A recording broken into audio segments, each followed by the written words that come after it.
In Sioux City, ordinary students are about to become extraordinary players in a magical world.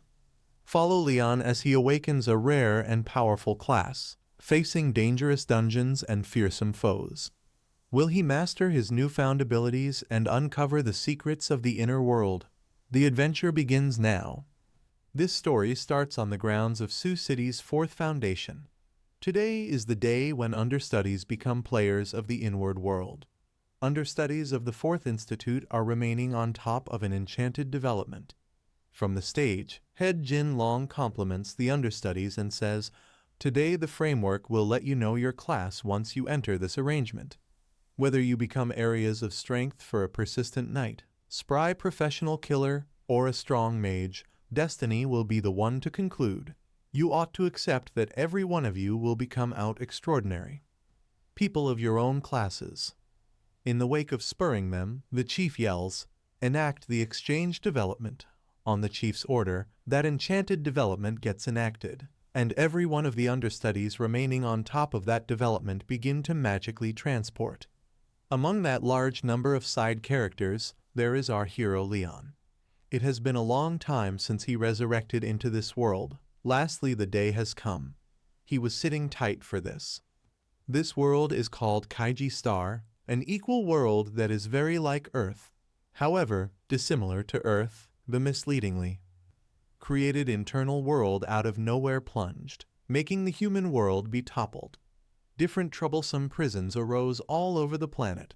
After arriving at 18 years old, people will help capacities through the exchange development and use them to clear the prisons by killing beasts. They can step up and acquire quality focuses to expand their solidarity.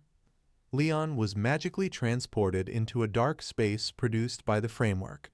The framework invites player Leon on his most memorable time entering the inward world. The framework inquires as to whether he might want to move for his class. This is all extremely invigorating for Leon, yet he acts quiet and says, "Framework, roll for my group." Leon acts quiet. However, inside he is asking all of his ancestors to allow him to get a decent class. Subsequent to getting consent from Leon, the framework begins the moving advancement. Unexpectedly, Leon gets covered by dull green blazes. The flares don't consume him, rather they transform into skeletons and fly over his head. The framework praises Leon on getting a secret class. He stirs the secret warlock class.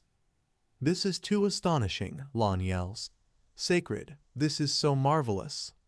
The justification for why Lon is so cheerful is that a magician is a very uncommon class that only a couple of individuals in the whole world can get. With a rush of a staff, endless first-rate undead animals can be brought from the entryways of misery. As long as they have enough mana, they can turn into a small-time armed force.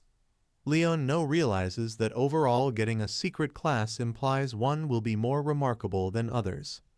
Leon opens his status window to check his quality page first. The status window shows that Leon's class is Warlock and his domain is Student. His Solidarity is 10, Safeguard is 6, Dexterity is 9, Soul is 0, Mana is 10 out of 10, Well-being is 10 out of 10, and his experience is 0 out of 10.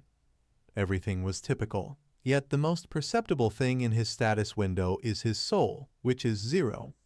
Leon is excessively stunned to see that his soul is 0. Where can one find a sorcerer who has 0 soul? Leon is in extraordinary shock in light of the fact that the starting quality focuses are dispersed haphazardly like one's class, and the most noteworthy point one can get is 10. Soul is the most significant property for a mage. On the off chance that it's under 5, how in the world is Leon expected to battle? The framework doesn't grasp human feelings and couldn't understand how somebody is feeling. When Leon was in the greatest emergency of his life, the framework inquires as to whether he wishes to move for his ability now. Leon, while crying, says, "Do it." Essentially nothing has any meaning any longer. I'm ill-fated regardless of whether I get an S-grade ability. It's pointless assuming that my soul is 0. For Watcher's general data, gifts are partitioned into 7 grades, from F to S. Presently, the moving for ability begins. Unexpectedly, Leon gets shrouded in certain sorts of energy. The framework salutes him on getting the ability Courageous Heart of a Mage. His ability's grade is obscure, however it awards 10 property focuses. Leon checks the subtleties. The framework educates him concerning Fearless Heart of a Mage. In Detached Impact, characteristic focuses will be granted after the player kills a foe with actual assaults. In Dynamic Impact, the player can increment other trait values to a similar worth as a specific quality worth. There is a constraint. For only one, and the trait can be bound prior to utilizing the Dynamic Impact. Leon was too stunned and made sure that he didn't peruse this wrong, in light of the fact that getting free property focuses is a remarkably difficult thing to do. One can get characteristic focuses when they step up. Other than that, if somebody has any desire to expand their qualities, they can prepare hard. Leon says, with this uninvolved, as long as I kill the adversary with actual assaults, I can get property focuses. And despite the fact that I can utilize the Dynamic Impact once, it can in any case raise my different properties to a similar level as my most noteworthy trait. Assuming Lon utilizes this now, he can turn into an all-rounder with 10 places in all credits. A novice with 10 in all credits, he will end up being a beast that will be kept in history. He supposed, in the event that I stand by till my solidarity characteristic arrives at 1,000 or even million and utilize this expertise, then a sorcerer with million places in each quality. I'll genuinely turn into a frightening limited armed force. Leon thought and snickered on the grounds that his uninvolved expects him to assault. Genuinely, so isn't strength the main. He lifted his hand in energy and advised the framework to put all the 10 quality focuses into strength. The framework designated the 10 focuses into his solidarity. Now his solidarity detail is 20, and other details are something similar. Next up is to enlist and complete the fledgling undertaking. Solely after clearing the novice errand would it be viewed as an effective getting of the class. The framework begins shipping Leon to the novice undertaking, and he vanishes inside the pool of blue lights. In the wake of magically transporting from the framework-produced space, Leon shows up at a scaffold made of rocks. He was magically transported before a dull blue gateway that prompts a fledgling's prison. Likewise, on the extension, there was a manual for Be Definite, a hot mythical person with every one of the characteristics of a waifu. The mythical being presented herself as Elaine and inquired as to whether he really wanted any assistance. Leon couldn't take his eyes off Elaine. He believed, is she simply an NPC? He was too frustrated. Leon advised her that he is here to enlist and acknowledge his amateur errand. Elaine said, no issue, I will be eager to assist. She gathers a crate. Furthermore, gives it to Lon as a novice's present. Leon gets hardware, an old robe and an amateur staff. He likewise gets a FG grade expertise book for calling skeletons. Leon wears the robe and said, this is essentially only an embellishment. The bringing ability is pointless to him since he has 0 soul. However, Lon loves the fledgling staff since it looks major areas of strength for extremely. He said, with 20 marks of solidarity, this staff will be exceptionally valuable for hitting things. The mythical person was confounded hearing what Leon was referring to. Leon pivots in certainty. Furthermore, asks Elaine, what's my fledgling undertaking? Elaine focuses at the fledgling prison and said, your errand is to escape from the dim cavern. Elaine kept making sense of that for this errand. Leon must be exceptionally cautious. He should not kill any skeleton warriors and find the speediest method for getting away. However, Leon didn't hear her till the end and hopped into the prison in energy. Leon entered the prison through the fledgling entrance and saw a major green cavern brimming with skeleton heads in front. This prison looks extremely startling on the grounds that there was no limit to this. He pivots and believed. Was the NPC saying something? He expressed out loud. Anything, dislike the novice errand will be that troublesome. Yet he was asking why there are skulls wherever. Unexpectedly, a skeleton assaults Leon from behind with a sword. Lon felt somebody's presence and promptly turned around to see who it is. He saw that it's a level 1 skeleton trooper. This is a typical beast with 20 well-being. Leon snatched his staff, raised it high, and crushed that skeleton fighter. The skeleton officer lost 20 well-being in that assault and kicked the bucket. Its head moved on the ground and died in green blazes. Leon checks in the event that it's dead. He said, "Not having the option to utilize wizardry is truly extreme." When he eliminated that skeleton warrior, a framework message comes that player Leon has crushed a skeleton trooper with actual assaults. 1 trait point and 3 experience focuses are granted on the grounds that it is Leon's most memorable time killing a beast in a single shot. An odd detached expertise, Wonder of Could, was granted to Lon. He was truly glad to get a great ability. He really looks at the marvel of might ability's impact. The framework says that each place of the player's solidarity characteristic can be changed over into 2 marks of assault power. Leon realizes that strength decides one's harm result, and safeguard decides how much harm is diminished. So 1 point in strength approaches 1 point in assault power. The equivalent goes for different traits, which implies in the event that the rival has 0 guard, Leon will bargain 42 harm in 1 hit. He said, "This expertise is comparable to having the option to involve 1 mark of solidarity as 2 focuses." He bounced in joy, since it's essentially excessively overwhelmed. While Lon was checking his new expertise, numerous skeleton fighters emerged starting from the earliest stage assault him. When Leon saw the skeleton warriors, he chose to zero in on completing his responsibility first. They are equivalent to the past skeleton officers. They promptly assault Leon with their swords. Leon utilizes his staff to bargain 20 harm and kills them. When he killed 4 skeleton troopers, he was granted 4 property focuses and 12 experience focuses. Leon likewise stepped up and turned into a level 2 warlock for stepping up. Interestingly, he was compensated with 5 characteristic focuses. Leon said, "Adding the 4 quality focuses I got from killing the skeleton officers, my solidarity has now expanded to 30 focuses." For an ordinary fledgling, they're viewed as a virtuoso on the off chance that they have 10 focuses in 1 property. Leon believed, "Are the skeleton troopers in this dim cavern for us to cultivate levels? Then, at that point, wouldn't that be excessively simple?" Yet unexpectedly, something significant emerges starting from the earliest stage. It's a level 3 skeleton skipper.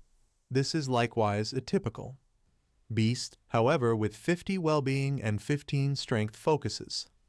When Leon saw that the skeleton skipper has 15 strength, he figured, "I will be in a difficult situation on the off chance that I get hit by this beast. Yet it possibly has 1 dexterity. I'll win on the off chance that I take action first." Lon firmly got his staff and leaped to go after the skeleton chief, yet the skeleton commander utilized his safeguard to protect himself. Then he swung his long lance at Leon, yet Leon moved quick and immediately evaded that assault.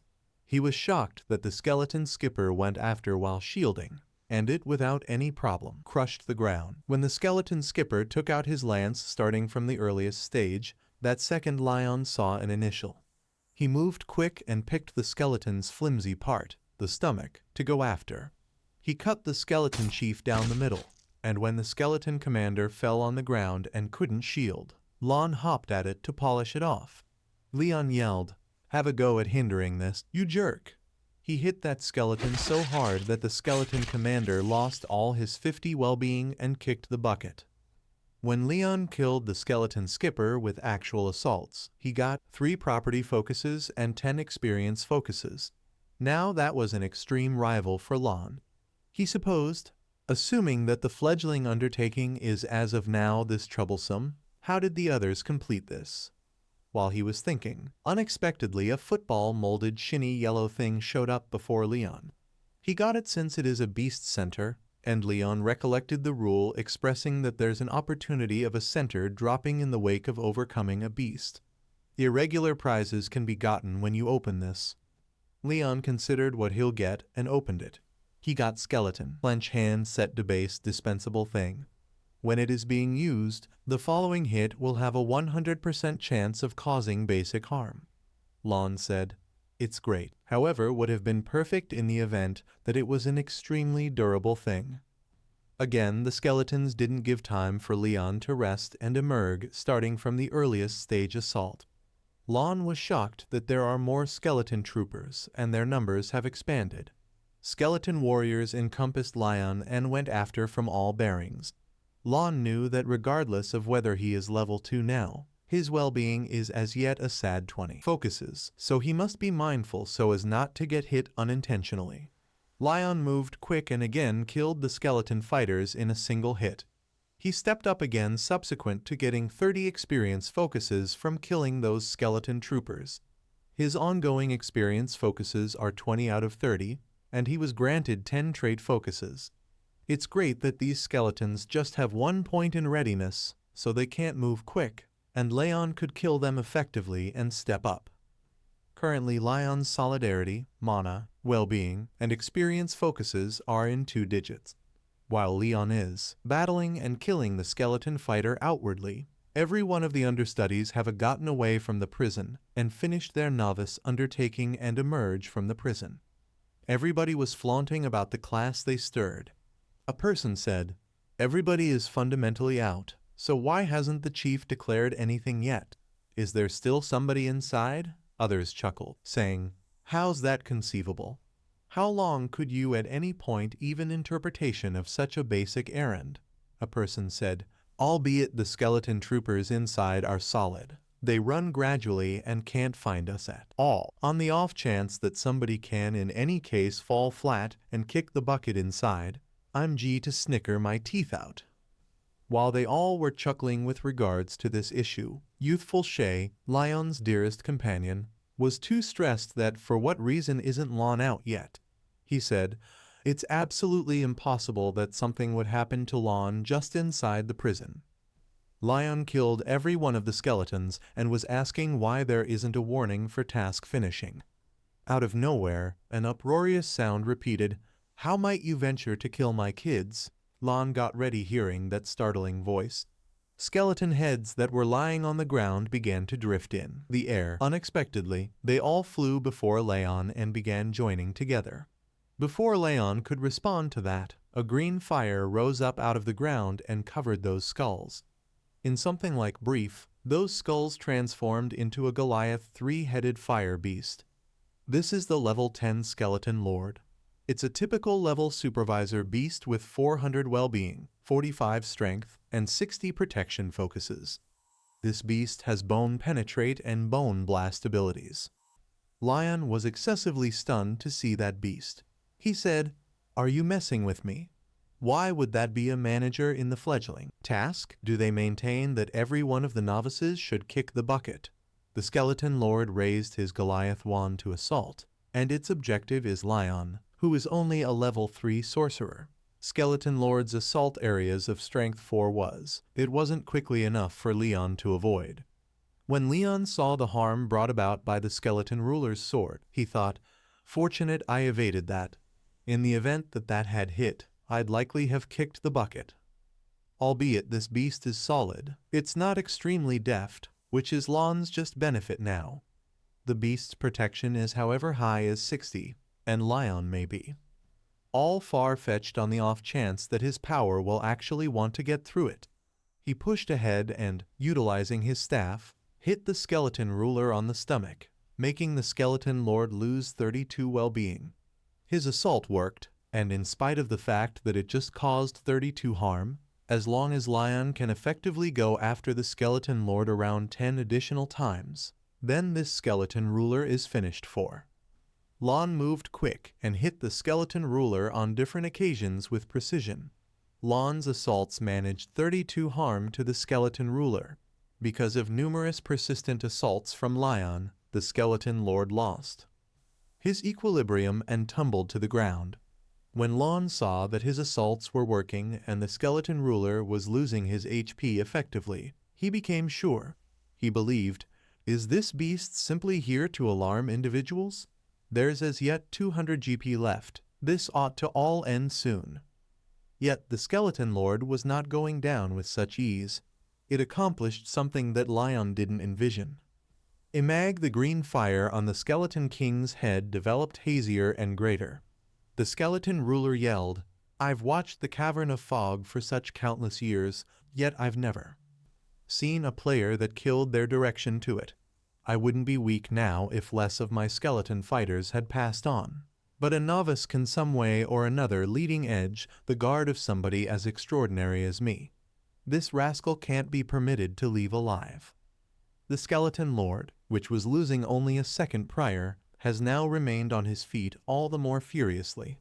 Leon fell back as he saw that the beast had gotten more grounded. However, regardless of Lon falling back, the skeleton ruler covered the distance among him and Lon inside the space of seconds. Lon understood that not in the least did the skeleton ruler get more grounded, yet it additionally got quicker. The skeleton lord went after Lon with his monster blade, totally obliterating the ground.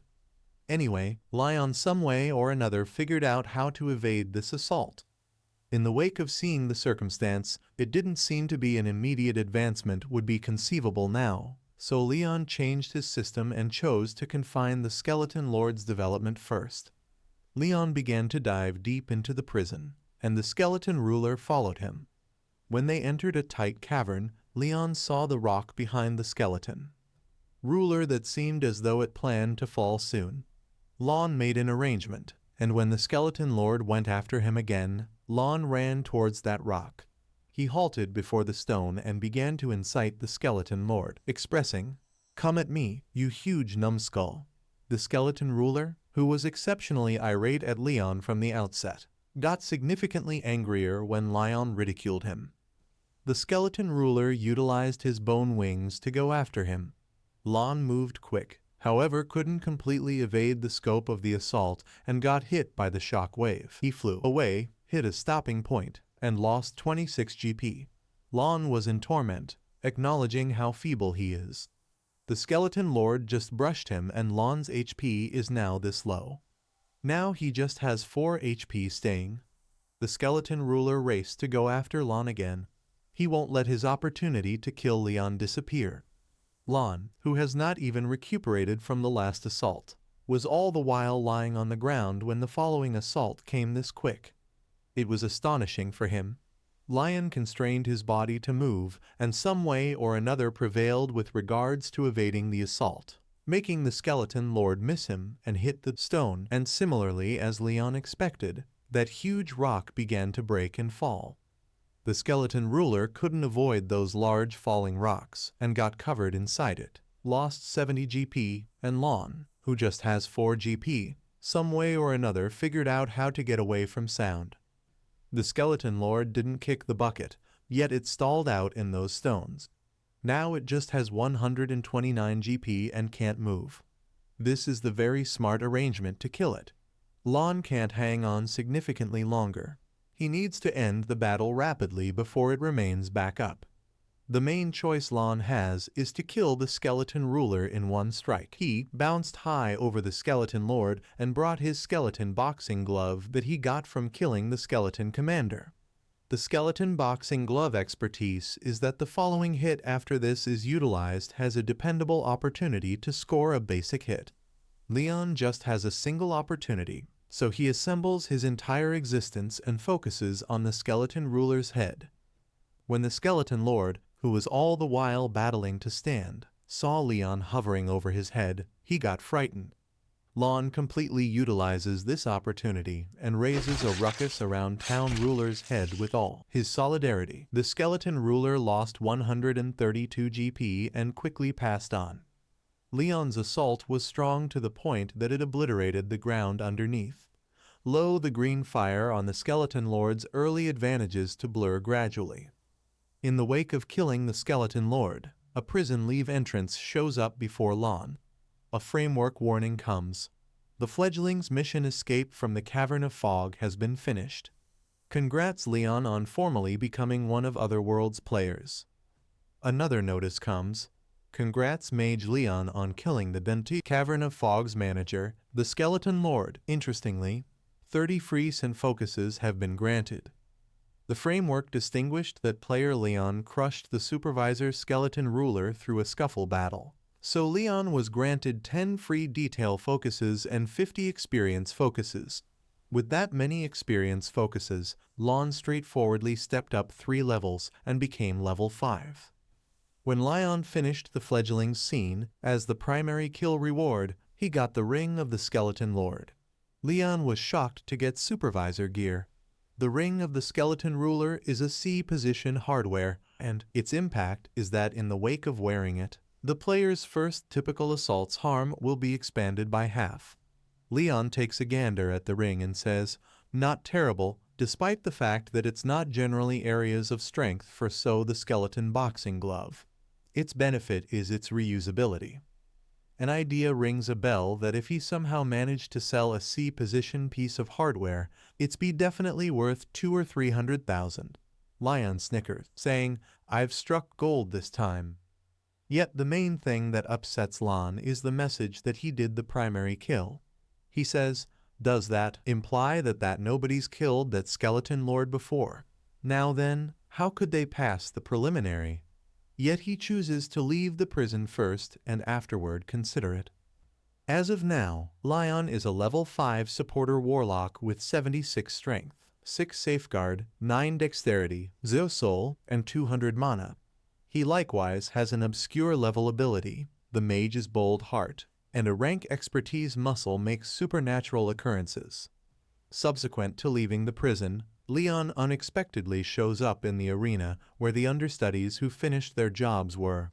When young Roman 11 saw Leon, he bounced and embraced him. Leon was shocked to see him act like that. Yang She, who was glad to see Lon, got out. "Whatever happened to you? Why you take such a long time to finish a fledgling's central goal? I nearly thought you kicked the bucket in there." Lon, who was astounded to see every one of the understudies there, requested young Roman 11 why all from them finished the novice's central goal and came out rapidly. Yang She let him know that it's been 3 hours since the last individual came out. Leon asked him which job he drew, and Yang She said he drew the mage. Making sense of what a mage is to Lon, this feels extremely bizarre, he thought. Did we get a similar world? Out of nowhere, a fair-haired kid moved toward them and made fun, saying, "Leon, so you were the final remaining one to come out?" That light-haired kid is Maf, the class screen of their group. Maf attempted to humiliate Lon before everybody, saying, "Leon, you're only a weaved cushion. What use does being attractive have in the other world? Ability is top dog." Leon didn't answer to him and figured, the reason why does Maf love to unexpectedly provoke? Head Jinlong came to the stage what's more, reported that since everybody's as of now signed up for the other world, tomorrow the whole class would partake in the novice's preparation. He said, "Understudies, we should all present ourselves, our jobs, and our ability to get to know one another better." Side person understudies began. One joyfully reported that he is a trooper with D-position ability. One more said, "I'm a professional killer, likewise with D-position." One more understudy with a miserable articulation said, "My ability is F rank. I believe I'm in a bad way." A delightful young lady, Xiao Zhu, turned into a mage and healer, drawing in every one of the male understudies' consideration. She likewise completely qualified for the waifu measures. Another young lady, Zhu, got the job of a paladin and stirred a B-rank ability. In spite of her appearance as a humble, her details were that of a fighter. The following one was Mama, who played the part of a fighter and a B-rank ability, as well as high scores in all abilities. Alike him was fortunate to have what it takes he had. Different understudies were shocked at his group and ability. After all, everybody knows that fighter is a very strong class in the other world. A person said, "Class screen is honored by the sky." Taking a gander at the understudies, Head Jinlong thought, somebody with a B-rank ability can as of now be considered being among the positions of masters. Seems to be this clump of understudies isn't terrible. At last, it was Leon's turn. Encompassed by an emanation of dim green flares, He reported that he gotten the part of a magician. However, he didn't uncover his ability, saying, "It's not helpful for me to uncover my ability right now." The genuine justification for why he didn't uncover the ability rank was that he personally didn't have the foggiest idea about his gift's rank is concealed. Subsequent to hearing his class, even the chief was excited that one of his understudies had stirred the warlock class. He let everybody know that the sorcerer is an uncommon secret job. Different understudies were significantly more shocked to hear that. A person said, "There was once a magician who cleared out one more association on his own." Math, who was ridiculing Lion, was presently tense. He was unable to accept what he heard, thinking, "How can this be?" Yet he consoled himself, thinking, "Imagine a scenario in which it's a secret job. Mages are broadly delicate jobs, and they're the most terrified of somebody drawing near to and killing them. Also, magicians are much more vulnerable than ordinary individuals in light of the numerous years they enjoy in touch with the undead. Notwithstanding that, it requires a very lengthy investment to project a gathering spell, and one might say that they have no colleagues to safeguard them. Professional killers, fighters, and likewise assault-centered jobs are the sorcerer's ideal companion." Math saw Lion's back with a priggish grin and thought, "Since he didn't express this ability's position, I'm certain this is on the grounds that his ability was excessively low positioned and he felt humiliated expressing it without holding back." Yet different understudies were not really desirous and were just shocked at how saved and careful Leon's class is. A person said, "Leon isn't pompous or bad-tempered. Is this the disposition that a virtuoso has?" he said. "Leon plays a secret part yet is still so humble. I couldn't realistically contrast with him." Another person said, "This should be the contrast between a virtuoso and us common individuals. Even his character is so grounded. If I somehow happened to draw a secret job, I wouldn't have the option to be basically as quiet as Leon." Well, they all were taking a gander at him with deference in their eyes. However, Lon is a warlock who can't project even a solitary spell and is just marginally more grounded than a typical individual. Lon couldn't say whether he can safeguard himself in the novice's preparation, so how could he try to raise a ruckus over this? Lon was terrified, reasoning, "What would it be advisable for him he do when his colleagues acknowledge he can't gather even a solitary undead animal?" He had such countless inquiries, thus couple of replies. Simultaneously, head Jinlong was extremely dazzled by Lion. He was imagining that once Lion finishes the fledgling's preparation, he can enter the country's top colleges individually. After everybody's presented themselves, head Jinlong declared that the present class closes here. Everybody return home and plan for the upcoming novice preparing. Leon attempted to return home, yet he got found out by his Yangshe. He said, "Leon, you're truly magnificent. For what reason would I be able to have drawn the magician job rather?" Yet in the end, he wasn't so terrible himself as he had 8 soul focuses. He showed his details to Leon and said, "My ability isn't terrible, right?"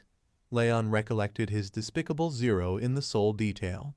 He told Yangshe that ability doesn't make any difference, difficult work can compensate for ungainliness. Leon felt that Yangshi's details are undeniably single-digit numbers. Then, at that point, doesn't having 76 detail focuses make me a god-level being? After that, Leon at last got back home, and when he went into the house, he said, "I'm home, yet there was just quietness and void." This is the house his folks abandoned. After his folks vanished, he generally got down on "I'm home" each time he got back. In his recollections, his dad and mom would do so every time they got back. Unfortunately, now he could recall them, and all he had left behind was one image of them together. His folks in this world were excellent and kind individuals. Yet when Lion was 6, his folks said they needed to go out traveling to the capital, and afterward they out of nowhere bafflingly vanished. And after that, Leon turned into a vagrant. Taking a gander at the photograph, Leon thought it had proactively been a long time since they vanished. He pondered where on earth have they gone.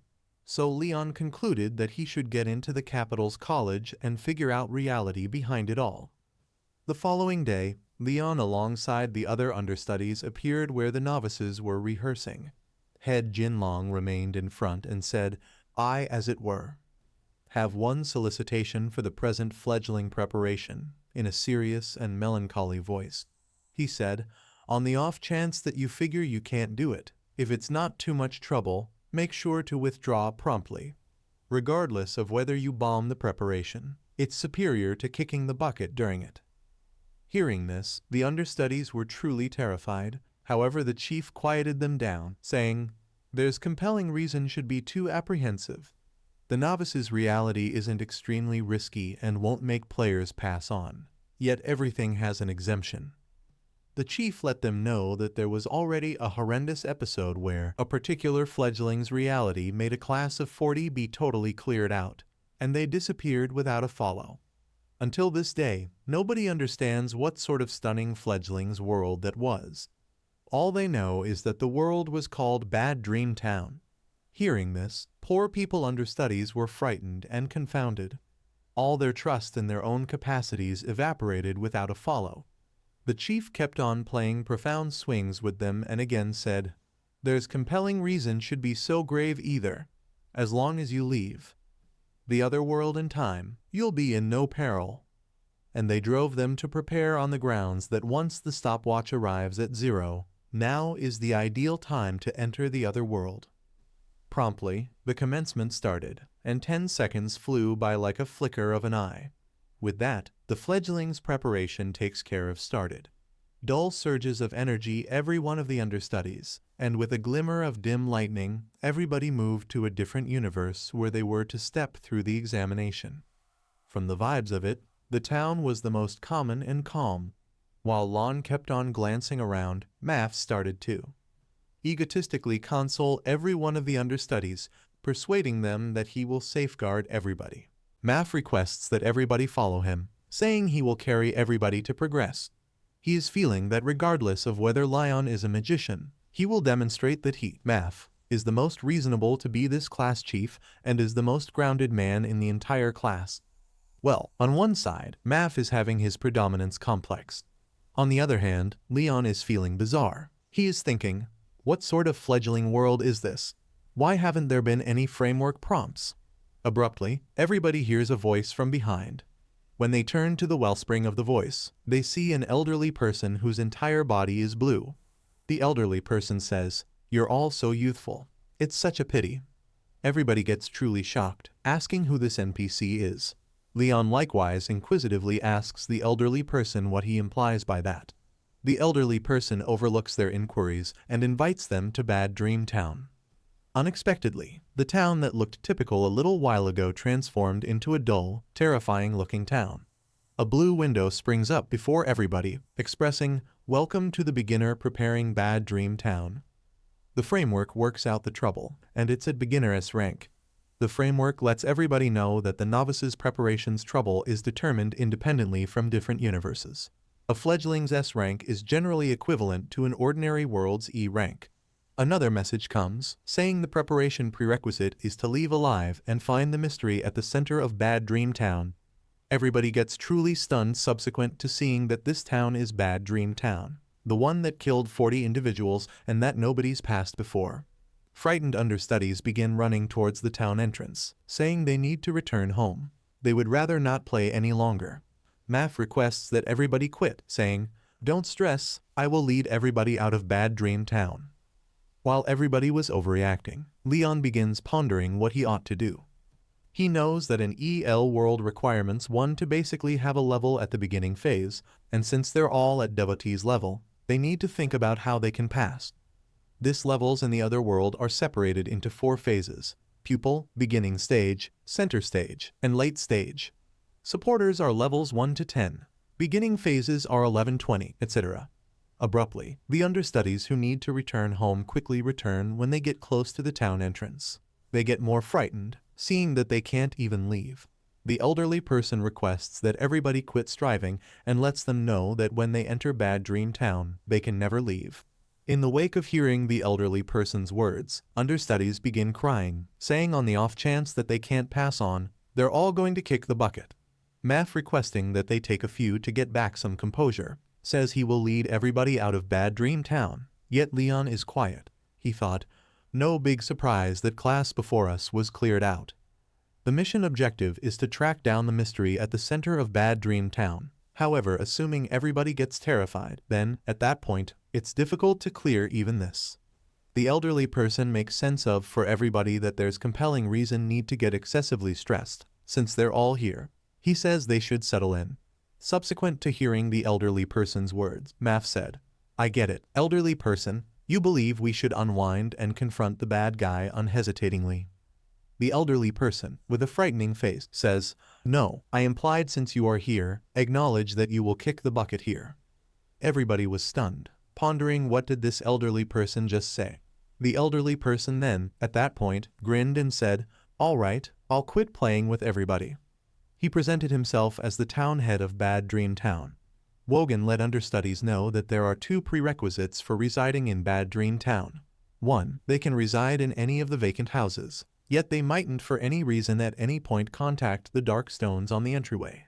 2. They should get back to the house before dull and close the windows and entryways. They can't open them regardless of what. Leon, who is truly inquisitive, asks the town head for what valid reason they can't emerge into the evening. The town head, who is truly dubious, tells him that he'll see once the night comes. After that, around evening time, everybody chose to pay attention to what the town had said and track down a house to conceal in. First, they partitioned into 4 gatherings with 11 understudies in each gathering. Leon tracked down a reasonable house with his gathering, and as they got inside, they shut the entryway firmly.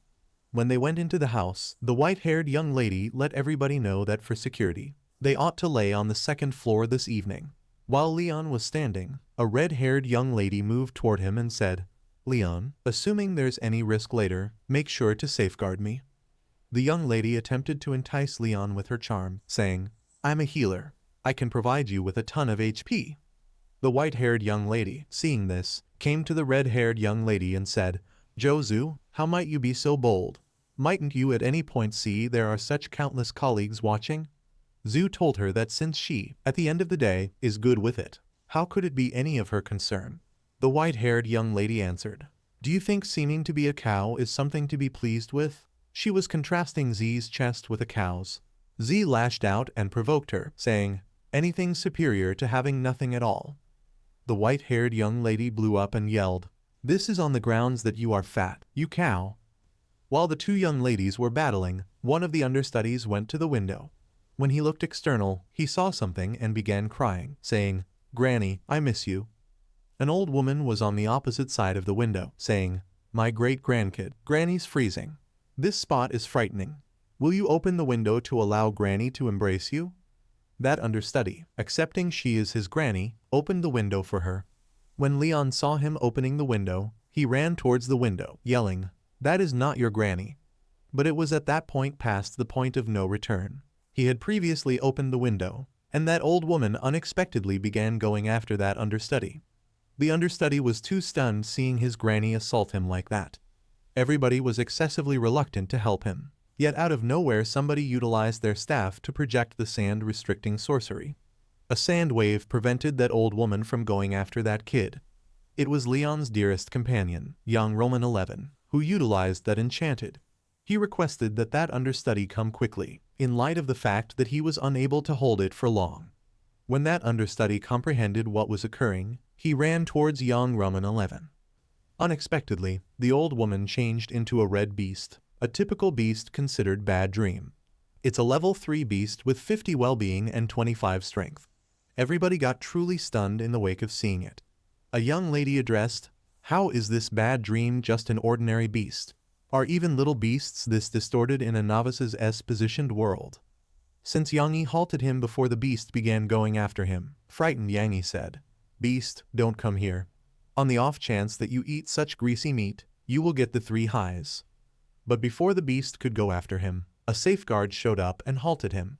It was the white-haired young lady who halted his assault with her safeguard expertise. Anyway, on the grounds that she was utilizing her enchanted safeguard, She was depleting her well-being ceaselessly. She told Yang Yi to take off from that point and asked Zhu to mend her. Then she told Leon to call the undead to limit this horrible beast. The two of them concurred with the white-haired young lady. Z began projecting her mending sorcery and gave the buff to the white-haired young lady. She began recuperating her well-being.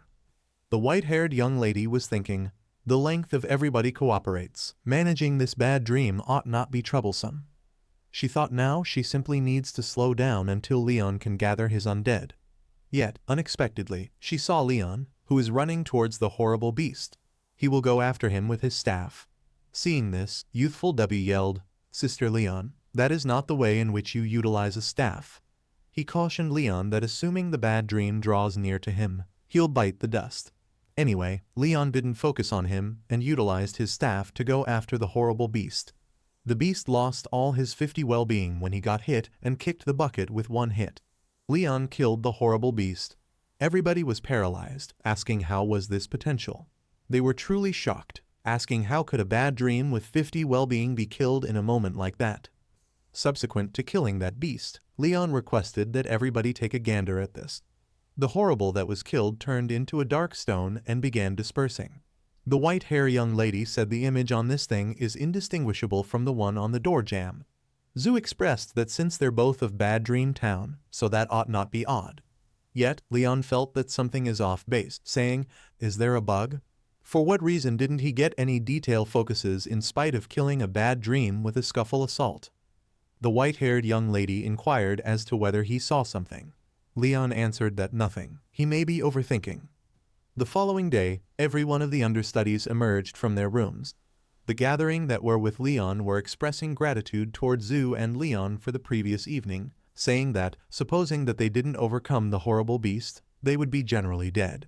When Math emerged from his room, he heard Leon's gathering talking, saying they didn't turn out badly with adhering near Leon, as he has areas of strength for really he managed that bad dream in a brief moment. Another kid added that Zhu is really noteworthy too, as she utilized her safeguard to straightforwardly stop the horrible's assault. Math was paying attention to their discussion and thought, assuming I were there, I certainly could never have allowed a young lady to like Zhu tank the harm. Taking cover behind a young lady isn't something a masculine man would do. Math took out his blades and swung them, saying he'll overcome bad dreams with a solitary strike. At the point when Leon emerged from the house and saw Math, he praised him, saying, "Class screen, you're doing early daytime preparing this early. How diligent of you." Yang Ifk added that this is required from the class screen, and it's simply this piece of exertion that has caused him to outperform on many individuals. Now, after seeing them, Math halted and let them know that he was rehearsing briefly. At the point when Math saw the white-haired young lady, Zhu, he requested that she stay in a house with him this evening, since he definitely won't allow her take any harm. Zhu answered that her job is a tank. If she doesn't tank, it is Math going to be the one to do it. Math told her that he can confront a bad dream on his own legitimacy. He needn't bother with her to act. Zhu got irritated and let Math know that this sort of reasoning isn't correct. Their instructor previously said that they need to cooperate. He can't simply do things himself. He ought to gain from Leon. Abruptly, Leon heard a few voices. It was the town head, who accompanied his kindred residents, requesting that they kill every one of the understudies. He requested his locals not to allow even one understudy to get away from, tie everybody onto a pea, and let the flames consume with extreme heat their wrongdoings. He likewise cautioned them to kill any individual who opposes.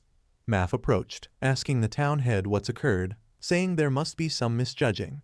The town head answered, there is no misconception at all. He asked the understudies, aren't they extremely clear on that great deed they've done the previous evening? Leon saw that there's around a similar number of town individuals as there are in his group, and their ages don't appear to be that changed either. But before Leon said something, Math asked the town head on the off chance that he implied they killed a horrible last evening. The town head hushed Math, saying those bad dreams are the defender spirits of Bad Dream Town.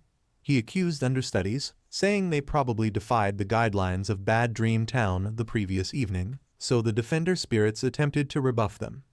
He added that clearly the defender spirits will be enraged, and the residents will wind up enduring close by them, so understudies ought to bite the dust 1,000 passings for their wrongdoing. Math asked the town head, assuming that there is a method for saving a defender's soul on the off chance that they've coincidentally killed it.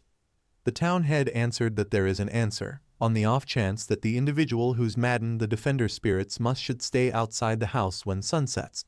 The town head asked who among them has this sort of boldness. Math was extremely apprehensive, on the grounds that nobody knows exactly the number of bad dreams there that are in Bad Dream Town, and the night could try and conceal more serious risks. Math was imagining that isn't remaining external the house self-destruction. Abruptly, Leon interfered with their discussion. He told the town head that he killed the bad dream, or defender soul, anything they desire to call it, so he will hang tight here for night to fall. Hearing Leon's words, Math blew up at Leon. He inquired as to whether he has flown off the handle, saying this isn't the means by which he takes the spotlight by remaining external, he's requesting passing.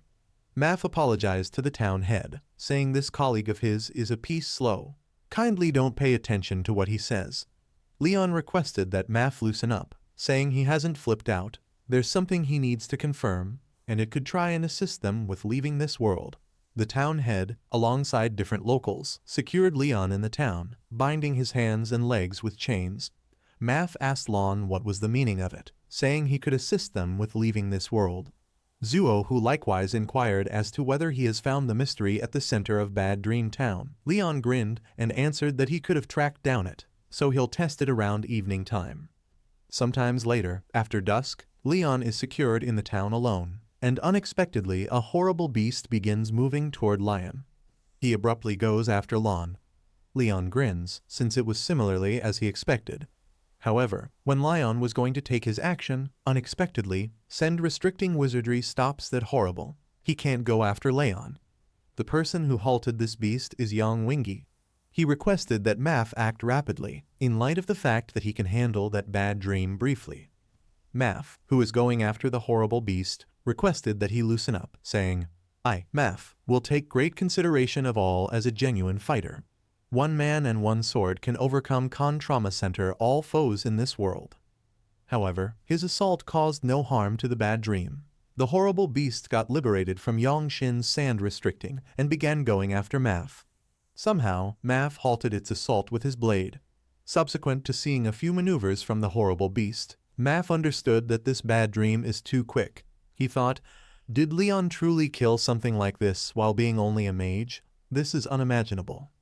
He said, in the event that Lon can do it, he can likewise make it happen. So he utilized his guard-breaking strike and assault the horrible beast.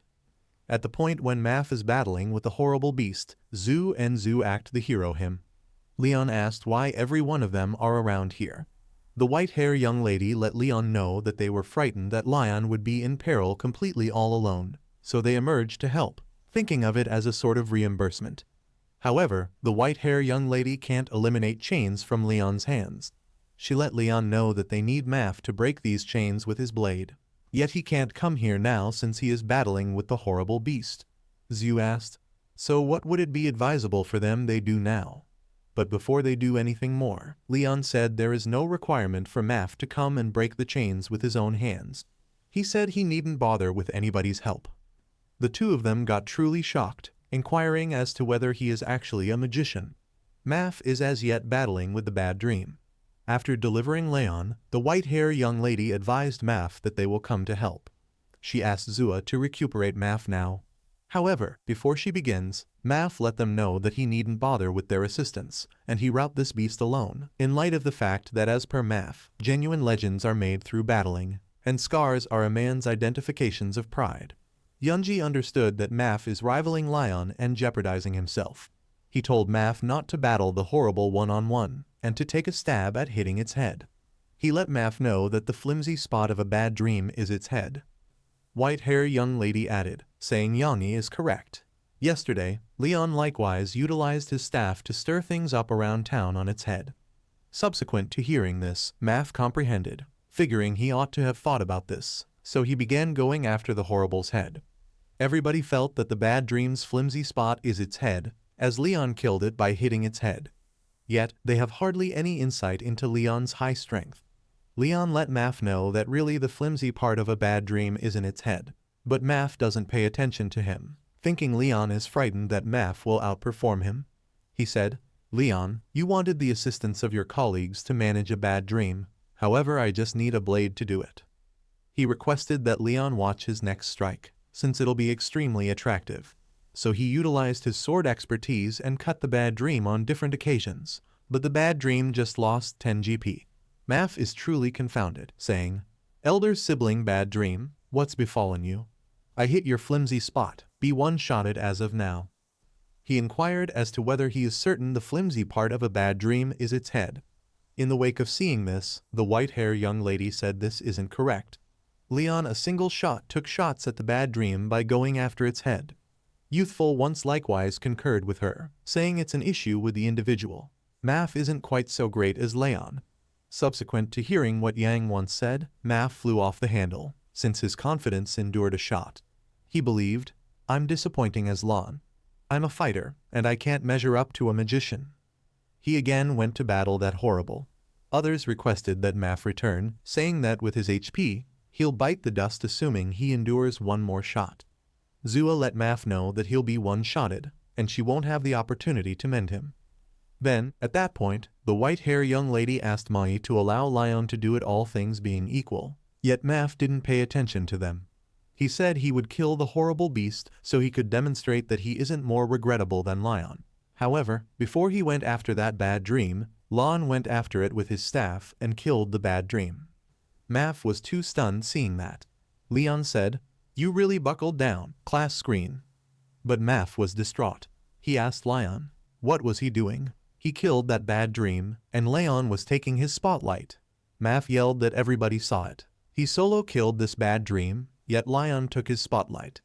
Yon Roman 11 prevented Maf from going after Leon, advising Maf to calm down and let it go. However, Leon gave no consideration to them.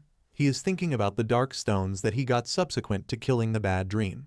Again, he got no insight in the wake of killing it. Unexpectedly, one more two bad dreams come to go after them. They get truly frightened, contemplating what they ought to do. Leon answered rapidly and requested that everybody go into the house, saying there's compelling reason need to battle these bad dreams, since he assumes he knows how to pass.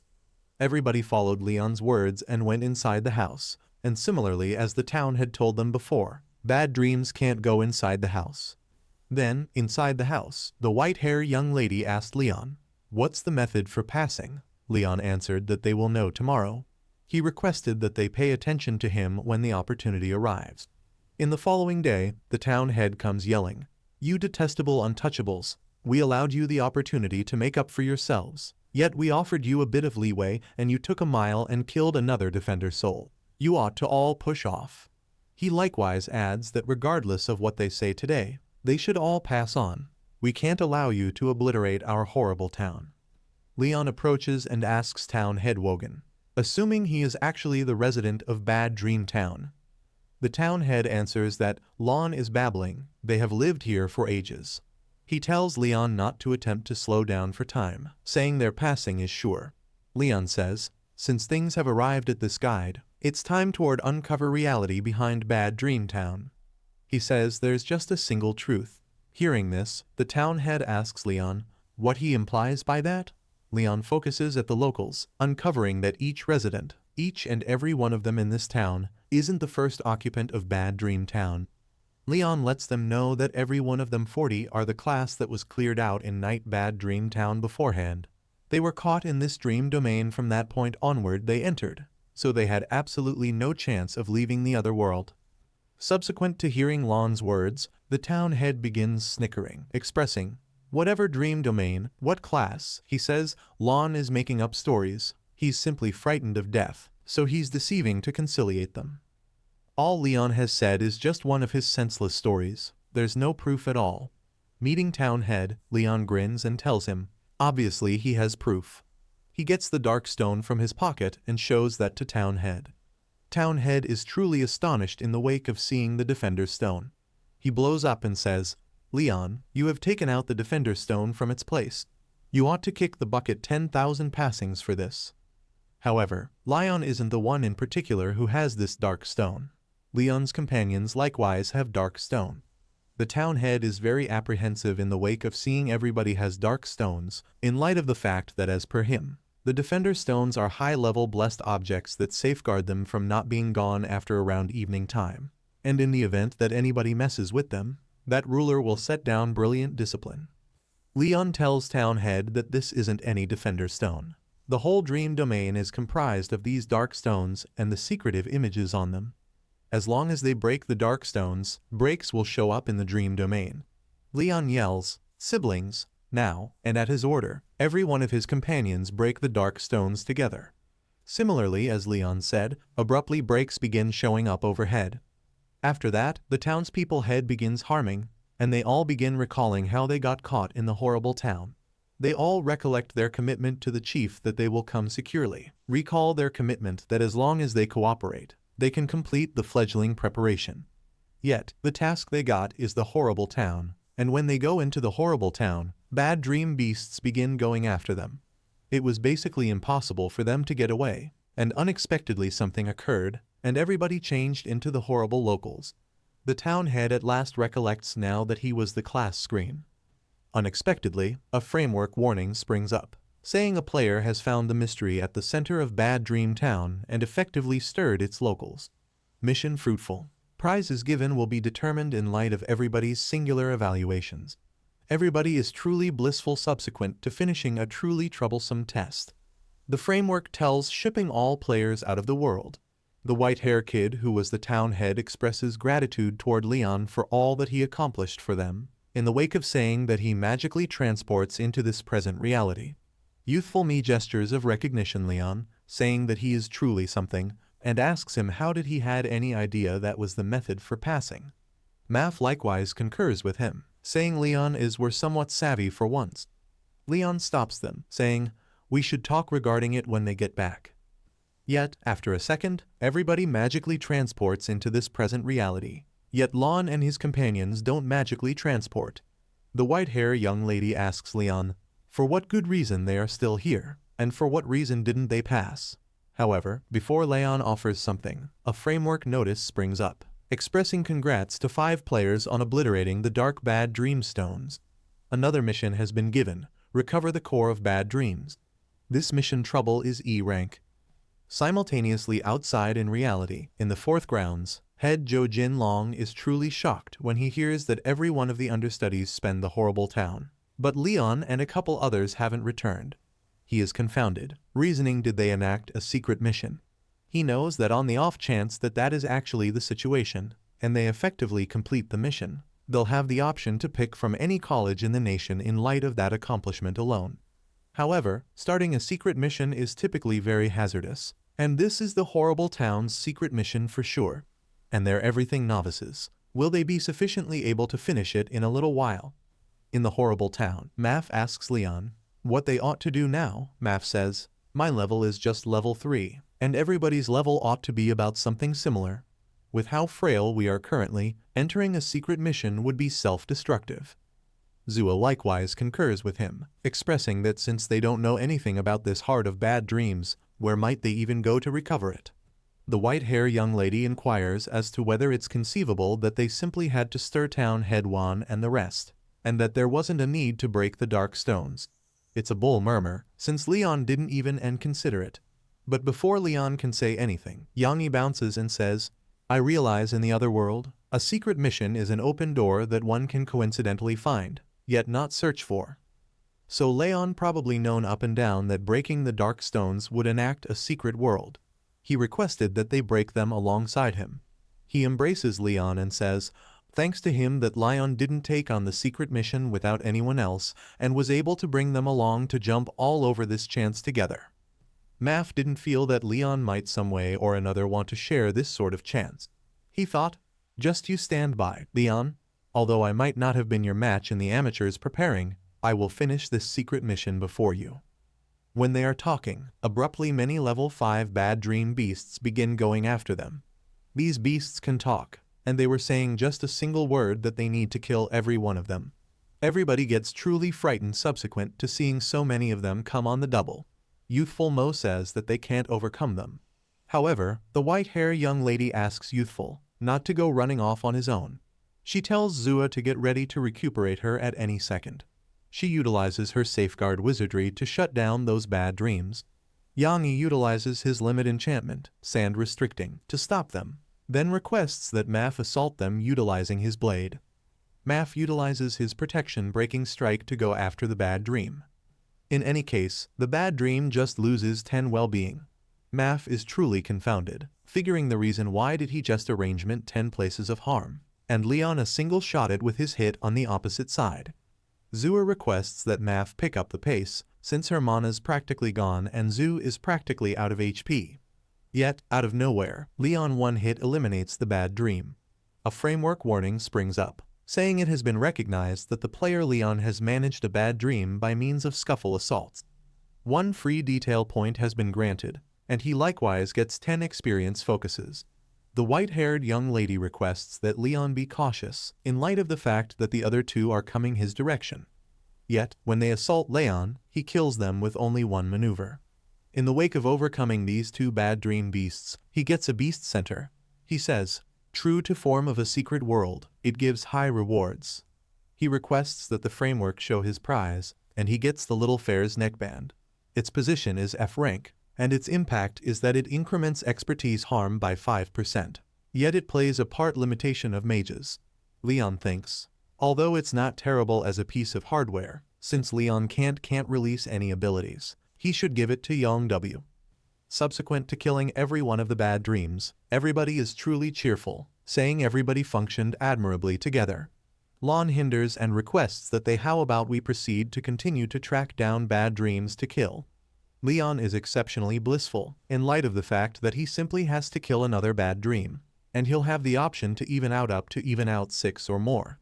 He'll have an extremely high possibility having gear show up for himself, feeling that this secret mission is truly something. Youthful Mean asks Leon that the secret mission was something as per inspiring them to recover the core of bad dreams. Leon answers that the core of bad dreams should be on a bad dream, so they won't turn out badly killing bad dreams. He requests that they follow. However, similarly as Leon makes his next stride, he initiates a snare out of nowhere. The ground breakdowns, and everybody falls into the cellar. Lon falls, yet he isn't harmed. Lon is thinking, where did they tumble down to, and for what reason is the floor delicate and soft? The justification for why it was delicate is on the grounds that Leon arrived on Yang Mi's butt. He asks Leon to move from his butt. Leon was too stunned when he figures out why the floor was that delicate. After moving from Yang Yin, Leon stands and inquires as to whether they are okay. Everybody answers that they're fine. Yang Yi asks, for what valid reason is there a particularly impressive smell here? Did they fall into a sewer? Zhu makes sense of that this spot isn't circulated out, so it's extremely typical for there to be a smell. Out of nowhere, Zhu sees something. She lets them know that it's not right and inquires them to investigate. It's the smell of its breath. When everybody knocks some people's socks off to where Zhu is pointing, they all are stunned in light of the fact that there was an enormous beast staying in bed front of them. This is level 10 manager beast, Bad Dream Ruler. This beast's well-being is 1000. The framework gives them a delicate update that enlivening the horrible lord will cause its furious hunting. Subsequent to seeing the supervisor beast, Leon believes, is this what an uncommon manager is like? It's at level 10, like the skeleton lord. However, this bad dream lord is such a ton more grounded than it. Yang Ween inquires as to whether the core of bad dreams wouldn't be this horrible ruler's heart.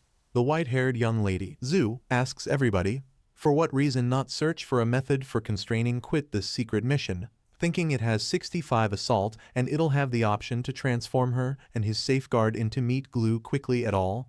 Math likewise concurs, yet he would rather not show that he is frightened, so he lets everybody know that since they say so, he'll allow this horrible lord to go for the present. However, Lion disagrees with them. He says there's an opportunity to overcome this horrible beast. He was feeling that since he has 101 strength now, alongside muscle makes supernatural occurrences, he has 202 assault power, alongside the half-harm increment from the ring of the skeleton lord. His previously hit will actually want to remove 1/3 of the bad dream lord's well-being. All that is left is to go after the horrible ruler's flimsy spots 3 or multiple times. It's not difficult to kill the horrible lord. However, Lon realizes that this plan resembles hauling chestnuts out of a fire. If he messes up whenever, he'll be killed by the horrible lord. Yongse checks assuming Lon has a fever, on the grounds that Lon is letting him know that there's an opportunity they can win against this 10m tall beast.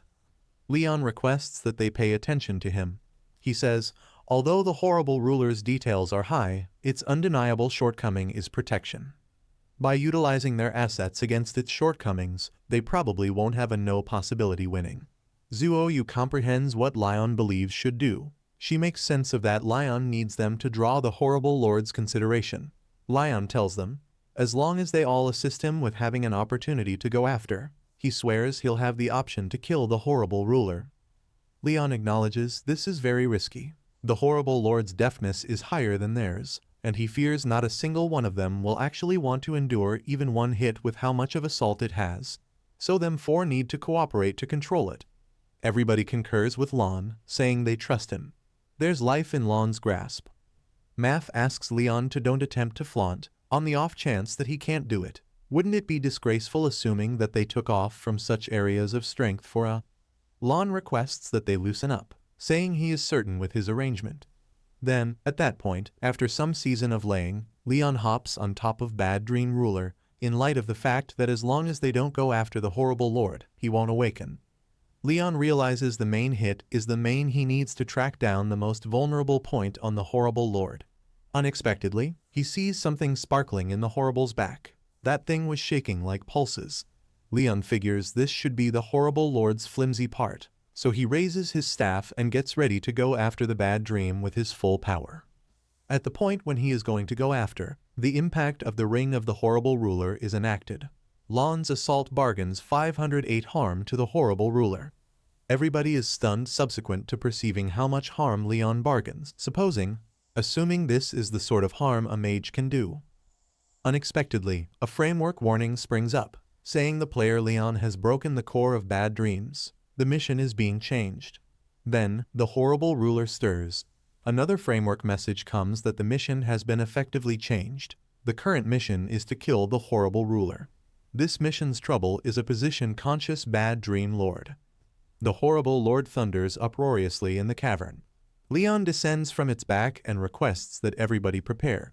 He advises everybody to act as per their arrangement and assist him with having an opportunity to go after the horrible ruler. He takes a gander at every one of them and yells, "I will kill every one of the people." The horrible ruler, with a mermaid-like body, begins going after Lion's party. Lion requests that Maf draw its aggro, yet Maf advises him to rest and pass on everything to him. He begins going after the horrible lord, utilizing his guard-breaking strike, yet the nightmarish lord just loses one well-being. Maf is confounded, asking the way in which Leon managed 5 harm with only one hit. He yells, "I don't trust it, for as long as I am causing harm, regardless of whether it tickles, I'll delight in the horrible lord, in spite of just giving one soundness of harm." The bad dream ruler is a shrewd beast that can talk. It calls Maf a worm and says, "In the event that you wish to be quick to pass on, this lord will satisfy your desire." Anyway, Maf doesn't get frightened. Rather, he begins inciting the horrible ruler, requesting that it come at him. He supports his certainty, saying he has a 3-foot blade and has achieved astonishing accomplishments. He questions why he ought to fear demise when the horrible ruler's Goliath hand comes towards him. He asks Yang, Xiang, and Zhu to obstruct the horrible ruler's assault. Both of them utilize their sand-restricting and safeguard of light to debilitate the assault just before Maf. Anyway, this isn't sufficient to totally stop the horrible lord's assault. The horrible ruler's assault has been debilitated by 2 levels. However, Maf is losing his well-being quick. Zhu is recuperating him, and he is scarcely ready to hold tight. Maf yells boisterously, saying that he can't hold tight significantly longer. He inquires as to whether he is prepared since, in such a case that he can't hinder the horrible lord's assault any longer, and will kick the bucket here. Lion tells him not to stress since he is coming. He hops from behind and assaults the horrible ruler with his full power, managing 182 harm. Anyway, just after Leon's assault, a framework cautioning comes, letting everybody know that the horrible lord's well-being is excessively low, and it is going to enact the domain of bad dreams. Lon is stunned to see that message since he doesn't realize that the horrible lord could do that. Out of nowhere, the horrible lord initiates his horrible expertise, tossing an exceptionally strong energy assault to his environmental factors. Everybody is truly shocked, and they all lose 10 well-being in light of this assault of Bad Dream Lord. Yang Xiang advises everybody to be cautious in light of the fact that the horrible ruler causes a harm while projecting its spell, and they can't hinder that. Leon understands that he can't give the horrible lord the opportunity since he is almost certain Wogan, who was the horrible town head, and the rest were stuck here for that long in light of the fact that they got hit by this assault. Not terrible, but not great either. He gets ready and goes after the horrible lord to stop that spell. The horrible lord loses 182 well-being by Lan's assault. His excess well-being was 128. Lan is feeling that he simply needs to raise a ruckus around town ruler once again, and he will finish the horrible town mission. He hops out of sight to make the last blow on the horrible lord. Seeing this, Xiao Zhu advises Leon to be cautious since she has no more mana, so she can't mend Lan now. Lan tells her that he doesn't have to. He raises his staff high and assaults the horrible ruler with his full power. With Leon's assault, the horrible lord loses all the excess 128 well-being. A framework warning springs up, expressing congrats to the player Leon for killing Bad Dream Town's manager interestingly, and 30 free detail focuses have been granted. Another framework message comes, saying it has been distinguished that the player Leon crushed the horrible lord supervisor with skirmish goes after. So 10 free detail focuses and 50 experience focuses have been granted. The framework compliments Leon for stepping up in progression, and 10 all the more free detail focuses have been granted to him. The secret mission, Kill the Horrible Ruler, has been finished, and the framework will convey prizes as indicated by player rating. Seeing the framework message, everybody takes a murmur of help that they at last did it. Everybody is truly blissful in the wake of overcoming Bad Dream Town supervisor. Out of nowhere, a framework notice springs up saying, Assessment complete. The framework begins conveying prizes for finishing the mission. Player Zhao Zi has gotten a D rank rating, and the D rank ability, Spring Breeze and Willow, has been granted. Player Zhu Yu has gotten a C rank rating, and she likewise gets the D rank ability, Spring Breeze and Willow. Player Yang Roman 11 has gotten a C rank rating, and the D rank ability, Ground Blast Magic, has been granted.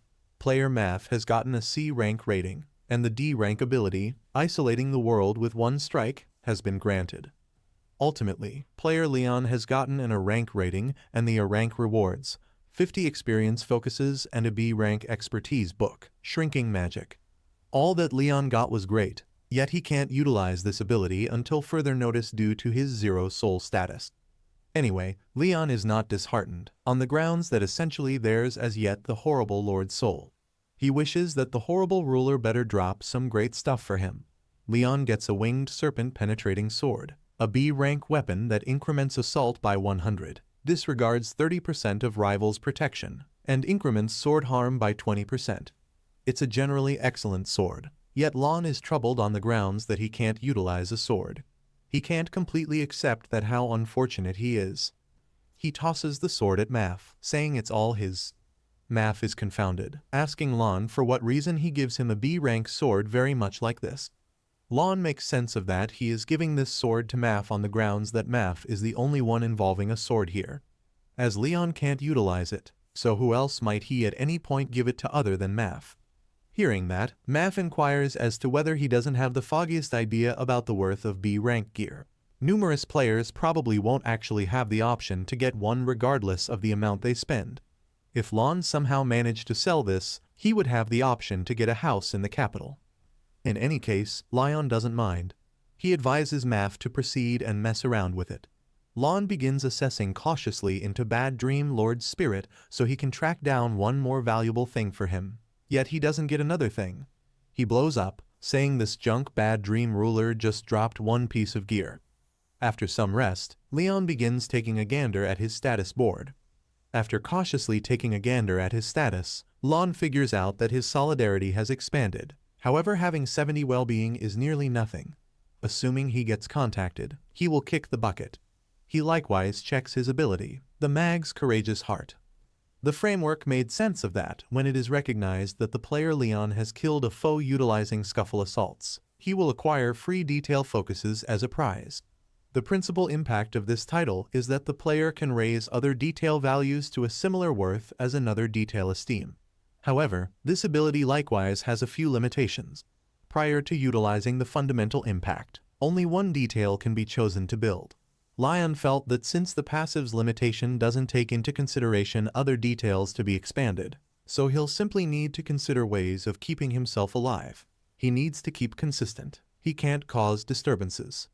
The framework tells everybody that the secret mission has been finished, and all players will be quickly moved back to this present reality. In the following second, everybody magically transported into the Foundation's primary lobby. Every one of the understudies got truly cheerful seeing that Leon, Math, the class screen, Zhu, and most of them have returned too. Head Shu, in the wake of hearing the news that Leon and everybody has returned, promptly came to meet them. He inquired as to whether they were okay since they had been away for 2 days. Everybody thought Leon and everybody could never return. Head Zhu asked Leon what occurred inside. When Leon cleared up everything for Head Jiaoer, Principal Jiaoer began giggling, saying that he speculated accurately. They generally dropped into a secret world. He let them know that they are truly fortunate and presently every one of the top colleges will be battling about them. In the wake of hearing their discussion, understudies who are in a similar class as Leon were exceptionally stunned, saying, "Our class figured out how to deliver 5 masters that are needed by the top colleges at the same time. They are truly envious, reasoning when will they be essentially as astounding as Leon in the class screen." On the other hand, Math is seeing Leon, imagining that the following time they enter a world, he'll make Leon lament giving him the mythical serpent puncturing blade. With such an overpowered piece of hardware to assist, he'll with certainly having the option to beat Leon once they get to the level 11 beginning phase domain. Out of nowhere, a man comes running into the lobby, calling for Head Shu. He told Head Shu that there are individuals from Hing College and Jingdu College searching for Leon and his companions. Head Zhu gets shocked subsequent to hearing this since he hasn't as yet even detailed that Leon and his companions have finished a secret mission. He is contemplating whether the tip-top colleges have such up-to-date data. However, Head Zhu is truly cheerful, reasoning that he will have a blissful closure of his showing vocation before he resigns. Head Shu welcomes the 2 of them, who are the instructors from the top colleges, Instructor Ping and Instructor Pei. Instructor Ping, in the wake of seeing Leon and his companion, said, "These should be the 5 understudies that spent Bad Dream Town as well as the secret mission."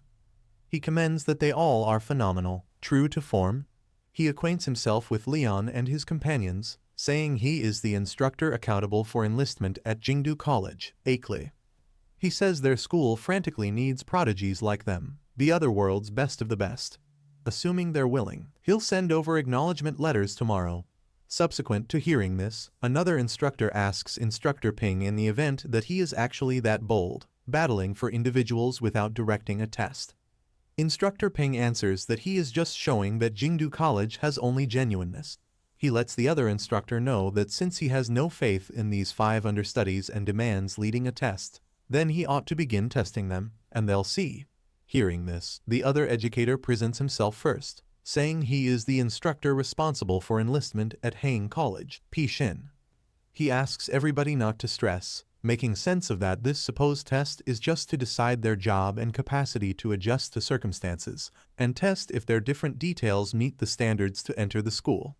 Leon gets super apprehensive in the wake of hearing that, feeling that on the off chance that this is to decide their capacity and job, wouldn't he, who can't utilize his abilities, not have the option to enter? However, he should enter Jingdu College and follow the signs connected with his folks.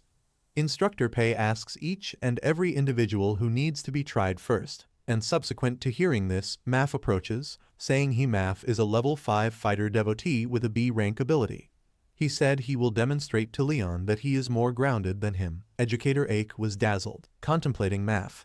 He's now level 5, in spite of having just finished the novice's preparation, and even has a B rank ability. Wonders as him don't show up frequently, and on top of that, Math is gorgeous and tall. Instructor Ping said that somebody like Math is intended to be in Jingdu College. Then again, Educator Pei is truly intrigued seeing Math's fortitude. He enacts his safeguard expertise and asks Math to go after him. Instructor Pei is a level 25 center stage shooter devotee with 300 strength and 500 well-being. Subsequent to hearing Instructor Pei, Maf readies his assault and asks Instructor Pei to be cautious since he won't offer any much-needed kindness. Maf utilizes his reality isolating strike and goes after Instructor Pei's safeguard. Instructor Pei gets truly shocked in the wake of seeing that Maf could break his guard. In spite of the fact that Instructor Pei is a shooter disciple and protection isn't areas of strength for him, he is still level 25, so it's extremely noteworthy of Maf to break his safeguard. Instructor Pei was truly cheerful subsequent to seeing this. He compliments Maf, saying the world isolating strike of Maf is a very uncommon safeguard breaking procedure. It can expand the assault force of the tip of the sword. Not awful at all. Maf thanks Educator Pei for the commendation. Educator Ping additionally gets dazzled by Maf. He said that regardless of whether Maf's solidarity were moved in one region, his solidarity detail should be incredibly high. It ought to be 35 focuses at any rate, and deciding by the speed of his assault, his deftness is very high too. In the wake of hearing this, Maf's schoolmates get truly stunned, imagining that Maf has 35 assaults at level 5. Is this what a fighter pupil is like? True to form of a job said to have the most assault in the other world, another understudy says that in the event that he drew the fighter job like Maf, his dead distant grandmother would have lived in extravagance. Educator Ake has acknowledged, in the wake of hearing Educator Pei, that he should need to drag such a great understudy back to Hang College. Instructor's Pei approaches Maf, inquiring as to whether he concluded which college he might want to join. Educator Pei guarantees Maf, saying that the entryway of the college will continuously be open for him. Yet, Educator Ake isn't behind. He requests that Maf join Jingdu College. They'll give him the most ideal assets. Maf let them know that he would like a chance to think, so could the others get tried first before he answers. It was only a reason, on the grounds that Maf needs to see which college Leon needs to go to. He will be going where Leon goes, figuring he should dominate Leon all around. Educator Pei concurs with Maf. He says they will proceed with the test and requests that the following understudy come. The following understudy approaches and presents herself as Xiao Zhu, and she is a healer. She utilizes her like a new breeze expertise and mends her entire party. Educator Pei gets truly shocked seeing that she can recuperate the entire party, notwithstanding just being level 4. Next is Zhu. She utilizes her safeguard ability and blocks Educator Pei's assault. Zhu loses 10 well-being, however Educator Pei additionally loses 2 well-being. Educator Pei again was stunned that she has serious areas of strength for such capacity, regardless of just being level 4. Part of the assault caused for her safeguard will be reflected. Educator Pei asks Zhu assuming this is her ability. Zhu says okay and makes sense of that this is her D position ability, harm reflecting protective layer spikes. It can reflect 20% of the harm she gets. Educator Pei is truly intrigued with Zhu's expertise, clearing up that going after her is going after himself. For somebody with the meat safeguard role, there's nothing more valuable than this ability. After that, he requests that the following understudy come, and the following understudy is Leon's closest companion, Yang Roman 11. In the wake of seeing him, Educator Pei inquires as to whether he likewise has the meat safeguard job too. Hearing this, Yang Roman 11 answers that he isn't a safeguard expertise client, however a mage. Educator Pei gets truly confounded, thinking a 300 or more pound greasy is letting him know he's a mage. He supposed if Zhu and Yang Roman 11 got stirred up in their group. Instructor Pei asks Yang Roman 11 to show his abilities. Yang Roman 11 begins setting up his assault. Seeing this, Educator Pei gets befuddled, believing, what's this youngster playing at, because he hasn't felt a touch of sorcery by any stretch of the imagination yet. Yang Roman 11 wouldn't fret since he utilizes his ground blast enchantment and assaults Educator Pei. Subsequent to seeing Yang Zai's enchanted assault, Educator Pei gets truly stunned, thinking Yang Zai's ability somehow can't be identified by any stretch of the imagination but detonates under his feet. Even he, a level 25 shooter, lost 3 GP without seeing. He can't envision how Yang Roman 11 might do this, individuals at a similar level as Educator Pei. Is this truly what a simple level 5 mage could do? Educator Pei takes a gander at Head Shu, feeling that he needs to get somebody to give extremely close consideration to Head Shu on the grounds that he's made 5 virtuosos in his school as of now. Who knows whether he's subtly overwhelmed. Finally, Leon comes and presents himself, saying his name is Leon and he is a level 7 magician. He let them know that his ability positioning is obscure. In the wake of hearing that Leon is a level 7, Educator Pei gets stunned, believing he's an entire 2 levels higher than the other 4. Yet he likewise misconstrues Leon in light of the fact that he doesn't uncover his ability. Educator Ping thought, might it at any point be on the grounds that Leon's ability rank is excessively low, so he wouldn't even play with the possibility of saying it. Educator Pei tells Leon that they will complete the test first and see what the outcomes are. Leon concurs with him. Educator Pei is truly inquisitive to understand what sort of undead animals Leon can call. He was feeling that he can overlook being harmed once by another supporter, yet in the event that Pi Xin were to be harmed by one more, he should return home. Leon prepares and begins running towards Educator Pei. Seeing him, Educator Pei gets truly confounded, thinking Leon is a magician, so for what reason isn't he bringing the undead? What is he charging at him for? Educator Pei surmises that perhaps Leon drew close-range, unstable magic procedures. Educator Pei felt that this understudy called Leon is too unpracticed, in light of the fact that who might stand directly before him in a fight. Yet, Educator Pei gets truly shocked in the wake of seeing Leon setting up his clench hand to go after him. Educator Pei comprehends that Leon needs to punch him, yet he misjudges Leon, thinking, how high could a mage's solidarity at any point be? So he allows Leon to hit him. Yet, Leon doesn't keep down. He utilizes his full power and gives Educator Pei 200 harm by a solitary punch. He sends Educator Pei flying across to another corner. Seeing this, everybody gets truly stunned, believing, what's simply happening? How is this conceivable that Leon pushed a level 25 educator over in one hit? Educator Ake asks Educator Pei what's going on. How should he be decreased to such a state by a level 7 warlock? Since it's broadly acknowledged that sorcerers are the genuinely most fragile ones, he asks Educator Pei assuming that Leon is his relative. That is the reason he is easing off of him or something. Educator Pei was truly furious and stunned. He is likewise contemplating what simply happened. He can't completely accept that a level 7 novice can give him that much harm. He thought, what sort of beast is this imp? In light of the fact that Leon almost gave him a respiratory failure with one punch, making him reconsider in the event that this is the norm for a level 7 mage. Leon's cohorts additionally rally shock. They can't accept the obvious reality that Leon sent the enlistment educator flying with one punch. Another understudy inquires as to whether it's conceivable that the Leon they are seeing is an undead being that has been called, and the genuine Leon is concealing someplace. Different understudies concur with him, making sense of that. It's generally acknowledged that the warlock is the truly most vulnerable job. So how is it that he could send the enrollment educator flying with one punch? Educator Ping gets frightened, thinking this amateur is somewhat sort of alarming. Fortunately, Educator Pei said he'd do the tests or he'd be the one losing face. Leon inquires as to whether his test is finished yet. Educator Pei is truly terrified of Leon, thinking he is the most unnerving rookie. Educator Ake let Leon know that he has finished the assessment. Yet Leon hasn't shown his undead enchantment, so they can't actually give him a score. Leon answered, saying that is okay. He's thoroughly considered it, and he needs to study actual battling like what fighters do. It was only a reason, since it's not like Leon can utilize wizardry presently at any rate, so getting into Jingdu College is more critical to him. Educator Ping said that gaining practical experience in a job other than your own is unprecedented in the whole history of schooling. He takes out his telephone, saying he should get some information about it. Educator Ping calls the head of Jingdu College. His chief asks him what happened, in light of the fact that he didn't go to the 4th school in Sioux City to enroll understudies.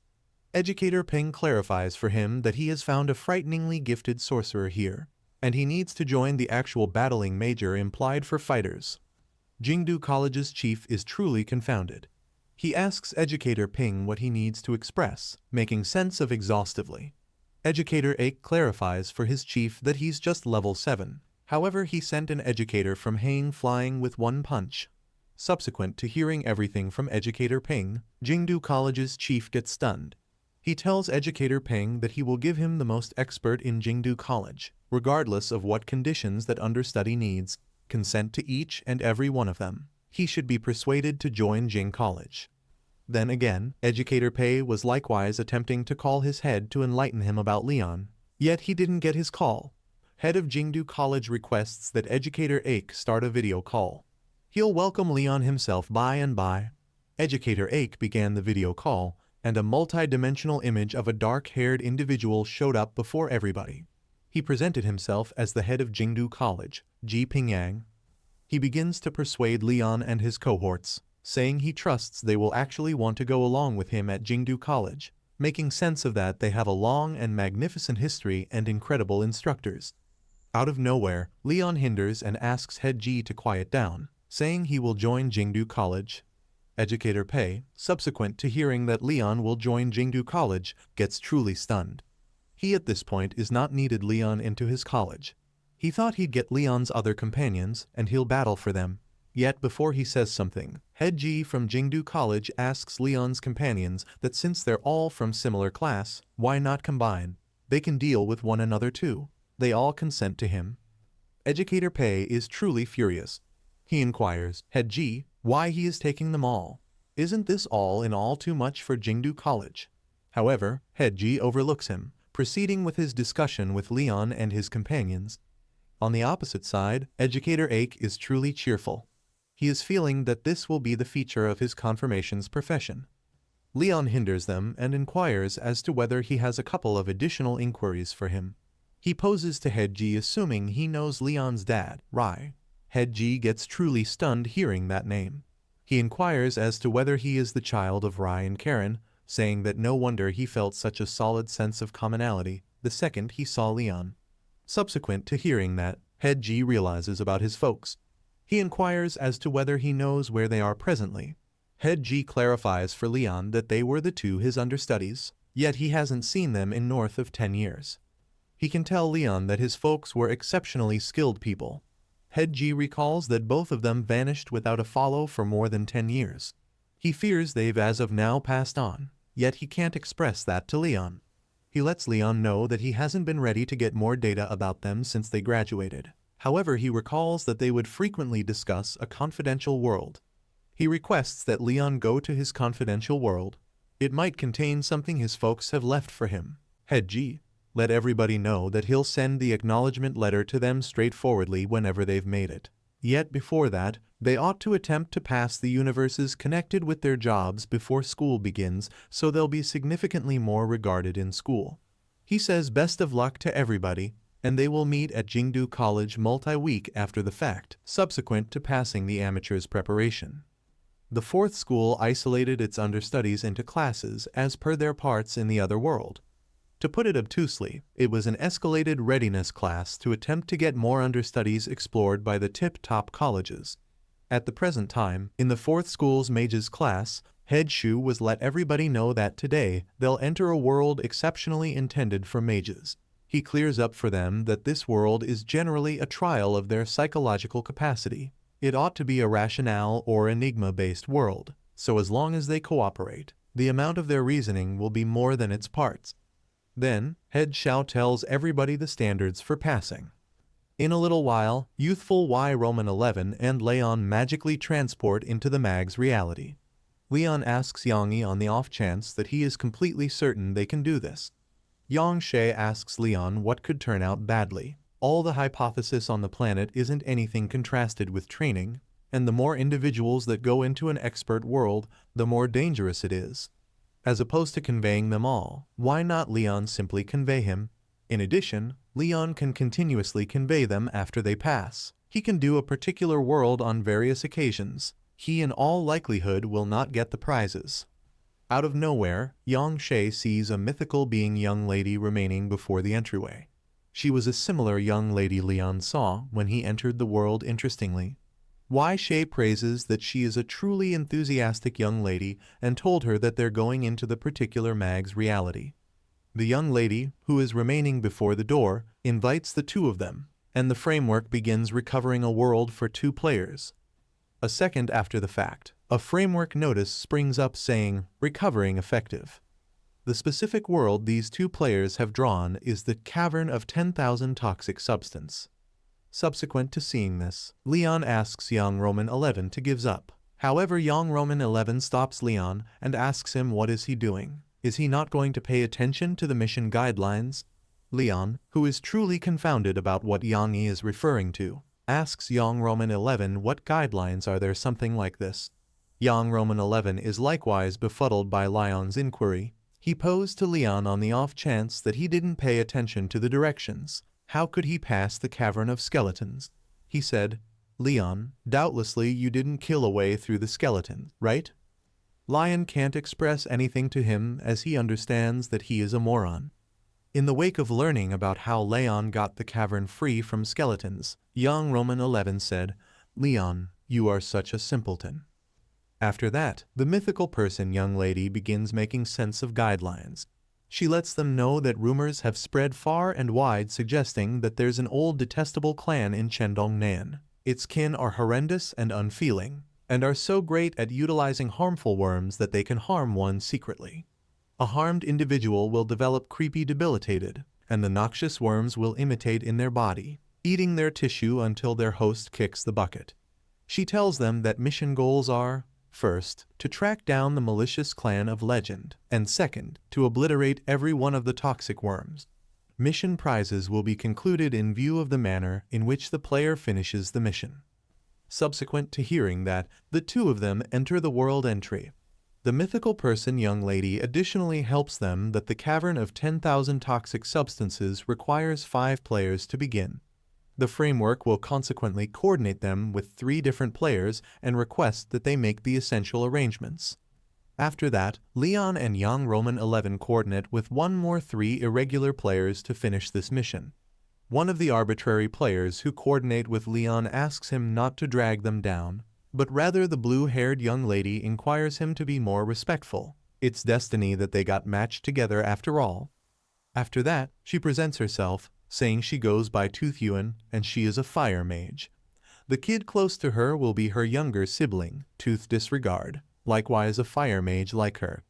The keep-going one is Long Chang. Leon and young Roman 11 likewise acquaint themselves and ask them with cooperate to pass. In the wake of presenting themselves, they begin heading towards the stone entryway, yet they can't open the entryway. Unexpectedly, the blue-haired young lady saw a few words composed on the entryway.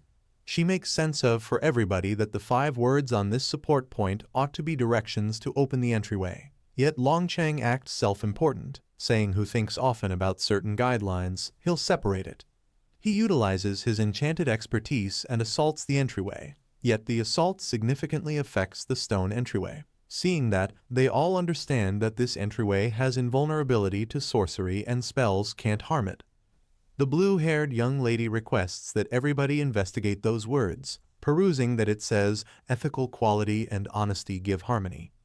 Nobody understands what that implies. Leon felt that if this entryway is invulnerable to sorcery, then there is another way. Unexpectedly, the blue-haired young lady tells everybody that she knows the response, yet before she says, Leon breaks the stone entryway with his one punch. In the wake of seeing this, the blue-haired young lady and Longchang get truly stunned, figuring how did he one-hot it? Isn't this a particular world for mages? Out of nowhere, a framework notice springs up saying, your response is right, the entryway has opened. Yang She was likewise shocked and is truly dazzled by Leon. Leon answers that he simply needed to check whether they could push it open. Truly, he didn't think it'd be so feeble. In the wake of opening this entryway, they see one more entryway before them. However, this entryway is truly weird since this way is obstructed by red blossoms. Leon requests that everybody watch out for them. They look unnatural. Yet it's now past the point of no return. Yang She requests that Leon see his hand. They don't see, yet they've all been harmed by red blossoms. Leon sees that he is losing his well-being exceptionally quick. Yang Yi asks Leon what they ought to do now. Leon requests that everybody keep pushing ahead. Remaining here is only hanging tight for death. They need to leave speedy. Leon knows that on the off chance that this proceeds with his well-being won't even endure 30 minutes since his well-being status is actually excessively low. So, everybody begins running towards the stone entryway, yet they need to tackle the issue to open the entryway, and they lack the capacity to deal with this, figuring what they ought to do now. But before they could imagine anything, Lon breaks the stone door with his one punch. Leon lets the stone entryway know that his dad doesn't have any idea the response. With the assistance of Leon, they securely made from the toxin bloom, yet the blue-haired young lady and her companions are truly shocked, believing is this actually a puzzle-tackling world? For what reason does it seem like they haven't expected to think by any stretch of the imagination? Unexpectedly, a framework notice springs up complimenting the player for finishing Mission 1 effectively, finding the malevolent clan of Legend Cavern of 10,000 Toxins. In the wake of seeing this, the blue-haired young lady inquires as to whether this is the Cavern of 10,000 Toxins and where do they go now. Unexpectedly, everybody takes note a young lady with blue hair. She presents herself as Xiadong and inquires as to whether they come from an external perspective. However, unexpectedly she sees that everybody is harmed. She makes sense of that it's toxin from the honey bee and blossom. So she requests that everybody follow her back to the Cavern of 10,000 Toxins to get treated since, in such a case that the toxic substance gets too profound, they can't save them. But Lon is truly dubious of the young lady, thinking when did she show up, and she referenced the Cavern of 10,000 Toxins. The blue-haired young lady let her party know that since they don't have any idea what to do now, they ought to simply get treated first. In a little while, everybody arrives at the 10,000 toxic substance cave. The young lady acquaints her folks with everybody. Young lady's folks ask her who they are. She makes sense of that they're outcasts she met when she was picking restorative plants in the mountains. They were harmed by the honey bee and blossom, and she requests that her folks mix a pot of 5 toxin soup for them. Young lady's mom requests that everybody go into the house and take a load off first. She will set up the 5 toxic substance soup to fix everybody. In a little while, they set up the 5 toxin soup, yet subsequent to seeing the soup, nobody needs to eat it. Lan Cheng tells Yang Roman 11 that since he has a more vigorous build, perhaps he ought to drink it first. Yang Roman 11 answers that he couldn't on the grounds that this is all fat and requests that Lan Cheng go first. However, Lion doesn't have a lot of time left, so he chooses to drink it rapidly and get it over with in light of the fact that he just has half of his HP left. In the wake of drinking the 5 toxic substance soup in one go, Leon tells others that this soup isn't excessively pungent or boring, it tastes incredible. The 5 toxic substance soup truly is valuable. His toxin status has vanished.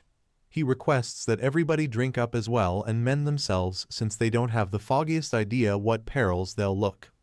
After that, everybody drinks the 5 toxin soup and nobody can feel the task of Leon let them know. After that, Leon asks young lady Xiaodong on the off chance that she could see them about the historical backdrop of the Cavern of 10,000 Toxins. Young lady answers that she doesn't have the foggiest idea about the starting points of the clan either. All she knows is that their patriarch requested that they keep away from the world and restriction them from utilizing their toxin enchantment pointlessly. But unexpectedly, young lady's mom intrudes on their discussion. She tells Leon that since the toxin has been managed and everybody is protected now, they ought to leave rapidly. They're in the Cavern of 10,000 Toxins and aren't extremely inviting to outcasts. But the young lady is truly furious with her mom. She asks her mom for what reason she would need to pursue them away now when they've recently gotten guests. Young lady requests that Leon unwind what's more, not pay attention to her mother. They ought to remain as lengthy long as they need. Leon answers saying they'll remain assuming no one really minds, they just got harmed so their bodies aren't in that frame of mind of shape. However, he is truly inquisitive about young lady's folks' abnormal mentalities. After that, the young lady and her folks close the entryway and request that everybody stay here and rest. They'll leave first. The young lady checks out at the red full moon in tonight. It's going to start soon. After some time, profound into the timberland, every one of the individuals of the Cavern of 10,000 Toxins have accumulated around. They were waiting around a well, gathering the extraordinary multitude, requesting that it favor their toxin cave with great climate and security from sickness. For that, the residents offered it the freshest human flesh. The resident patriarch dropped 1 drop of her blood into the well. Out of nowhere, an immense multitude of bugs rose up out of the well. It straightforwardly went after individuals presented as a penance, and in only a couple minutes, only their skeletons stayed. From the forest, Leon and others were serving this dubious of the locals. They came to see what the townspeople were doing and were stunned to observe how just the skeletons of the forfeited people were left. The blue-haired young lady said, "This is savagery." Seeing this, Lon requested that everybody return first and afterward talk, since managing harmful bugs and various tribesmen is testing. Leon knew that although his assault power is high, he has no gathering assault abilities. Before they could leave, the matron of the town detected their presence. She said, "There are a couple of little mice around," and called one of the locals, Jui, to pursue those miscreants. The authorities snickered and told him not to play excessively hard and keep them alive. Then again, Leon and others got back to the townhouse where they were remaining. Yang, she asked what they ought to do now. The blue-haired young lady expressed, taking a gander at how devout those clan's individuals were, assuming that they discovered that we're here to eliminate the bugs. We'd presumably be taken care of to them right away. Before they could make any move, Leon heard some commotion, and they out of nowhere saw many little bugs moving toward them from by and large around. These bugs were wherever. The blue-haired young lady utilized her blazing charm wizardry to dispense with them, and Leon utilized his staff. A framework warning informed Lon that since his rival is too feeble, utilizing skirmish assaults on them won't procure him detail focuses. Leon likewise knew that if killing even bugs could get him detail focuses, he would have been conveying a vast water bottle searching for subterranean insects a long time prior. Youthful Shay utilized his sand-restricting and ground-expexion sorcery to kill every one of the bugs, yet in the process, the house they were in got obliterated. Leon lauded Yangshi, saying, "Who realized you could join those two gifts of yours?" Yang Roman 11 got humiliated, saying, "Don't specify it, since utilizing those two gifts and progression spent practically his mana." While they were all talking, Ju Si came from their back, commending that they got a few guts. He let them know that he initially needed to show them each of the a thing or two, yet they utilized satanic wizardry to kill the end's multitude of their cavern of 10,000 toxins. Now they would all become feed for the bug larvae and kick the bucket with bugs decimating them. While he was all the while talking, Yang Roman 11 utilized the ground blast enchantment and went after Jui. Lost 11 well-being from that assault, yet he was not harmed. Rather, he lashed out, asking, how might they venture to attempt to hurt him with these frivolous stunts? Jui is an ordinary level 10 NPC with 300 well-being, 40 strength, and 20 protection. His gifts are bug by chomp and noxious bug control. They were going to see his status on the grounds that, dissimilar to a wild beast supervisor, the NPCs in the other world will have their own details stowed away except if they take harm. Seeing Succulent's details, they all got stunned. They don't see how they can win like this.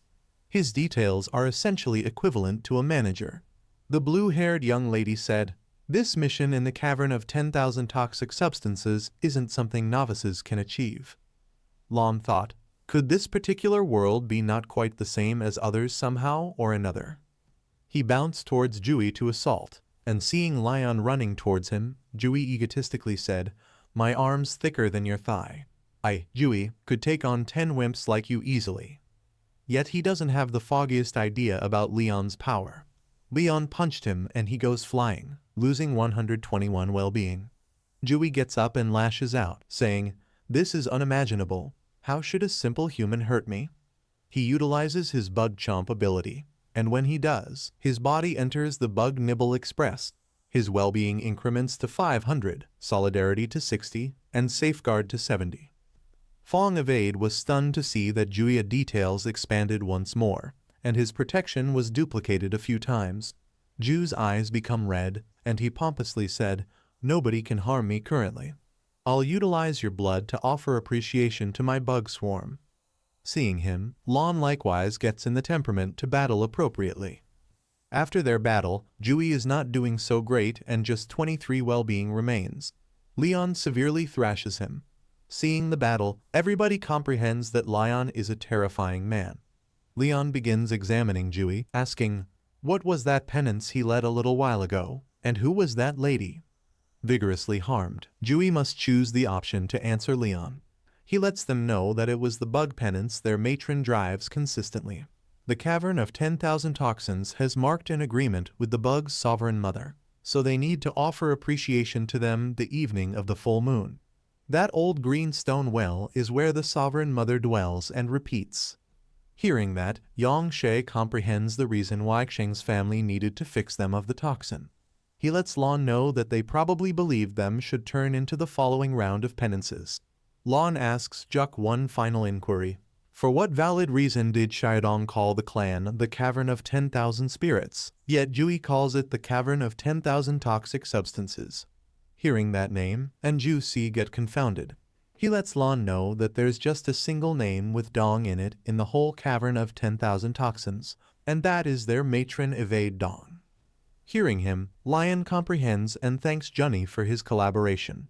Julia says, "My pleasure," and inquires as to whether he can go now. Lan punches him hard and says, "You can bite the dust now." Delicious loses his leftover 23 well-being and kicks the bucket. A framework warning comes saying that it has been recognized that the player Lan has managed the NPC Ju Xia utilizing scuffle assaults. 10 detail focuses and 50 exp experience focuses have been granted. Another notice comes complimenting Leon on effectively stepping up and killing the main NPC generated in the other world with Scuffle Goes After. The S-rank thing Sage's Assurance has been granted to him for this accomplishment. Sage's Insurance is a S-rank one-time use thing that nullifies one deadly blow. In the wake of getting the S-rank thing, Leon is extremely cheerful. He didn't expect that this NPC would drop such an overpowered thing since this is the most elevated position thing in the other world. Tooth Shoe asks what they ought to do now since locals will figure out they have killed him eventually.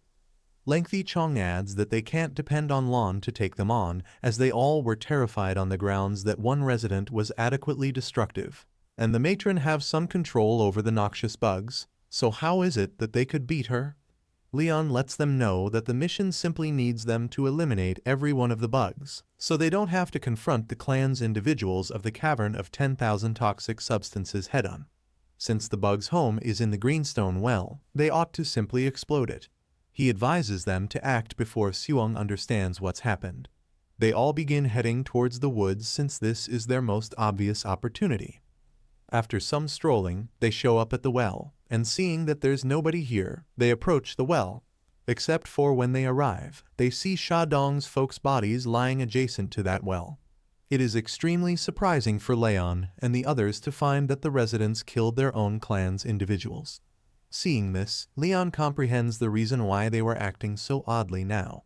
He understands that not every one of the clan's individuals are terrible. Leon advises the others to leave them there and first obliterate this well while they can. Yang, Tooth Yuan, and Tooth Disregard use fire, wind, and ground blast wizardry to go after that well. There is an immense blast, and with the well, almost ground likewise gets annihilated. A major dim opening shows up there. Seeing it, Yangshi asks, "With this strong assault, all bugs should have passed on, so why hasn't the framework informed them that they have finished the mission?" Unexpectedly, the matron of the harmful cavern digs out from a deficit, snickering, saying, "You rodents have been shrewd." With her is the foundation of the Cavern of 10,000 Toxic Substances, Quang Meng. She was not anticipating that Jui should bite the dust like that. Taking a gander at her, Leon asks, "Would it be advisable for me I call you the matron of the Cavern of 10,000 Toxic Substances or Xiaodong?" Hearing him, the authority expressed out loud, "Whatever's the issue, older sibling? Don't you like my ongoing structure? Would it be advisable for me I turn around into Tuzong?" In a split second, the matron transformed into the young lady Leon met before. She acts charming and asks, "Which one do you favor, elder sibling?" With a miserable articulation, she said, "I needed to save you, elder sibling, and carry on my bloodline with you. Yet you've killed such countless bugs. In the event that I don't forfeit you, the Sovereign Mother will be exceptionally furious." Leon asks her, for what good reason she would kill her own clan's individuals. "Aren't they her folks?" The matron chuckles and said, "So what? They're only two futile defiant bits of garbage." Hearing her call her own folks waste triggers Lean's displeasure. When Shundong called her folks pointless rebellious bits of garbage, Leon flew off the handle at her. Shundong said, Older sibling, don't be furious in light of the fact that you will see them soon. In any case, she snickered, and large number of bugs emerged from her mouth and straightforwardly went after Lon.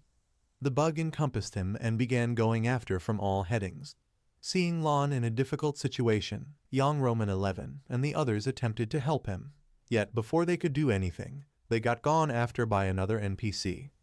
The person who went after them is Kwang Mong, whose bug nibble status is dynamic right now. He cautioned Young Roman 11 and others not to intrude on the matron. He is the one they ought to be battling. Kwang Mong is level 10 with 500 well-being focuses. He has a normal of 55 strength, protection, and dexterity. His gifts are bug nibble and noxious bug control. Kwang Mong prevented youthful Shi and others from going to help Lion, so Lion then again was battling those bugs alone. However, he was battling in light of the fact that there were an excessive number of bugs. Lion knows that assuming they continue to battle, it'll be a self-destruction mission, in the event that he can increment his dexterity and safeguard to 166 like his solidarity, he will actually want to endure effortlessly. Leon began thinking, would it be a good idea for him he utilize the dynamic ability of Braveheart now? However, he didn't utilize it. He can in any case restore once as a result of Sage security, so he chose to battle. He realizes that he needs to manage the reason for the issue. As long as he can kill Suong, these bugs won't be controlled. Reasoning this, Leon leaped to go after her. Seeing Lion coming her direction, Shundong chuckled and inquired as to whether he needed to turn into the bug's food now. She felt that Lion can't enter her bug wall, yet she got stunned. Besides the fact that her bug wall broke, however, Lion likewise contacted her and with a kick made an opening in her body. Zundong lashed out after Leon kicked her. Bug Nibble's status got enacted, and she transformed into her developed structure. Her status window springs up when she takes harm, which shows that she is an uncommon NPC.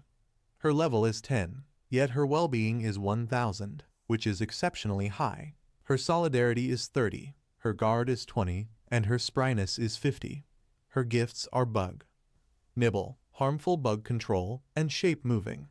Yundong was exceptionally furious at Leon, saying, "Dissatisfied imp, might you at any point let the bugs eat you?" Seeing her status, Leon got confounded with respect to why she is an uncommon NPC, despite the fact that her details are not exactly Jews. This looks bad. While Leon was thinking everything, Shundong expressed, "Older sibling, you've made an opening in my little stomach. It'd be terrible assuming that you harmed it." She swung her hand, and her deafness out of nowhere rose to 80. Lon was shocked to see it, and before he could respond, Shundong went after him with full power. Leon eased off, yet it was insufficient. Shundong wounded Leon's chest utilizing her hand. Leon was stunned and regurgitated blood. Leon couldn't comprehend what simply happened. How could spryness be expanded in a brief moment? Lon lacked the opportunity to try and respond to it.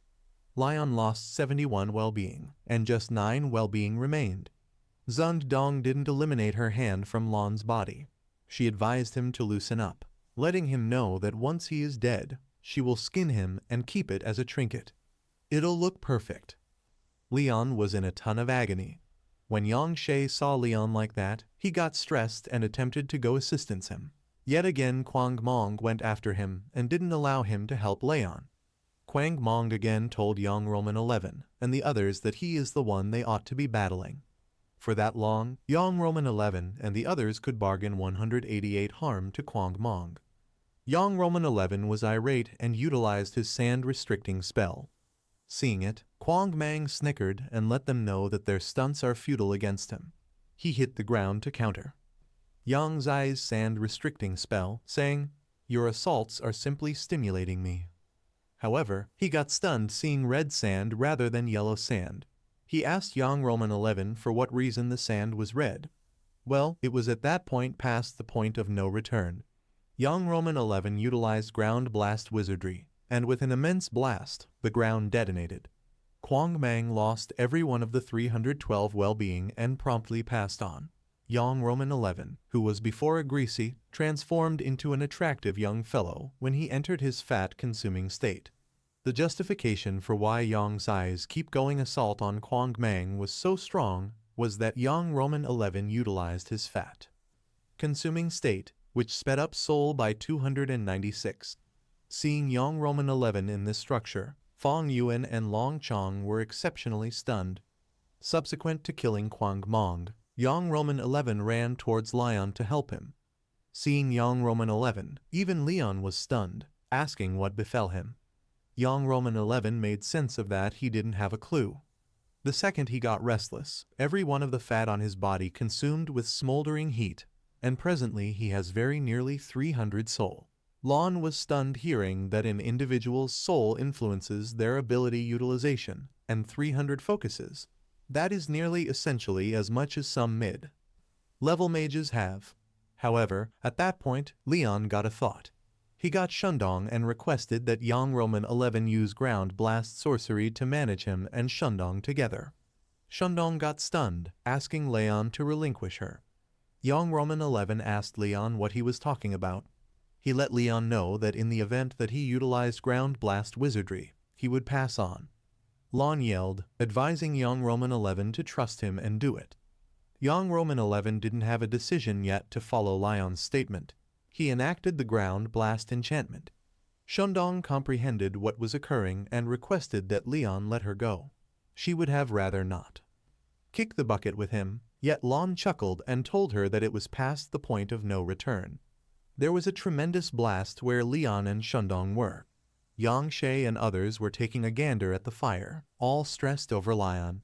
Unexpectedly, a framework warning came saying, deadly harm has been distinguished. The S-rank hardware sage's insurance has been enacted, and this occurrence of harm has been discredited. Player Leon's fortitude despite death has been recognized. The A-rank uninvolved ability solid agreement has been major areas of strength for granted. Strong agreement is an A-rank ability. Its impact is that each 50 places of well-being will build the player's strength by 1. Each mark of solidarity will expand the player's well-being by 10. From the smoke, Leon came out. He was protected in view of sage security. Lon was glad to see that there's something to be thankful for. It seems as though the framework truly doesn't believe he should kick the bucket. On the off chance that he has 166 strength, that implies he gets 1660 more HP due to his new ability. Now Leon is a level 8 sorcerer with 167 strength, which doubles due to Leon's god overpowering strength ability. His guard is 6, dexterity is 9, and his soul is as yet 0, yet his well-being is presently 1740. Lon has almost 18,800 GP now. He doesn't need to stress over being killed in one hit by a supervisor currently. Seeing Leon unscratched remaining there, Yang Shay comes hurrying to him.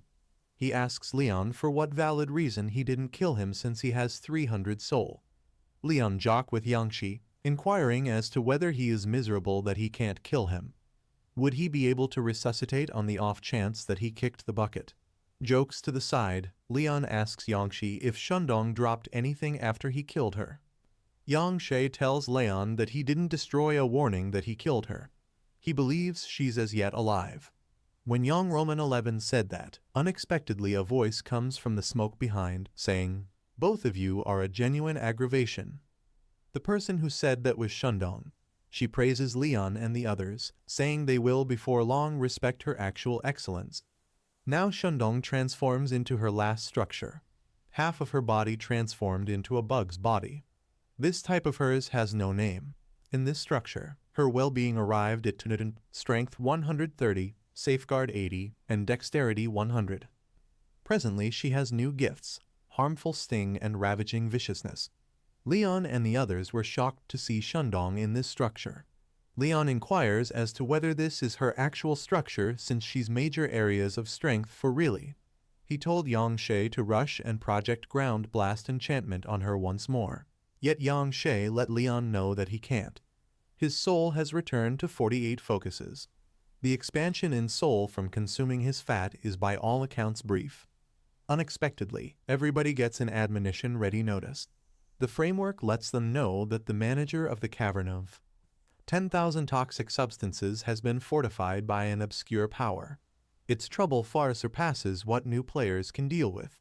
It requests that players, if it's not too much trouble, leave this world promptly. Seeing the warning, Leon asks the framework what might befall their custom world. Young Roman 11 lets him know that running, getting away from this beast, is adequate. For what reason is he actually thinking about the mission? The framework lets them know that it has been determined that the players have not crushed the supervisor, the sovereign mother of the cavern of 10,000 toxins, so they ought to leave and restart. The custom world. Leon could do without everything that the framework is saying to them. He begins running towards Shandong, saying, Head Ji Pingyang extraordinarily advised me to pass the custom world, so regardless of what compelled off, you'll kick the bucket today. Seeing Leon coming, Suong additionally runs towards him, saying, Awesome, nauseating people, it's basically impossible that you can harm this body. I'll destroy you. Yet when the two of them hit each other, Lon loses just 124 well-being, yet Suong loses 196 well-being. The two of them kept going after one another, and Suong kept losing more well-being. Then Leon. The justification for why Leon is causing more harm is that he has more strength contrasted with Shandong. She was stunned to see Leon's power, thinking, what is this rascal precisely? Why hasn't he passed on? He's just level 8, yet he could cause more harm than me. She begins to ponder which of them is the manager here. She was unable to comprehend the amount of solidarity Lon possesses, and how does a mage have this much strength? Thinking this, it unexpectedly hits Shandong. She advises Leon to stand by, inquiring as to whether B sent him. Shandong was figuring it should be it. As it were. B can make a beast like Leon. He was the person who made her, after all. Leon didn't quit going after her. He raised his staff and yelled, By Z, he anything I'm called Leon Chia. Saying that, Leon swings his staff and hits Shandong with his full power. Shandong loses her leftover 213 well-being. When Shandong heard that Leon's family name is Qiao, he said, It can't be. Might it at some point be that ruler? Yet she was unable to grasp that on the off chance that that is the case, how could he kill her? Shandong passed on by Leon's last assault. A framework notice. Come saying it has been identified that the player Leon has crushed supervisor beast through scuffle goes after, so 15 free detail focuses have been granted to him. Leon additionally gets 75 experience points. Furthermore, with that, he levels up to even out 9. In the wake of stepping up effectively, Leon right now has 5 experience focuses. He currently needs 90 experience focuses to step up again. He additionally gets 5 free detail focuses for stepping up. When Shandong bites the dust, a framework warning comes telling that the cavern of 10,000 toxic substances inconsistency has been settled. The framework complements the 5 players on progress, successfully finishing the particular world for mages. Hearing that, everybody takes a murmur of alleviation that they at last passed. The framework begins surveying the player's positioning. After the framework's evaluation is finished, it reports that player Long Chang is F rank, player Tooth Disregard is E rank, player Tooth Yuan is E rank, player Yang Roman 11 is a position, and player Leon is S rank. In the wake of evaluating the positions, the framework begins giving out remunerations as per player appraisals. The framework gives S rank compensations to Leon. He got 100 experience focuses and 10 free detail focuses. He likewise got the A rank ability book, Entryway to Section of Land. Well, subsequent to getting 100 experience focuses, Leon steps up again. For stepping up effectively, he got 5 free detail focuses. Now Leon needs 100 experience focuses to step up next. He was glad to see that he is level 10 presently, however solely after entering the beginning phase might he at any point say that he is a different universe player who can go it alone. Leon asks the framework what's in the spirit's center. The framework draws, and in it, Wild Bug Plate, a B rank thing, was found. Its impact is that it expands the player's well-being by 800. There are no role limitations on it, except for it has a level limitation of beginning phase, that is level 11. Seeing that Wild Bug Plate, Leon believed that this gear's impact accommodates serious areas of strength for him ability. The other thing he got was the puzzling Rubik's solid shape. A Rubik's 3D square has been fixed by some power. Leon believed it's simply a weird Rubik's block. Yet unexpectedly a framework notice comes to let Leon know that the secretive Rubik's 3D shape has perceived and bound to its host. Then the baffling Rubik's shape enacted. With that, Leon has gotten the capacity to survey the capacities of people inside 10 degrees of themselves. Yet there was one more obscure secured capacity in it. Leon was shocked to see, figuring the reason why did this Rubik's 3D square would tie to him, and why it has a locked capacity. Simply the one capacity is now strong. While everybody was checking their prizes, unexpectedly, through an entryway, that yellow-haired mythical person young lady comes out, saluting the 5 players on finishing the cavern of 10,000 toxic substances. As an additional award, she expanded their soul by 20%. Hearing this, Yang She was too blissful, saying, "Sibling Lon, this prize is astonishing." Lon likewise giggles with him saying, "No doubt, it's great." Except for Truly, Leon was extremely miserable on the grounds that his soul is 0. So 20% of that is actually 0. This prize is futile to him. After that, the time had come to leave this world. However, before they could leave, Tooth Yuan and her party individuals come to Leon, expressing gratitude toward him for saving them and bringing them through the specific world. Leon told them that it's no issue and he will see them around. While leaving, Tooth Yuan asks Leon and Yang Roman 11 which colleges they are applying to. Yang Roman 11 told her that they have previously gotten a spot in Jingdu. Hearing that, Tooth Yuan said she will get in too. With that, each of them 5 remaining the world. When they left, that mythical person young lady took a gander at the entryway and had an exceptionally puzzling grin all over. As of now, our hero Leon is level 10 with 202 strength, which pairs with the god overpowering strength ability. His guard, spryness, soul, and mana are equivalent to previously, yet his well-being is 2120. He has the ability, the Mag's Valiant Heart, which rank is obscure. His abilities are Muscle or Makes Wonders a position, Solid Agreement a position. He is outfitted with the Ring of the Skeleton Ruler a C position thing, and he has 3 ability books. Skeleton Gathering Enchantment F rank, Shrinking Wizardry B rank, and Entryway to Section of Land a position. Now on to the story. At some point later at the 4th school's container, Maf was stunned to figure out that Leon is level 10 as of now. Maf couldn't grasp that since a champion's particular world has a larger number of beasts than a mag's. Under ordinary conditions, the previous will step up quicker than the last option. So how is Leon a similar level as him? Well, all that to the side, the most stunning thing was Yang's eyes change. Xiao Zhu, pointing at Yang Roman 11, asked Leon assuming that he is certain this is Yang She. She finds it hard to accept. Zhou concurs with her. Maxim, no doubt, this changes an excessive lot of. He's considerably more attractive than Maf. Yang She, while eating, asks them what use is solid. He will recover the load when he can. In the event that not, he wouldn't have a good sense of reassurance at all the following time he enters the other world. Youngie asks everybody that since they have all gotten spots, are they actually sitting for the otherworld assessment? Well, it was a legitimate inquiry on the grounds that in Kiji, the main day of the year is the day of the assessment. It is a way to choose the up-and-coming age of capable people.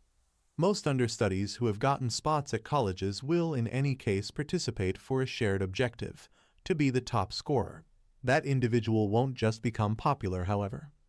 Be compensated with a position piece of gear. Maf swings his sword and states that he is partaking. He should get in front of the pack among the fighters. He grins and lets everybody know that he has heard his dad say that it's different this time around. The top scorer will get a S-rank piece of hardware. Leon expressed nothing there, except for he has concluded that since it's S-rank, he should be the top scorer this time. While Lon was returning home, certain individuals were following him.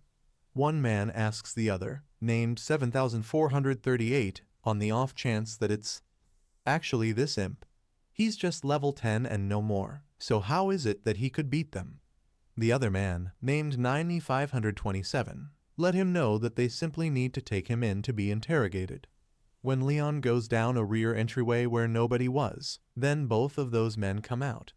When the two of them abruptly come before Lon, his capacity to distinguish character ascribes got actuated. Leon was astonished, asking, "May I assist you?" Well, the two of them were professional killers. One with earthy-colored hair was beginning phase level 16, and the other one with blue hair was beginning phase level 18. The blue-haired man inquires, him assuming that he is Leon, the mage who killed Zund Dong of the Cavern of 10,000 Toxins. Hearing that they are here a direct result of a world's manager, Leon might they at any point be the B Shundong referenced. Now he comprehends that B isn't an individual, however an association. Leon overdid it. He ought to have scrutinized her. Leon, with an emotionless expression, misled them, saying they have some unacceptable individual. He is Math. Hearing that, the brown-haired person lashes out at the other person, saying, "I let him know it couldn't be this kid." He expressed sorry to Leon, saying he has some unacceptable individual. Hearing him, the blue-haired person punches him, asking, "Is he sufficiently imbecilic to accept anything he says?" The blue-haired person let Leon know that they will really look at themselves, assuming he is Math or Leon. The two of them leaped to go after Leon, yet Lon didn't move or respond to their assault. Both of those professional killers assault both of Leon's troopers. The brown-haired person was stunned. He shared with different professional killers that fighters are more grounded than mages. However, he's not in any event avoiding, so he isn't lying. Yet, Leon didn't allow them any opportunity to uncertainty. He likewise bounced towards the brown-haired fellow and hit him with full power. The brown-haired person took off and raised a ruckus around town, losing 197 of his hill. The blue-haired person was stunned when he saw that the brown-haired person was taken out with one blow. Even he was unable to do that, and Lion carried on as though nothing happened, even subsequent to being gone after 2 times. This makes the blue-haired person imagine that this protection and this strength are not what a mage could have. He likewise accepts that Leon truly isn't a mage they are searching for. With an irate look, Lon inquires, the blue-haired person assuming he is up for cycle 2. Seeing Leon furious, the blue-haired person gets a little frightened. He chuckles and lets Leon know that battling is the most effective way to get to know somebody. He said that they bear no hostility. They have confused him with another person, and they are exceptionally sorry. He let Leon know that he is only a gear tooth in the association, position 7438 as far as strength.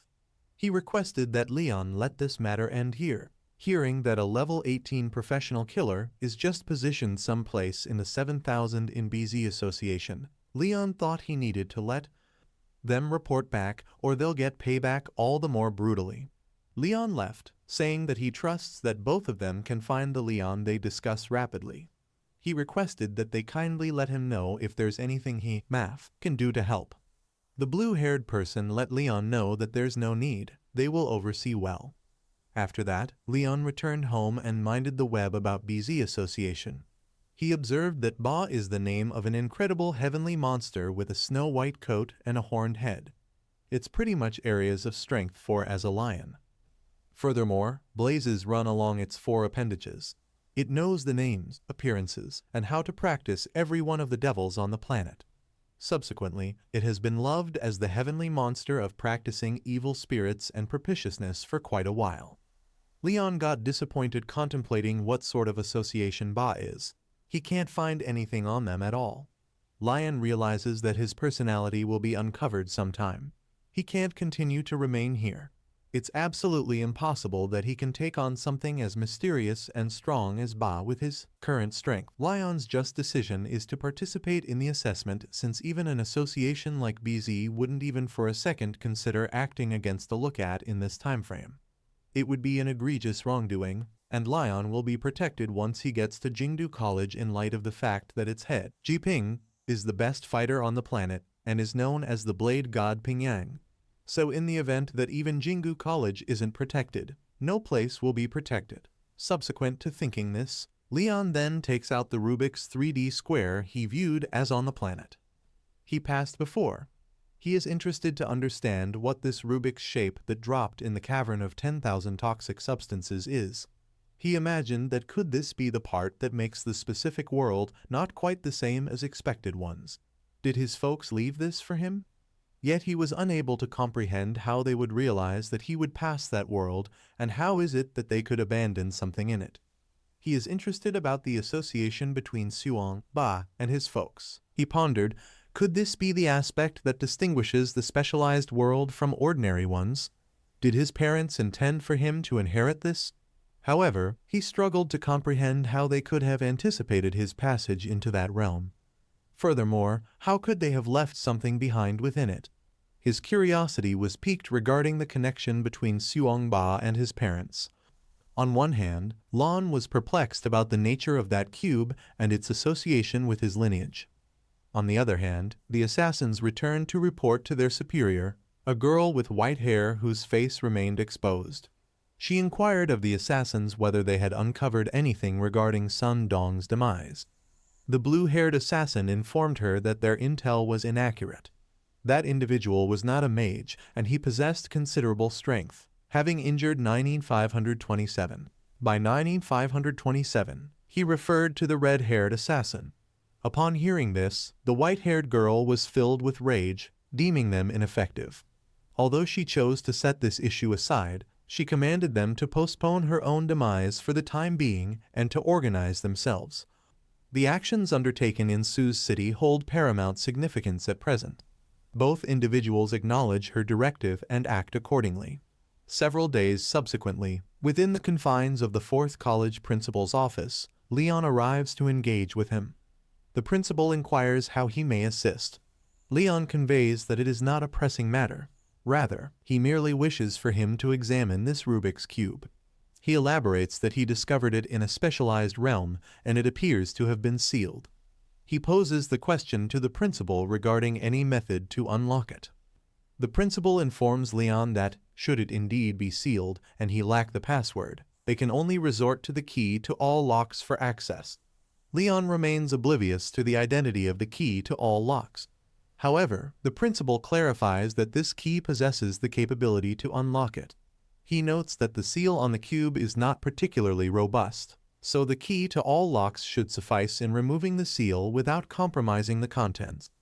Leon then queries the principal about the location of the key to all locks. The principal reveals that the key to all locks resides within the E-rank world kingdom of machines present a unique environment. He advises Leon to exercise caution because this is an open world where players may attempt to undermine his efforts. Upon his arrival in the Kingdom of Machines, specifically in the human sector of the city, Leon surveys his surroundings. He contemplates, is this truly the open world Kingdom of Machines? Recollections of his principal's words flood his mind. He recalls the significant conflict that once transpired between humans and machines, initiated when the latter achieved sentience. Ultimately, a peace treaty was established, and the region they inhabited became recognized as the Kingdom of Machines. Observing the humans surrounding him, Leon realizes that he must indeed be in the human district of the City of Machines. He begins to stride toward the central city, for his principal had previously indicated that to obtain the key to all locks, he must acquire a hidden mission from the landlord of the city, Hu Jun. Leon feels a twinge of anxiety because he remains uncertain about how he will arrange a meeting with the city lord. However, as these thoughts swirl in his mind, he inadvertently brushes past an elderly man clad in a lab coat. The old man mutters to himself, expressing that the real-life experiment was not progressing as it should. As he ambled along, he found himself engrossed in some calculations. However, because his focus was elsewhere, he collided with a muscular individual sporting black hair and fell to the ground. The elderly man quickly offered an apology upon noticing the impressive physique of the other man. But the black-haired individual was not inclined to overlook the incident. With a scowl etched on his face, he demanded, "What's your problem, old man? Can't you walk properly? You're doing it on purpose, aren't you?" The elderly man repeated his apology, but the black-haired man persisted in escalating the situation. He asserted that the old man had caused him injury and insisted on compensation. This entire debacle captured Leon's attention. The black-haired man seized the old man's legs, flipping him upside down and demanding payment. The companions of the black-haired man cheered, exclaiming, "Surely this old Foji isn't broke." It was too much for Leon to bear. He stepped in and declared, "How dare you extort an old man in broad daylight?" he continued. "How can an upstanding young man like me simply stand by and watch this unfold?" In response to Leon's intervention, the black-haired man attempted to intimidate him, contorting his face into a menacing expression. Face instructed Leon to mind his own business. However, he questioned whether Leon would assist him in covering his expenses. Leon clenched his fist and asserted that evil could not evade the law. He struck the black-haired man with considerable force, sending him careening into the wall. The other subordinates were taken aback by Leon's strength. They promptly sought forgiveness, claiming they were mistaken and would seek to make amends to Leon. This elderly gentleman then urged them to leave, and the black-haired man fled at that moment. Leon inquired about the old man's well-being. The old man offered some money to Leon, stating he only possessed this limited amount. Leon responded that he was an upstanding young man, born in the spring breeze and nurtured under the red flag. He requested that the old man refrain from associating him with those gangsters. The old man expressed his gratitude but also apologized, stating he was merely an old man and lacked the means to repay Leon. Leon reassured him that he required nothing in return, but he asked if the old man could guide him in locating the landlord of the City of Machines. The old man then asked Leon if he was indeed searching for the landlord. Leon responded, "He requires a unique piece of equipment known as the key to all locks, and only the landlord, JockJut, possesses it." The elderly man smiled upon hearing this. He informed Lon that he cannot provide much assistance in other areas. However, he can facilitate a meeting with the landlord. Lon felt delighted to receive this news and expressed his gratitude to the old man. Before they departed, the old man cautioned Lon that obtaining the equipment from the landlord would not be straightforward. Lon reassured the old man, stating, "Uncle, you don't understand my power. I only utilized 1% of it just now." Meanwhile, the thugs whom Lon had recently defeated were observing from an elevated position. A man with yellow hair inquired of a black-haired companion whether he believed the landlord had located his intended target. The black-haired individual replied that he was unsure. However, he directed his attention to Lon. He remarked to his companion that Lon is the most formidable player he has ever encountered. Concurrently, in the Kingdom of Machines, Head Lady M informed her subordinate, Blitz, that Professor JockJut is hosting an academic seminar again tomorrow. She expressed indifference regarding how Blitz accomplishes it, but he must ensure the professor's presence. Upon hearing that Blitz had smiled and assured her that he would fulfill her order, Leon initially dismissed the significance of the statement. However, some time later, that elderly man led him to an expansive palace, asserting that the landlord he sought resided within. As Leon surveyed the mansion, confusion enveloped him. Is this truly the residence of JockJut? How can that old man navigate this place so freely? He pondered. Although he contemplated inquiring about the situation, when he glanced back, the old man had vanished without a trace. This left Leon undeterred. He believed he would ultimately locate the landlord and obtain the key to unlock all the doors. Yet, upon opening the grand entrance of the mansion, he was met by a group of individuals standing before him, seemingly awaiting his arrival. On closer inspection, Leon recognized the faces, the elderly man who had guided him to the palace and the two thugs he had previously defeated. The old man stepped forward and proclaimed himself the landlord of the City of Machines. "These two are my most formidable bodyguards," he stated. Leon, taken aback by this revelation, questioned the landlord about the motive behind their earlier aggression.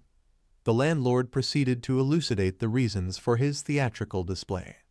He sought to discover an individual strong enough indeed, someone far more powerful than his bodyguards. That individual is Lon. He inquired of Lon whether he desired the key to all locks. Provided that Leon assists him with a certain task, he would grant it to Lon. Suddenly, a system notification appeared, indicating that a hidden mission had been assigned. The landlord informed Leon that he would be hosting an academic seminar the following day to promote his research on machines and organic life. However, the robots within the kingdom, intent on pilfering his research, would not allow this opportunity to pass. Leon acknowledged the situation. The landlord expected Leon to protect him. But no, he quickly amended his statement. He required Leon to vanquish the queen of the kingdom of machines and obliterate her mechanical heart. A subsequent system notification arrived, detailing Leon's mission: to defeat Mand, the queen of the kingdom of machines, and destroy the mechanical heart known as Marta in order to secure the key to all locks. Upon reviewing the information, Leon smiled and confidently asserted that if they were merely robots, it would pose no significant challenge. Leon accepted the mission. The next day, at the hall where an academic seminar is currently underway, and the landlord begins his address by stating, "Everyone, we inhabit a society where technology is advancing at a rapid pace. Mother Nature sustains humanity, while humans endeavor to unveil her secrets. Until now, the intricacy of computers and artificial systems has been akin to that of genuine life. Just how much of authentic life can be digitalized? AI was developed to decipher this enigma. However, we do not deem an AI that has successfully passed the Turing test as new life. In a similar vein, the robots inhabiting the kingdom of robots may possess sentience, but they lack the ability to procreate in a conventional manner." The landlord poses a question to the audience: can a robot genuinely grow? Although this dialogue revolves around science and technology, Leon remains perplexed. He finds himself growing bored, pondering, why aren't those robots here yet? Suddenly, he observes something descending toward the hall from the sky, shattering the roof glass. This entity made its entrance with a formidable impact. The arrival was none other than the robot Blitz. With a laugh, he proclaimed, "Flesh and blood is weak, but machinery is eternal." Professor Qiao cast aside that feeble human facade and instead embraced the realm of machinery. Instead of just watching a robot, the crowd freaked out and ran from the hall while security surrounded Blitz. The landlord's bodyguard, who had yellow hair, told Blitz to leave, saying, "This isn't a place for the likes of you." However, Blitz didn't want to listen. He suddenly disappeared from where he was and reappeared right in front of the yellow-haired bodyguard, throwing a hard punch. The bodyguard went flying, and before the other guards could do anything, Blitz, using his amazing speed, started attacking everyone around him. He stood proudly on top of the bodyguard, laughing at the chaos he had caused. Lon, watching all this, felt really angry because it was a really disrespectful thing to do. However, just as Lon was about to jump in, the landlord stopped him, reminding him that they were there for him, and that this time he would go with them to the kingdom of machines. He was risking everything on Lon. On the other hand, Blitz kept attacking the landlord's bodyguards, laughing and teasing them, saying, "Are you seeing this? This is the power of the machine I have." The strongest physique suddenly appeared as Lady Mend came through the roof. When Lin and the landlord saw her, they were shocked. She asked the landlord to come with her. However, he told her to make her people stop what they were doing, promising that he would follow her lead. Lady M, not discouraged, wrapped the landlord in her mechanical chains, saying that if he had listened earlier, things would have been easier. After their talk, Lady M was about to leave when she called for Blitz to come back too. Blitz told Lady M to take the landlord and go, saying he would deal with the bodyguards for a bit. Hearing this, Lady M came back, but reluctantly. After she left, Leon called on the robot Blitz, who was busy taking down the landlord's bodyguards. Leon sarcastically asked if Blitz was the one bragging about having the strongest body. In reply, Blitz laughed, saying that humans like Leon just didn't get the real beauty and strength of mechanical transformation. Leon cut him off, wondering if Blitz was done with his speech, because he was ready to attack first. Blitz then asked Leon if he wasn't interested in joining the amazing mechanical evolution. Did he not want the most perfect and powerful body? Leon didn't even think about the offer, and he threw a massive punch at Blitz's stomach, dealing a shocking 306 damage. Blitz, who was an NPC at level 11 with a total health of 500, found himself stumbling from that one hit. Although he had advanced mechanics and strong cannon skills, he had no chance to use them in this tough situation. Leon apologized to Blitz for turning down his earlier offer, claiming he already had a strong and amazing physique. With that one hit, Leon made a big hole in Blitz's body. Stunned, Blitz exclaimed that it was impossible for a mere human to breach his biochemical form. As he collapsed to the ground, he implored Leon to explain how such a feat was achievable. Leon simply replied that he had raised his hand and struck Blitz, that was the extent of it. In disbelief, Blitz shouted, questioning how a mortal's physique could rival that of a mechanical construct. Leon clarified that he, in fact, bore the ancient holy physique of the human race, which granted him extraordinary strength. Leon then proceeded to kick Blitz down and positioned himself atop him. Blitz, disoriented by the turn of events, asked Leon what he intended to do. Leon responded by delivering another punch, inflicting 102 damage, which was a lot, and instructed him to cease his nonsensical inquiries. He warned Blitz that if he did not comply, he would face dire consequences. However, this was not just a threat. Blitz might be torn apart because he didn't understand the seriousness of the situation. A pile of junked metal quickly became the center of attention as Blitz hurried toward his territory, the Kingdom of Machines. However, he realized he didn't have much choice, so he offered Leon a ride back to this mechanical world. Leon, now knowing that the landlord had purposely let himself get caught, understood the man's true plan: to take Leon to the Kingdom of Machines with the goal of ripping apart the mechanical heart. "Don't worry, landlord," he said confidently. "I will definitely finish this task." But, in contrast, Blitz was overwhelmed with fear, fully aware of Leon's incredible power. He couldn't understand why Leon would let the professor get taken, especially since Leon had an ancient holy body. This was really concerning. Blitz decided he needed to share this news with Lady Mend, so he used a transmission to warn the Kingdom of Machinery about Leon's upcoming arrival. Meanwhile, as Leon rode on Blitz's back, they moved toward the Kingdom of Mechanical Wonders. In another part of this world, at the Kingdom of Machines, Lady M led the landlord to the main headquarters. She said sorry to Professor Hua for the rude way he invited her. "No worries," he answered, making her feel better. He added that even when faced with death, he stayed calm. However, she was still worried about how her words would be taken. This was difficult for her, because she thought it was important to be polite. He will not betray the human race by aligning himself with her kingdom.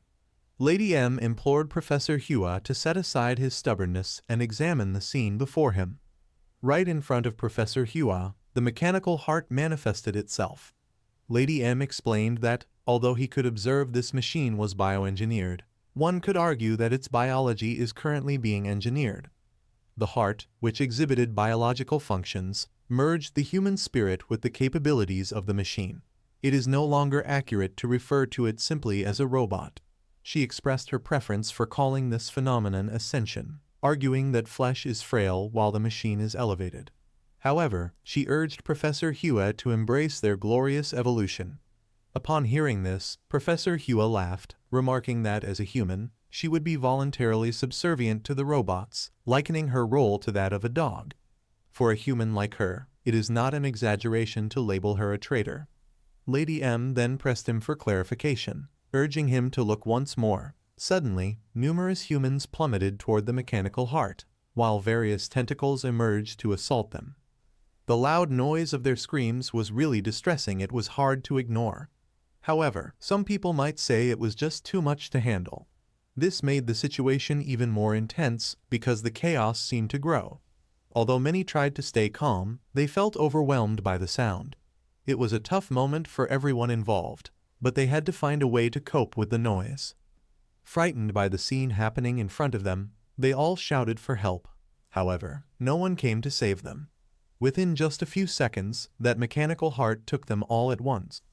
On the other side, Leon reached the Machine Kingdom, where an army of warrior robots was waiting for him. They recognized Leon as an intruder and declared, "Intruder detected." In reply, they started to attack. Leon, using his fists, began to take apart the robots. A system notification popped up, showing that it had spotted player Leon defeating a low-level robot with melee attacks. As a reward, he got 1 free stat point and 3 experience points for each robot he destroyed. Leon felt really happy because he hadn't expected that destroying robots would bring such rewards. In just a few minutes, he cleared the area of all robotic enemies. After taking apart the last of the warrior robots, he headed for the headquarters. Meanwhile, after seeing the mechanical heart devour the humans, Professor Hua called it a monster. He wondered whether Lady M could also be seen as a monster for creating something so terrifying. Professor H was told that his anger would not fix the problem. She explained that the mechanical heart, which is called Marta, is basically a failure. Their original idea was to let the robot grow on its own. However, this is the result they now have. As she explains, they accidentally made a life-consuming monster, and its never-ending hunger keeps growing. At first, it needed just one human, then 5, and now even she is unsure of how far it can go. So, they decided to ask Professor Hua for help with Marta's situation. She warned him that, of course, he could ignore this problem, but the price would be the lives of new humans that fall victim to Marta's endless appetite. After seeing all of this, Professor Hua realized he had to depend on Leon to stop the danger. Suddenly, one of Lady M's workers burst in with urgent news, saying that a human with the ancient holy physique had entered the kingdom. Upon hearing this, Lady M stayed calm and asked the robot if this person was really the ancient holy physique mentioned by Blitz in the earlier message. However, before anything happens, an axe suddenly flies through the air from the other side of the door. By violently ripping apart that metal barrier, Leon crashes into the headquarters. Looking at him now, one might say that Leon is, in fact, the main villain of this story. Although the scene plays out dramatically, it is clear that tensions are rising because of the upcoming fight. This moment captures the heart of the story, hinting at deeper motives involved. The landlord felt happy to see Lon finally arrive there. However, Leon M was surprised too, thinking, "Is this man the one with the ancient holy physique that Blitz mentioned?"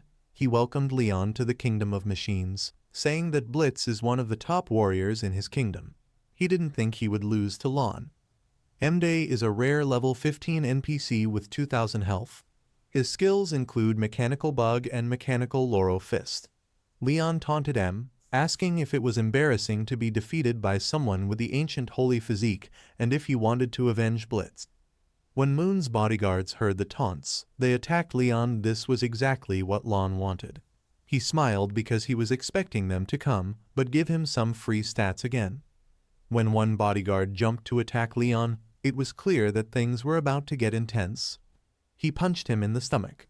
A system message appears. For defeating a low-level robot with melee attacks, Leon earns free stat points and 3 experience points. Seeing that the first bodyguard was defeated so easily, the second bodyguard tried to escape. However, Leon didn't let him. He punched the second bodyguard in the face, and with that, both of Mundi's bodyguards fell to the ground. Those bodyguards of Manga were too shocked to realize that Leon's mortal body is actually stronger than the modified ones created by the Queen.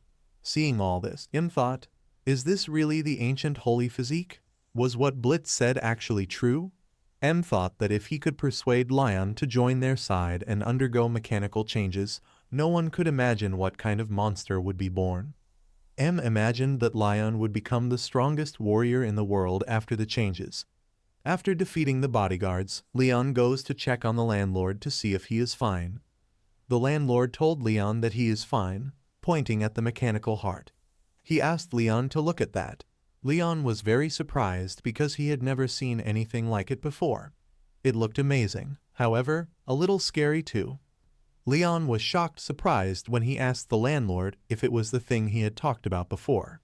The landlord told him that it was the mechanical heart. Marta, this mechanical heart, is also a monster in this world. It's a level 15 monster with 2000 health, and it seems to be going through a change. When Leon saw blood on the floor below the mechanical heart, he asked the landlord about it. The landlord explained that they were using humans to feed the machine. Hearing that made Leon angry. He told the landlord that even without his commission, he would have still destroyed this mechanical heart. The landlord, seeing Leon's determination, decided to leave this matter to Lon. After realizing Lon's power, M at all costs wanted to win over the ancient holy physique. And asked Leon, the owner of the ancient holy physique of the human race, to abandon his weak body and join the glorious evolution. However, Leon didn't even hear him because he approached the mechanical heart. Mei didn't understand what he was planning to do. Then, Leon jumped on the window and entered the room of the mechanical heart. Heart racing, he made a fist to attack the mechanical heart. Marta was shocked to see that he asked Leon to stop, questioning what he was trying to do to her. However, Leon didn't care about him at all. He punched the mechanical heart with full power, dealing 404 health damage. Was very angry and jumped at Leon to stop him from destroying Marta. Although Leon noticed him coming, he changed his target from Marta to Manga, telling not to get in the way. Just when Leon was about to punch the internal system of started sending red warning notifications. Danger detected, high-level danger, please run away immediately. This made shocked. What does this mean? But before he could react, Leon punched him in the face, dealing 288 health damage. Went flying and hit the wall behind him. His face armor got destroyed by Leon's one punch, leaving him with 1712 health stats. Instead of being angry, was amazed by Leon's incredible strength. He decided that he must keep Leon in the kingdom of machines now. No matter what, Leon walked up to the mechanical heart Marta. He started hitting her over and over, causing 404 health damage with each punch. Before his final blow, Leon shouted, "You wicked thing, break for me." Then, he struck Marta with all of his strength. There was a massive explosion and Marta's body shattered, small pieces raining down to the ground. A system notification popped up. For successfully defeating the mechanical heart, Leon received 100 experience points as a reward. As Leon took down Marta with his melee attacks, he also earned 3 free stat points. After Marta exploded, human blood poured down from it. Seeing that he had actually destroyed Marta made Leon very angry. He jumped to confront asking if he understood how much hope Marta had for the robots. It was hard to believe for Leon to witness so much blood coming from Marta. He questioned about how many humans he had fed her. Leon glared at with furious eyes, saying, "You are clearly human. However, you call yourself a robot. Don't worry about Marta, it's your turn next." Leon felt scared when he saw how angry Leon was. He asked Leon to wait and listen. Told Leon that, although Leon has the ancient holy physique of the human race, he is very powerful. However, Leon's power is nothing compared to Her Majesty the Queen. He explained that even if Leon destroyed Marta, Her Majesty the Queen wouldn't blame him for it. Instead, Leon would get a chance to redeem himself. Told Leon that, as long as he followed him to meet Her Majesty the Queen and joined them, she could forgive Leon's sins. Hearing about Her Majesty the Queen, Leon got confused, thinking, "Isn't the leader of the Kingdom of Machines?" Suddenly, the landlord called out to Leon from behind, warning him not to be fooled by Leon told the landlord not to worry, saying he wasn't interested in that mechanical evolution. Leon only trusts his own body. But didn't mind what Leon said because she was confident that after Leon saw the power of the Queen, he would change his mind. Leon asked to let's go and meet his mechanical queen. Asked Leon to follow him, then Manga leads the way and Leon follows him while going ahead. Smiles as he releases a very small mechanical bug from his hand. This mechanical bug goes behind Leon and sits on his neck. Mechanical bugs are able to infect humans and gradually transform them into machines. However, Leon doesn't notice it at first. Although it's tiny, the bug can cause big problems. Because of this, feels a mix of excitement and worry. But he knows he has to keep moving forward. Because of his small size, Leon didn't notice the threat approaching.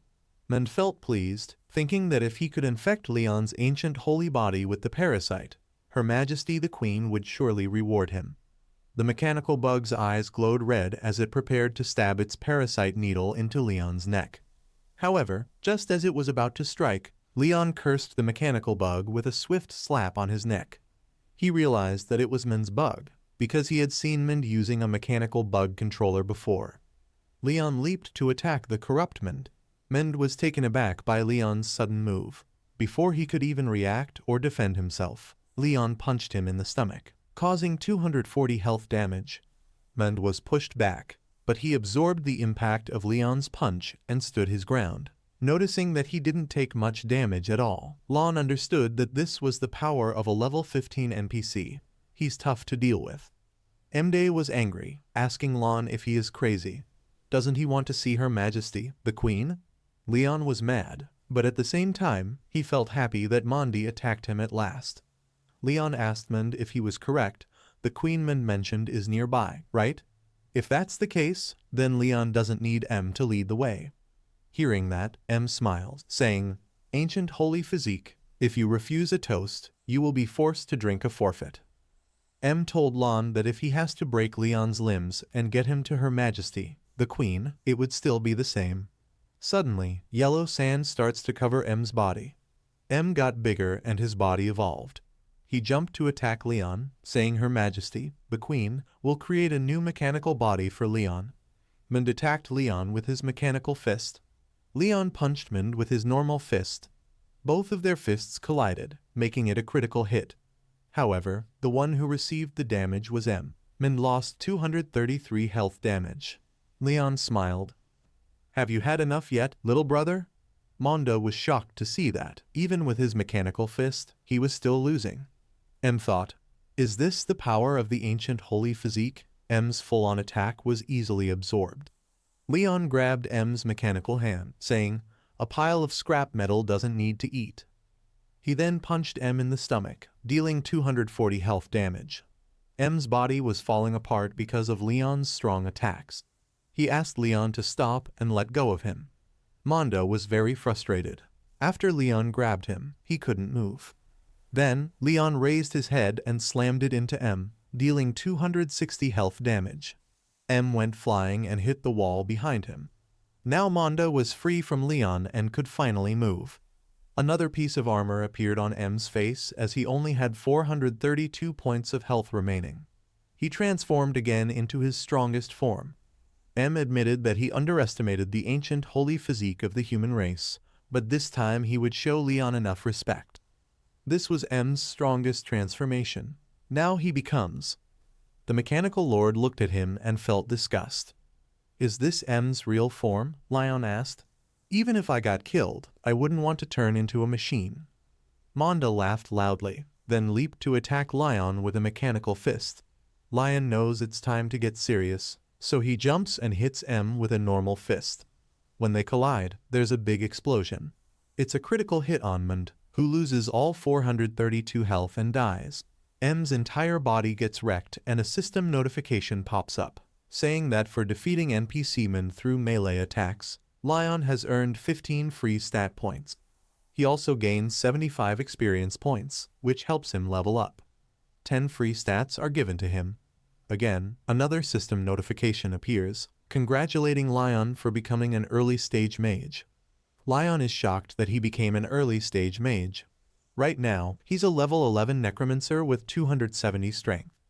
The effect of God's overwhelming strength doubles Lion's strength. His other stats stay the same, but his spirit is still 0. Lion still has talents. However, he's still a mage. Brave Heart Muscle creates miracles and strong contracts as his rank skills.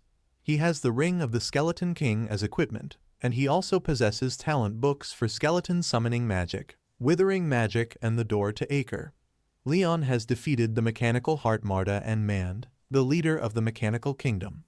A system notification comes, congratulating Leon for completing the hidden mission. Leon obtained the key to all locks. Lon is happy because the City Lord's mission is finally completed, and he got the key to all the locks. Now, it is time for Leon to meet the Queen of Machines. Lon laughs, thinking maybe she will give him some high-quality equipment.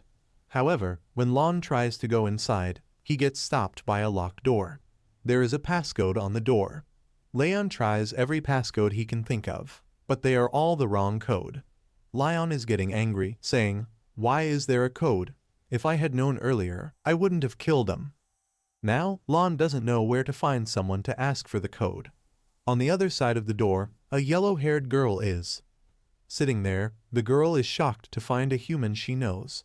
According to past experiences, humans can complete the mission by defeating Manda. So, why would they suddenly show up at her place? Then, Lon bursts into the room, smashing the door with his fist. He smiles, saying, "The old method still works." When Lion sees the girl, he is taken aback. Lon wonders if there are humans trapped here by M. Or maybe she is the one who is trapped. Lion steps closer to the little girl and asks, "Hello, little sister. Why are you here?" The yellow-haired girl is surprised to see Leon. She senses that this human is different. It's quite strange. Leon calls her little sister and asks if she can talk. He inquires about her name. The yellow-haired girl replies that she is the queen of the kingdom of machines. Lon is amazed when she claims this. The cute little girl before Leon is a level 48 epic NPC, a queen of machines. Her health is 100,000 and her strength, defense and agility stats are unknown. She possesses a mechanical puppet called Killing Ray and also a skill named Death. However, this situation is confusing for everyone involved.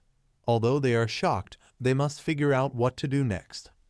Leon was shocked to discover that the small girl standing in front of him, the one he thought was just a kid, was actually the Queen of Machines. However, he was even more taken aback when he saw her status window. It was so high that it seemed impossible, almost like it belonged to a boss-level monster. This left him feeling confused, because he didn't expect such power from someone so young. Although he was amazed, he couldn't help but wonder what this really meant for him. Can you fathom that her health is a staggering 100,000? That figure is 50 times greater than Lon's health. Lon felt an acute sense of anxiety because he was aware that an NPC possessing merely 10,000 health could venture into an A-rank world and ascend to the status of a boss. Now, he pondered just how formidable she truly was. He concocted a plan to escape. Attempting to masquerade as one of her subordinates, he said, "Lady Queen, your subordinate has taken a wrong turn," offering his most sincere apologies. However, this ruse failed to deceive the queen. Utilizing her formidable power, she ensnared Lon with chains. He was taken aback. Before he could muster a response, she drew him closer to her. She halted him directly in front of her and raised her hand toward him. Lon was astounded by the queen's overwhelming might. He found himself utterly immobilized. The queen gradually approached, reassuring him not to be afraid, asserting that she would not inflict harm upon him. She gently caressed Leon's head and began to extract his memories. Suddenly, an explosion of crimson energy surged from Leon's mind and flowed into hers. Through Leon's memories, she witnessed every experience he had undergone throughout his life. The queen was astonished by the beauty of the external world. She informed Leon that she had known the truth for quite some time. This world is not genuine. However, she recognized that this was merely a virtual reality, one among innumerable others. Soon, this world would reset and everything would revert to its former state. But there existed a glitch within this virtual construct. As long as she remained in this room, she could evade the reset, although she was unable to recall how many times it had occurred. After numerous resets, only Leon had ever materialized before her. She was determined not to let this opportunity slip away. When the queen released Leon, he inquired whether she had glimpsed his memories. She responded that she had not. It was a trade, hers for Leon's. Hearing this, Leon realized it was no wonder she possessed such impressive stats, even as a leader in a D-rank world. He asked her if she intended to leave this realm. When the queen confirmed her wish, Leon commented that she might as well end his existence. He expounded on his identity as merely a level 11 nobody, stressing that there were no means for him to defy the regulations of this world. However, the queen comforted him, indicating that breaking the rules was not necessary. Suddenly, she raised her hand and inflicted a stab upon herself, leaving Leon completely bewildered. "What are you doing?" he asked, astonished. She extracted her heart from her body and informed Leon that they could manipulate the regulations of another world. Information regarding the queen's heart, a powerful S-rank mechanical device, flickered within his consciousness. She presented her heart to Leon, asserting that as long as he held it, it would eventually transform into another version of her. She did this because she understood that players had the capability to remove items. Although this revelation was surprising, she clarified that once it matured, her clone would have the chance to experience the external world. Leon experienced a complex amalgamation of emotions. He could barely comprehend that she was entrusting him with her very heart. She then posed a pivotal question. Was he truly prepared to embrace this responsibility? However, he found himself grappling with doubt, because such a burden felt overwhelming. Although he desired to reassure her, The weight of her trust was significant, and this reality left him momentarily speechless. He is not particularly anxious, he will certainly uphold his promises. She lacks the ability to influence his actions beyond the other realm. The moment the queen uttered a refusal, she informed Leon that she had not encountered a single instance of him violating a promise within his recollections. She merely wishes to observe firsthand what the outside world entails. This was the first occasion on which Leon witnessed an NPC who had achieved consciousness and even attempted to escape the realm that had brought her into existence. The queen inquired whether Leon had reached a decision. Leon smiled, posing the question of whether he truly had a choice. The queen, delighted by his response, she beamed radiantly, expressed her gratitude to Leon and indicated that he was free to depart. Suddenly, a system notification appeared, congratulating Leon on successfully completing the Kingdom of Machines assessment. Accomplished. Leon received a rank rating as the system allocated rewards based on a player's performance. Following his A rank achievement, he was awarded 50 experience points along with 5 free stat points. Additionally, Leon acquired 2 items. The first was a B rank talent book finalizing magic, while the second item was a C rank mechanical tool, knuckle dusters. However, he had not anticipated receiving such valuable rewards. This would be instrumental in his journey because it was of utmost importance. Although he felt somewhat overwhelmed yet undeniably excited about what lay ahead, Leon was eager to embrace the challenges that awaited him. Armed with C-rank mechanical knuckle dusters, he noticed his critical hit rate increased by 30%. There were no roll restrictions associated with these devices. This discovery made him feel quite elated. He even exclaimed, "This plaything's not bad." However, it was time to request the principal to unveil that enigmatic Rubik's Cube. Leon teleported to the principal's office. Nevertheless, he found the principal's seat empty. Leon couldn't comprehend why nobody was present, but he wasn't overly concerned. He resolved to take out the Rubik's Cube, believing he could utilize the key to all locks to solve this intricate puzzle. He inserted the key into the cube, and when it opened, a tremendous amount of aura burst forth. From the cube emerged a weapon known as the Green Dragon Crescent Blade. It was an evolved weapon, although no information regarding it was documented anywhere. The sight of this evolved weapon left Leon in shock. "Is this what my parents left for me?" he pondered. Leon struggles to understand why it is regarded as a weapon, even if it lacks any discernible qualities. Lon remains uncertain about how to enhance it. However, is he not a mage? Thus, why were they compelled to leave him with a combat weapon? Suddenly, the principal bursts into the office, calling out Leon's name. Upon his arrival, Leon informs the principal that he hastily opened that Rubik's Cube. He does not care about the Rubik's Cube. He insists, "Leon, you'd better hurry or you'll miss the examination." For a brief moment, Leon fails to comprehend what the principal means by examination. But when the realization strikes him, panic envelops him, and he dashes toward the examination hall. Conversely, within the examination hall, students from the first college ask the examiner if they may begin.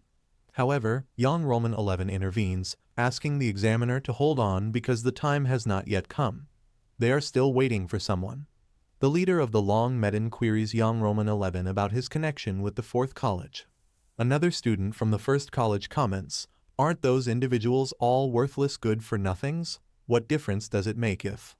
The students engaged in a heated debate regarding the decision to take the exam or not because they were informed that Yangi had become quite irate. He inquired, "What did he say?" In response, Langi conveyed to young Roman 11 that First College consistently boasts the highest selection rate in the examination process. A significant number of previous top scorers have also hailed from their institution. Last year, Long Zhang, representing their school, achieved the highest score in the fighter's examination. Long Mi, who was rather conceited, insulted everyone by proclaiming that this year would be no different, asserting that the top scorer would undoubtedly emerge from First College. Glancing at young Roman 11, he remarked, "Why would anyone from Fourth College even bother showing up? They should simply return home." However, a fellow student from First College interjected that if that individual still hadn't appeared for something as crucial as this examination, he was quite certain that fear was the reason for his absence. All the students from First College erupted in laughter at the Fourth College students, but it was also somewhat disheartening. Although they exuded confidence, they failed to recognize that each person has their own struggles. Upon hearing that young Roman 11 is prone to fits of anger, he informed Longyi that his brother Leon could easily incapacitate each of them with a single punch. Longyi chuckled, inquiring of Yang She why he does not come forth to validate this claim. Yang responded that it is fortunate he encountered them prior to the examination, because he intends to instruct them on what it genuinely signifies to take someone down with a single blow. Zuyu expressed concern. Why has Leon not arrived yet? The examination is poised to commence at any moment, so where could he possibly be? In response to the taunts from the first college, Emma stepped forward, declaring, "Those from the first college, hear my vow, I will put an end to your winning streak." He proclaimed that he recognizes only one true rival, and that individual is Leon. Maf demonstrated his indifference. However, his demeanor suggested otherwise. Internally, he was also preoccupied with the question of why Leon had not yet arrived. Conversely, Leon was sprinting with all his might to reach the examination hall before the designated time. The examiner approached the teacher from the fourth college, inquiring whether all students had arrived, as the examination was set to commence shortly. The teacher responded by asking the examiner if he could hold on for a moment. The fourth college instructor felt a surge of anxiety, pondering that if Leon failed to show up soon, he might not arrive on time. Suddenly, a voice announced the arrival of a student, and everyone immediately recognized it. Yang turned around because his brother, Leon, had made it just in time. As Leon entered the examination hall, he proclaimed, "Your father has returned." Upon his arrival, Long remarked, "Is this the nobody who kept us waiting for this long? What a waste of time." Zhu interjected, explaining to Long that Leon was not late at all, so why was everyone in such a hurry? Long chuckled, asserting that they were eager to put the fourth college novices in their place and secure first place in the examination.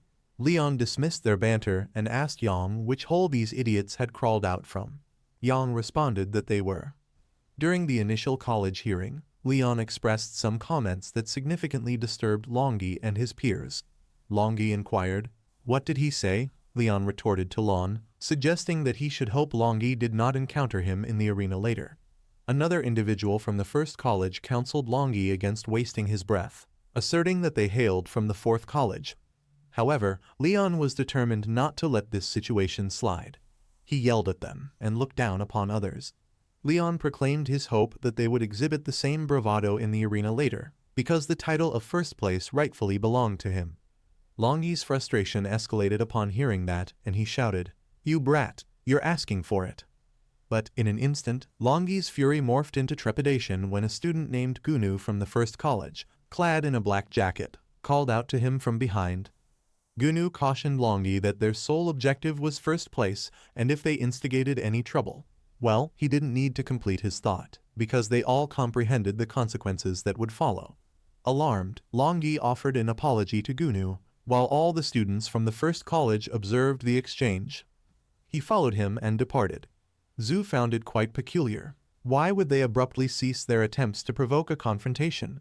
However, an announcement soon echoed through the air, signaling that it was time for the examination to commence. An elderly gentleman appeared on stage, introducing himself as the chief examiner, Jin Tong. He wasted no time and elucidated that this examination would implement a point system. He stated that should a participant win, they would earn 2 points, but if they were to lose, they would forfeit 1 point. Consecutive victories would grant them an additional point, although consecutive defeats would not incur further penalties. Following the rounds, the 10 students who amassed the highest points would engage in a showdown to determine the ultimate winner. He inquired if everyone comprehended the rules, and the collective response confirmed their understanding. Subsequently, the chief examiner, Jin Tong, declared that with this, the 30th city examination had officially commenced. To witness this event, students' parents gathered, and they all began to cheer for their offspring. Everyone recognizes that the opportunity to alter their children's destinies lies directly before them in the realm of mages. Arena Leon was the first to arrive. He had previously heard that this examination would employ rules akin to those found in a dueling arena. This implies that the lowest possible health one can reach is 1, thus ensuring they won't perish. Therefore, Leon does not need to restrain himself. The instructor from the first college inquired of Long Zhang who he believed would secure first place this time. Long Zhang, the champion from last year's examination, assured his teacher that the victor would undoubtedly emerge from their esteemed first college. However, within the arena, Examiner 108 declared that the initial round would feature Long Machen from the first college against Leon from the fourth college. Upon hearing Leon's name, Long Machen found it amusing. The prospect of facing Leon as his opponent brought Long Machen joy, as he remarked on how surprising it was to encounter him in the very first round. Leon, in turn, questioned Long Machen if he didn't think his name possessed a certain appeal. He jested about it, pointing out that in Chinese, Long Machen translates to sister. Long Machen, infuriated by this comment, warned Leon not to tarnish his name in such a manner, or he would retaliate. Leon's mouth closed as the examiner inquired whether they were prepared. In unison, both participants affirmed their readiness. They believed they could engage in combat immediately. However, the examiner requested that each party introduce themselves first. Longi grew irritated with the examiner, questioning the necessity of such a rule. Can't they simply commence the fight? Leon shared the same sentiment, but they understood the importance of adhering to the established guidelines. Longi introduced himself as a level 9 electric mage disciple from the first college. Subsequently, Lon presented himself as a level 11 early-stage necromancer from the fourth college. Longi was taken aback to learn that Lon was an early-stage awakener. Even the examiner appeared surprised that Lon had achieved early-stage status prior to the examination. He had considered Leon a prime contender for first place. Then, the examiner signaled that they could begin. Longi, undeterred, felt assured that his electric magic could counter the undead. Thus, it seemed irrelevant that Lon was an early-stage victory was still within his grasp. Longi activated his thunder barrier and thunder encircling skills, causing a vast amount of thunder to coalesce around him. However, Lon remained composed, preparing to launch a counterattack. As the conflict commences, Long Tine invokes the thunder barrier and surrounding thunder encircling spells around himself. A formidable barrier constructed of thunder envelops Long Tine's vicinity. However, our protagonist, Leon, remains undeterred, resolute in his quest for victory. The audience is captivated, witnessing the display of an electric mage. A spectator in the crowd comments that he has heard only 1 in 10 individuals has any hope of ascending to that status. This profession is effectively concealed from the general populace. Others concur, recognizing that electric mages are widely regarded as the most powerful type of mage. Yet, it is perplexing for the audience to observe that the electric mage appears to be on the defensive. They ponder whether he is inadvertently placing himself at a disadvantage, given that electric mages are typically not known for their defensive capabilities. Curiosity heightens as they wonder what enables him to adopt such a strategy. Is Leon truly a worthy opponent? After completing his incantation, Long Tine exclaims, "Let me witness your true power, Necromancer." Despite his bravado, Long Tine is internally anxious, questioning why he didn't. Leon retrieves his staff. However, he contemplates whether he truly wants to eliminate the competition. The principal of the First Academy contacts Principal Shu, inquiring if Leon is indeed the student whom Jingdu University has extended an offer to. He questions whether Leon intends to act decisively. The principal of the First Academy remarks that Leon is somewhat overconfident. Although he operates at a higher level, electricity proves more effective against the undead. If Leon does not begin summoning the undead, the underdog might prevail in this encounter. The principal of the Fourth Academy does not contest this assertion. He merely informs the First Academy principal that one cannot easily anticipate the actions of gods. Principal Shu, however, remains confident in Leon, because he recognizes that Leon is the anomaly who sent a teacher from Jingdu University flying with a single punch. Upon hearing Principal Shu's words, the reigning champion from last year's examination, Long Zhang, responds, "Principal Shu, let us see how your necromancy measures against the powers of an electric mage." Meanwhile, in the arena, Leon strides toward Longan, who is conflicted and refuses to acknowledge Leon, pondering what might transpire next. Why hasn't he begun summoning the undead? However, Leon continues to walk, and as he approaches Long Tian, he starts to lose health because of Long Tian's thunder barrier and encircling spells. This does not deter Lon. In fact, Long Tian is taken aback, questioning what sort of monster Lon truly is. He endures Long Tian's thunder barrier as if it were inconsequential. Long Tian ponders, aren't necromancers typically known for their fragility? This prompts him to wonder why Lon is so remarkably resilient. The audience, equally astonished, murmurs among themselves, questioning whether this is genuinely a battle between mages. Shouldn't there be a reciprocal exchange of spells? They perceive Lon as merely reckless, unaware of the impending developments. After Leon reaches Long Tian, he produces the mechanical knuckle dusters obtained from his conquest in the mechanical world. Leon wields these C-rank knuckle dusters, which enhance his critical hit rate by 30% and prepares to strike. Just before launching his attack, Leon informs Long Tian that he intends to test his new weapon on him, observing the situation with keen interest. Knuckle dusters, Long Tian becomes quite fearful, asking Leon to wait. What is he doing? However, it was already too late. Leon delivers a powerful punch to Long Tian's stomach, inflicting more than 100 damage. Consequently, Long Tian goes flying, colliding with a wall behind him. He is left unconscious after depleting all his health points, but Lon remains dissatisfied. After such a display, he warns Long Tian that he owes Leon 5 lives. The audience is left in utter shock, questioning whether they are dreaming. What did they just witness? A necromancer withstood an electricity attack alone, and then dealt over 1,000 damage with a single punch. The principal of the 4th Academy seizes Principal Su's collar, expressing his bewilderment. He acknowledges that he can understand Leon enduring the electricity assault by himself, and he can overlook the fact that Leon wielded a knuckle duster. However, it is unfathomable that Leon inflicted over 1,000 damage with just one punch. How dare they label Lon a necromancer? Principal Shao frees himself, asserting that so what if a necromancer is slightly stronger? Lon has trained diligently since childhood and is exceptional at his craft. It is entirely reasonable to hear that the principal of the 1st Academy becomes increasingly irate, questioning the logic behind such actions. Long Zhang remarked that it is intriguing to consider the potential of a necromancer. If Long possesses that kind of power, one can only wonder how formidable his necromancy is.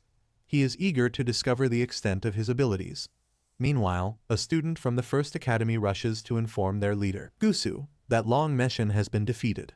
Apparently, someone from the 4th college knocked him out with a single punch. Gusu acknowledged the strength of that individual, stating that they should create a bit of trouble for now. With a cold expression, he asserted that the winner must belong to the 1st college this time. After witnessing the match, onlookers speculated that a physical fighter must have infiltrated the EMS examination hall, for surviving an electrical attack from an electric mage is quite extraordinary. In the arena, Lion was elated after his victory, expressing gratitude to everyone for their support. However, the main examiner, Jin Tong, approached Lion and requested a walk. When Lion inquired about the reason for this meeting, Examiner Jai informed him that the actions taken just now were so impressive that someone accused him of cheating. Therefore, they need to conduct some tests. Lon was shocked to learn that they wanted to perform tests because he had exhibited exceptional performance. He inquired of Examiner Jin which law permits such scrutiny. However, Examiner Jin then posed a question to Lon, asking how he could possibly explain a mage delivering such a significant amount of critical hit damage. Lon asserted to Examiner Jin that he is naturally strong, but Examiner Jin remained unconvinced and instructed other officials to detain Lon. Although Lon continued to insist that he was simply remarkably strong, they did not believe him and took him away. When the audience witnessed this, they questioned why that necromancer was being removed. Could it be that he had been cheating? One individual remarked, "No wonder. How else could a necromancer inflict over 1,000 damage with a single punch?" Seeing this unfold, the principal of the 1st Academy, Chu, commented to an observer that the examiners had taken away his student. He mused. He couldn't possibly have been cheating, could he? Principal Shu confidently replied, "Just wait and see." Meanwhile, Maf, observing the situation, pondered whether Leon was truly that overpowered, even in the Nightmare Village. Was he also cheating? Upon overhearing the conversation, Zhu became infuriated. A student from the 1st Academy remarked that Leon was undoubtedly cheating, especially after the urine test yielded nothing but drugs. Another student from the same institution chuckled, asserting that once the test concluded, an announcement would declare his results invalid due to the cheating. Hearing this, Wang Roman 11 interjected, insisting that they should wait and witness the outcome. He predicted that they would be distraught when Brother Leon returned to reclaim his status as valedictorian. The 1st Academy students scoffed at Wang Roman 11, suggesting that he should fervently hope Leon actually returns. Meanwhile, Examiner Jin escorted Leon to an expansive detection array room. He instructed Leon to approach the detection array with assurance. Leon stepped into the apparatus, confidently declaring that, as anticipated, the life of a genius is invariably accompanied by doubt. The detecting array indicated that no anomalies were identified. Examiner Jin was quite taken aback by the outcome and requested Leon to repeat the process. Leon complied. However, the results remained unchanged, with no anomalies detected. Examiner Jin still harbored doubts about the findings and asked other officials to verify whether the detection gate was malfunctioning. The officials conducted their examination of the detection array, but they found nothing amiss. They informed Examiner Jin that the detection gate was operating correctly and that there were no issues. This revelation was profoundly shocking for Examiner Jin, especially when he discovered that Leon could indeed deliver over 1,000 points of critical damage with his bare hands. Examiner Jin remarked, "A melee mage? Since the inception of the other world, there has never been such a phenomenon." Mage officials inquired of Examiner Jin whether they should return the candidate to take the major exam. Examiner Jin responded that, given the data check was clear, it would be prudent to send him for a drug test to determine if he had consumed any banned substances. If the drug test yielded a clean result, they could then allow him to participate in the major exam. Thus, Leon was dispatched for the drug test. Meanwhile, the second round of the exam was about to commence. Gu remarked that Leon likely wouldn't return for some time. Once the allotted time expired, he would automatically be disqualified. It was indeed Gu who orchestrated this scenario. In the arena, Leon's competitor awaited, visibly perplexed by Leon's absence. He posed a question to the examiner regarding the consequences if his opponent failed to appear. The examiner explained that, in that case, Leon would be declared the loser and the competitor would be awarded the victory. Spectators in the audience shared similar concerns, with one individual questioning whether the missing candidate was the Necromancer. Another person speculated that, because Leon still had not come back, it was possible he had cheated. Leon had been engaging in deceit all along. How else could he possibly inflict over 1,000 points in critical damage? Meanwhile, regarding the drug test, Leon entered the restroom, but an official followed him there. When Leon inquired about the official's presence, the official explained that, according to the regulations, the examiner must supervise the entire sampling process. Leon then closed the door, exclaiming, "Man, I'm afraid I'll scare you."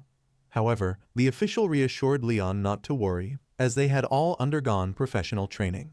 Yet, after a few minutes, when the restroom door opened, the official was found in tears. Leon remarked, "I told you not to follow me. It'll scare you. Don't cry. You can't be blamed for this." The irate official then instructed Leon to leave. Subsequently, that official reported to Examiner Jin that Leon's drug test results had returned clean. After reviewing the results, Examiner Jin instructed the official to send Leon back to the major exam.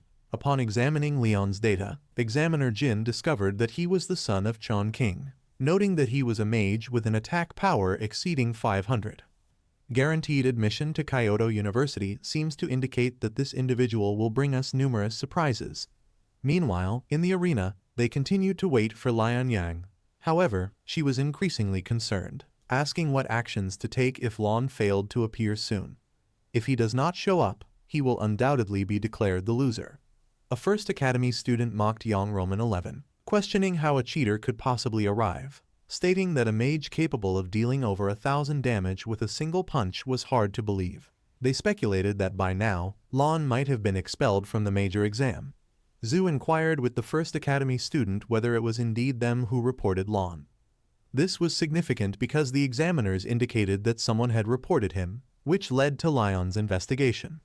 The First Academy student retorted that Zhu could think whatever she wanted, but she could not make unfounded accusations. Did she possess any evidence linking them to the report? Furthermore, even if they had reported it, what could she do about it? Such unreasonable damage would raise questions, and even the examiners must think he cheated. Otherwise, why would they have removed him? Young Roman 11 firmly asserted that it was nonsense. Her brother Lion definitely did not cheat. He'll return shortly. A First Academy student chuckled, asserting that everyone merely exists within their own delusions.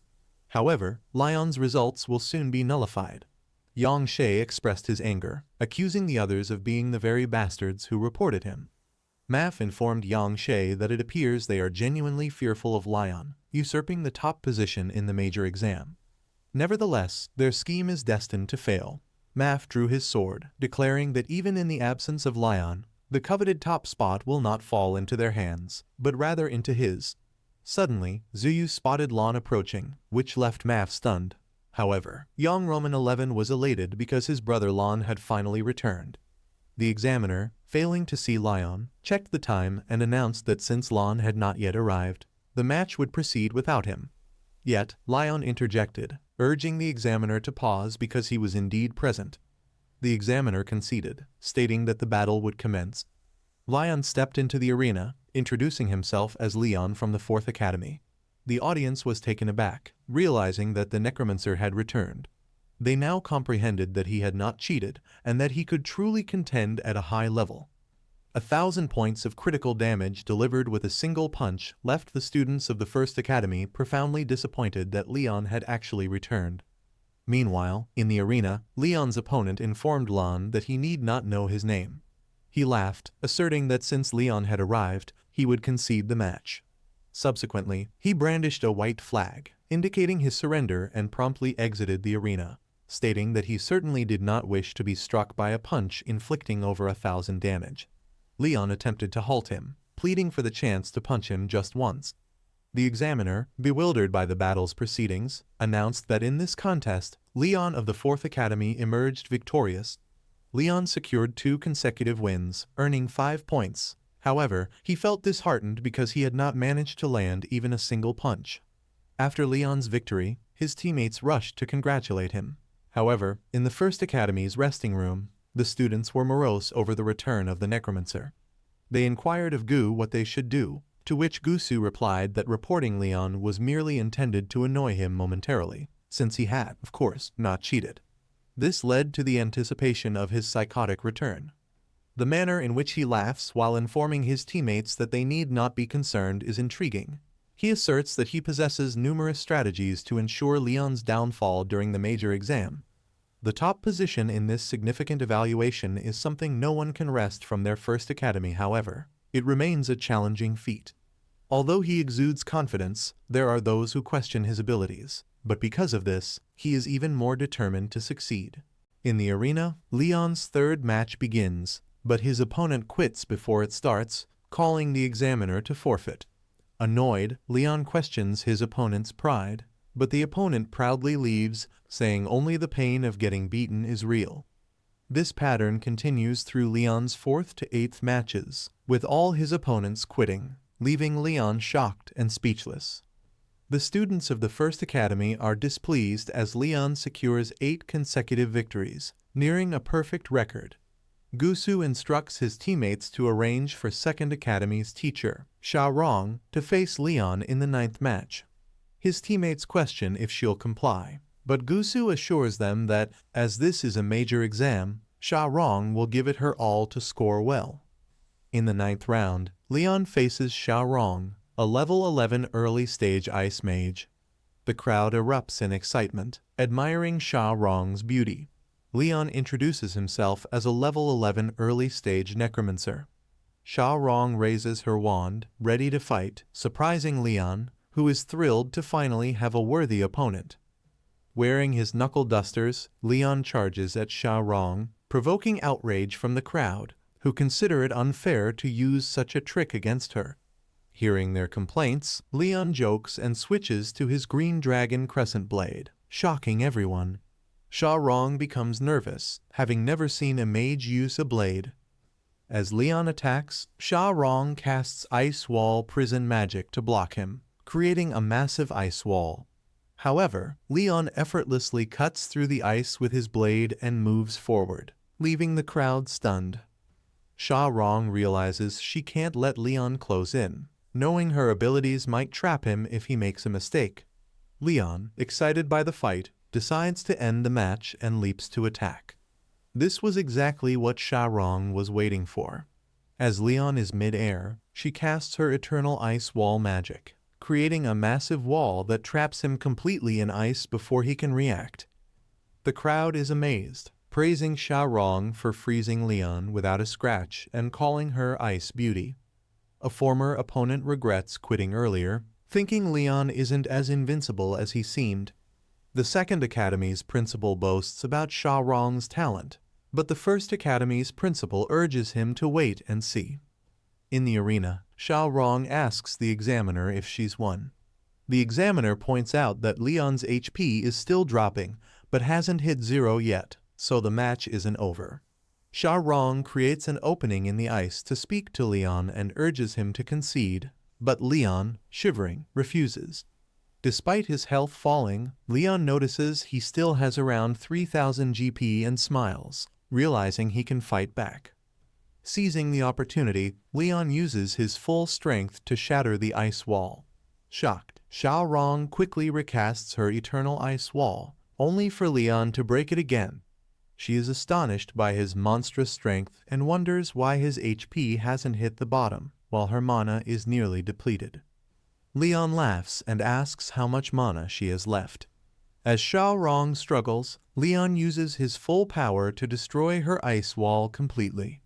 Overwhelmed and out of mana, Xiaorong is left stunned as Leon laughs like a lunatic, declaring, "I'm done here." Leon places his green dragon crescent blade at Xiaorong's neck and asks if she's ready to give up.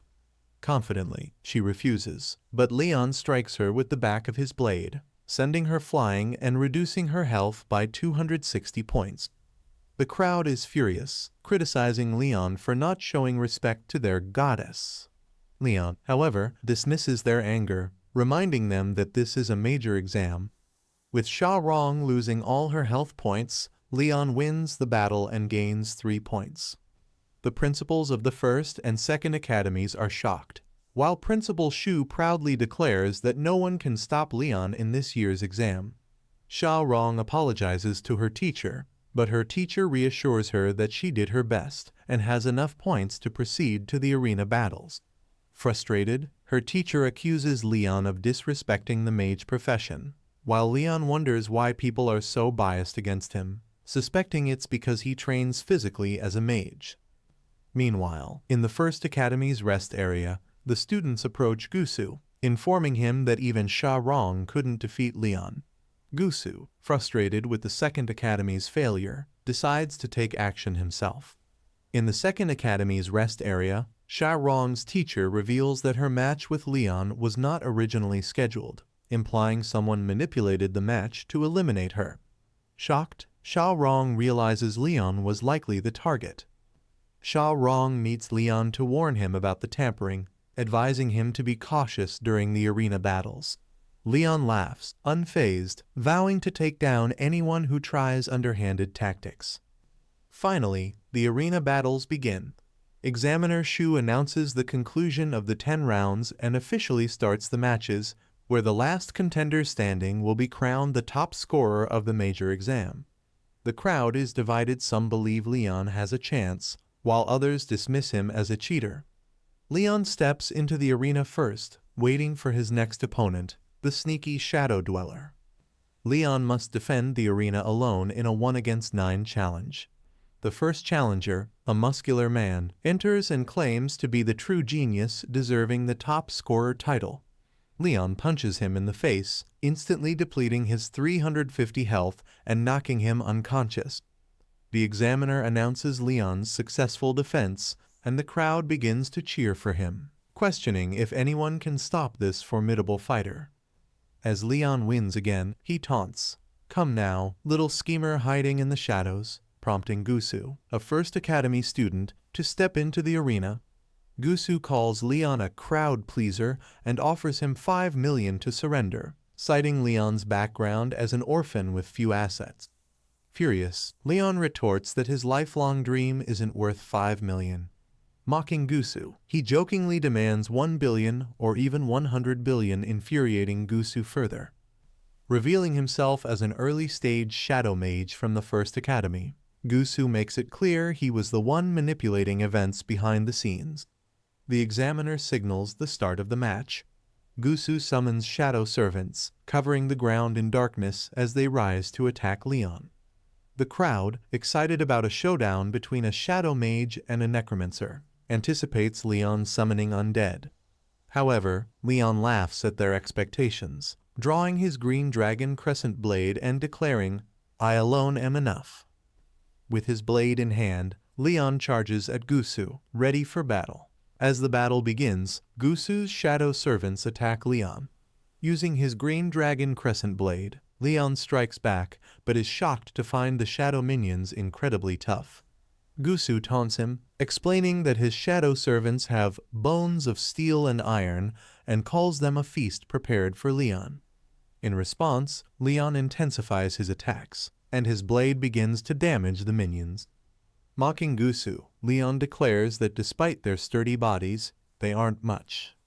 Unleashing a powerful strike, accompanied by green thunder from his blade, Leon forces one shadow servant to its knees before finishing it off. He quickly defeats two more and turns his attention to the final servant, cutting it down with ease. Gusu, now visibly nervous, admits that Leon's melee prowess is monstrous and even considers him a humanoid beast. With Gusu's shadow minions destroyed, Leon confidently tells him it's his turn. Leon charges at Gusu, but instead of defending, Gusu activates a new skill, Sacrifice Assimilation of Shadows. The defeated shadow servants dissolve back into shadow and merge with Gusu. As Leon strikes, Gusu dodges, but his right arm is hit. The audience marvels at Leon's power, speculating that his strike could obliterate Gusu in another world. However, something unexpected happens when Leon injures Gusu's right arm. Leon's own right arm is also hurt. To Leon's shock, Gusu's arm heals instantly. Gusu laughs, praising Leon for being the first in Sioux City to force him to use sacrifice. Leon realizes Gusu's new ability links their injuries, making every attack on Gusu harm him as well. Leon strategizes, considering ways to avoid directly attacking Gusu's body. Gusu, sensing Leon's hesitation, draws a knife and warns him not to think he can avoid attacking him altogether. Gusu stabs himself with a knife, causing Leon to feel the same pain as blood pours from his mouth, losing 50 health. Gusu taunts Leon to surrender, reminding him of his earlier offer. But Leon refuses, mocking Gusu by calling him a sister and demanding he admit defeat.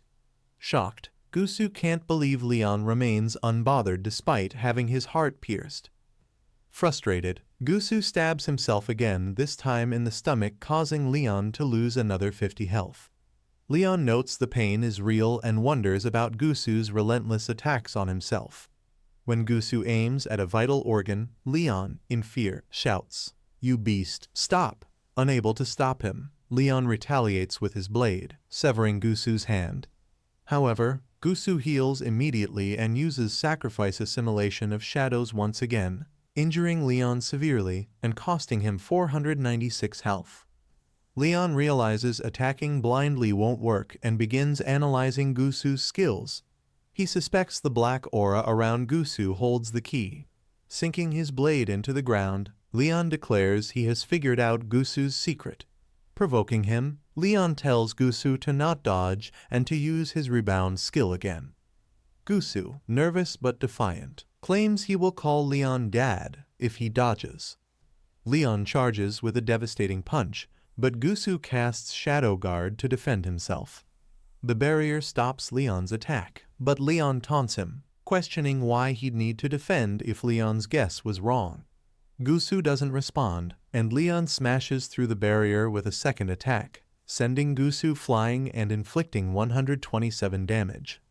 Gusu, shocked, realizes Leon's strength exceeds that of a regular boss. Leon approaches, raising his fist, and declares it's time to end this. Gusu agrees, activating his ultimate skill, Sacrifice, devouring shadows. Shadows from the battlefield gather and merge into Gusu, transforming him. His body becomes cloaked in darkness, and his eyes glow purple. Gusu, now radiating dark shadows, mocks Leon, claiming that even a body cultivator of the same stage wouldn't stand a chance against him. Smiling sinisterly, he asks Leon what he will use to fight him now. Gusu, laughing maniacally, proclaims that he must become the top scorer in Su's city's major exam. He warns Leon that his end is near, but Leon remains unfazed. Leaping forward, Leon lands a powerful kick on Gusu, sending him flying. Despite this, Leon notes that Gusu's body has become much tougher after merging with his shadow minions. In an instant, Gusu counters, accusing Leon of dishonor in martial arts and vowing to end him. Both charge at each other, their punches colliding with immense force, shattering the ground around them. Gusu takes the opportunity to kick Leon with full power and grabs his legs to slam him into the ground. However, Leon twists midair, counters with a devastating punch to Gusu's face, and the two engage in a brutal fistfight. Spectators are confused, with one exclaiming, "This is a mage-class arena. Why are two mages brawling like warriors?" Others wonder if this has become a trend. Meanwhile, two uninvited assassins from the B organization are watching. Furious at having been fooled by Leon, who had pretended to be Math, they vow to confront him but decide to wait until the fight is over. Back in the arena, Gusu is shocked by Leon's strength, wondering what magic he is using to match his power. Leon smirks and challenges Gusu, asking if he still thinks it's a draw. Infuriated, Gusu remembers that his Devouring Shadows skill is time-limited. Once it expires, Leon will have the upper hand. Enraged, Gusu unleashes more power, shouting that Leon has left him no choice. The principal of First Academy, witnessing this, orders Gusu to stop immediately, but Gusu defies him, determined to surpass his brother's achievements as last year's top mage. His body radiates intense purple energy, and a teacher comments on the pressure Gusu must feel living in his brother's shadow. Leon, seeing Gusu's transformation, becomes even more exhilarated. He challenges Gusu to come at him, taunting that if Gusu is risking everything, he should fight with all his might. In the blink of an eye, Gusu punches Leon, inflicting 141 damage. However, with over 3,000 health remaining, Leon barely feels it. Fired up, Leon retaliates with a high-speed punch that shatters the ground once more, intensifying the chaos of their battle. An examiner turned to head examiner Jin, asking if the duel should continue. Jin, observing the intensity of the battle, decided to let it play out a little longer, sensing the inevitable clash between the two combatants. Meanwhile, someone else was preparing to seize the moment. Over the radio, a girl ordered her team to get ready, instructing them to act decisively against both Leon and Gusu. Back in the arena, the fierce fistfight between Leon and Gusu continued. Frustrated, Gusu demanded to know why Leon hadn't fallen yet. Laughing, Leon countered, saying he was wondering the same, remarking that Gusu was tougher than any boss he'd faced. The relentless exchange of punches continued until Leon's blow cracked Gusu's protection barrier. Stumbling back, Gusu watched in shock as his barrier shattered and asked, "Was I defeated?" Head examiner Jin nodded, acknowledging Leon's edge and declaring him the likely top mage. The match's examiner then officially announced Leon's victory. However, before the crowd could react, Jin suddenly shouted, "Reckless fool, seeking your own doom." Startled, Leon turned to look behind him, but it was already too late. An assassin descended from above, attacking both Leon and Gusu. Everything went black. Some time later, in a forest, a truck cloaked in thunder sped along. Inside the truck, Leon, Gusu, teacher Sha Rang, and other participants from the competition were unconscious and handcuffed. When Leon regained consciousness, he couldn't remember what had happened. Looking around, he saw Gusu and teacher Sha Rang unconscious nearby and realized they had been captured as well. As Leon stood, trying to piece together what had occurred, a blue-haired girl approached him. She expressed regret for the abduction and assured him that it was not meant to harm them. Introducing herself as Huey, the head of the infamous B organization in Sioux City, she explained that their skills had brought them here. Leon, surprised by B's audacity, remarked on the organization's brazenness for abducting candidates during the major exam. Math and the others were equally shocked. Teacher Sha Rang, furious, demanded Huey explain her intentions and release them immediately, warning her of the consequences. Huey, unfazed, laughed and assured them they would be freed once they arrived at their destination. However, she warned that any attempt to escape would force her to act ruthlessly. Her tone turned chilling as she warned them to remain calm, or they'd meet their demise, leaving the group with little choice but to comply. Hearing Huey's chilling warning, the abducted students grew uneasy. Zhu, still curious, asked why they had been brought there. Huey, unbothered, explained that all top colleges need fresh talent, and so does B. Rather than scouting candidates themselves, it was easier to take what was already available. One student, angered, stood up and shouted that such a thing was impossible and demanded to be released. Before he could act further, Huey swiftly kicked him to the ground, stating that he had no choice. She assured him that once he realized the power of B, he would join willingly. Shocked by her strength, the boy froze as Huey coldly warned the group that refusing would leave only one way out. She emphasized that their custom-made handcuffs would prevent any escape, especially into the inner world. With that, she left the space, shutting the door behind her. Back at the examination ground, head examiner Jin was the first to notice the attack and rushed to confront the intruders. He aimed his arrows at the enemies, demanding their identity, but was suddenly attacked by another official. Forced to retaliate, Jin shot him down, only to discover the enemy had disguised themselves as examination staff. Angered by the betrayal, Jin refocused on rescuing the examinees. Suddenly, a green-haired man appeared, mocking Jin by revealing his identity as a high-ranking archer from Sioux City.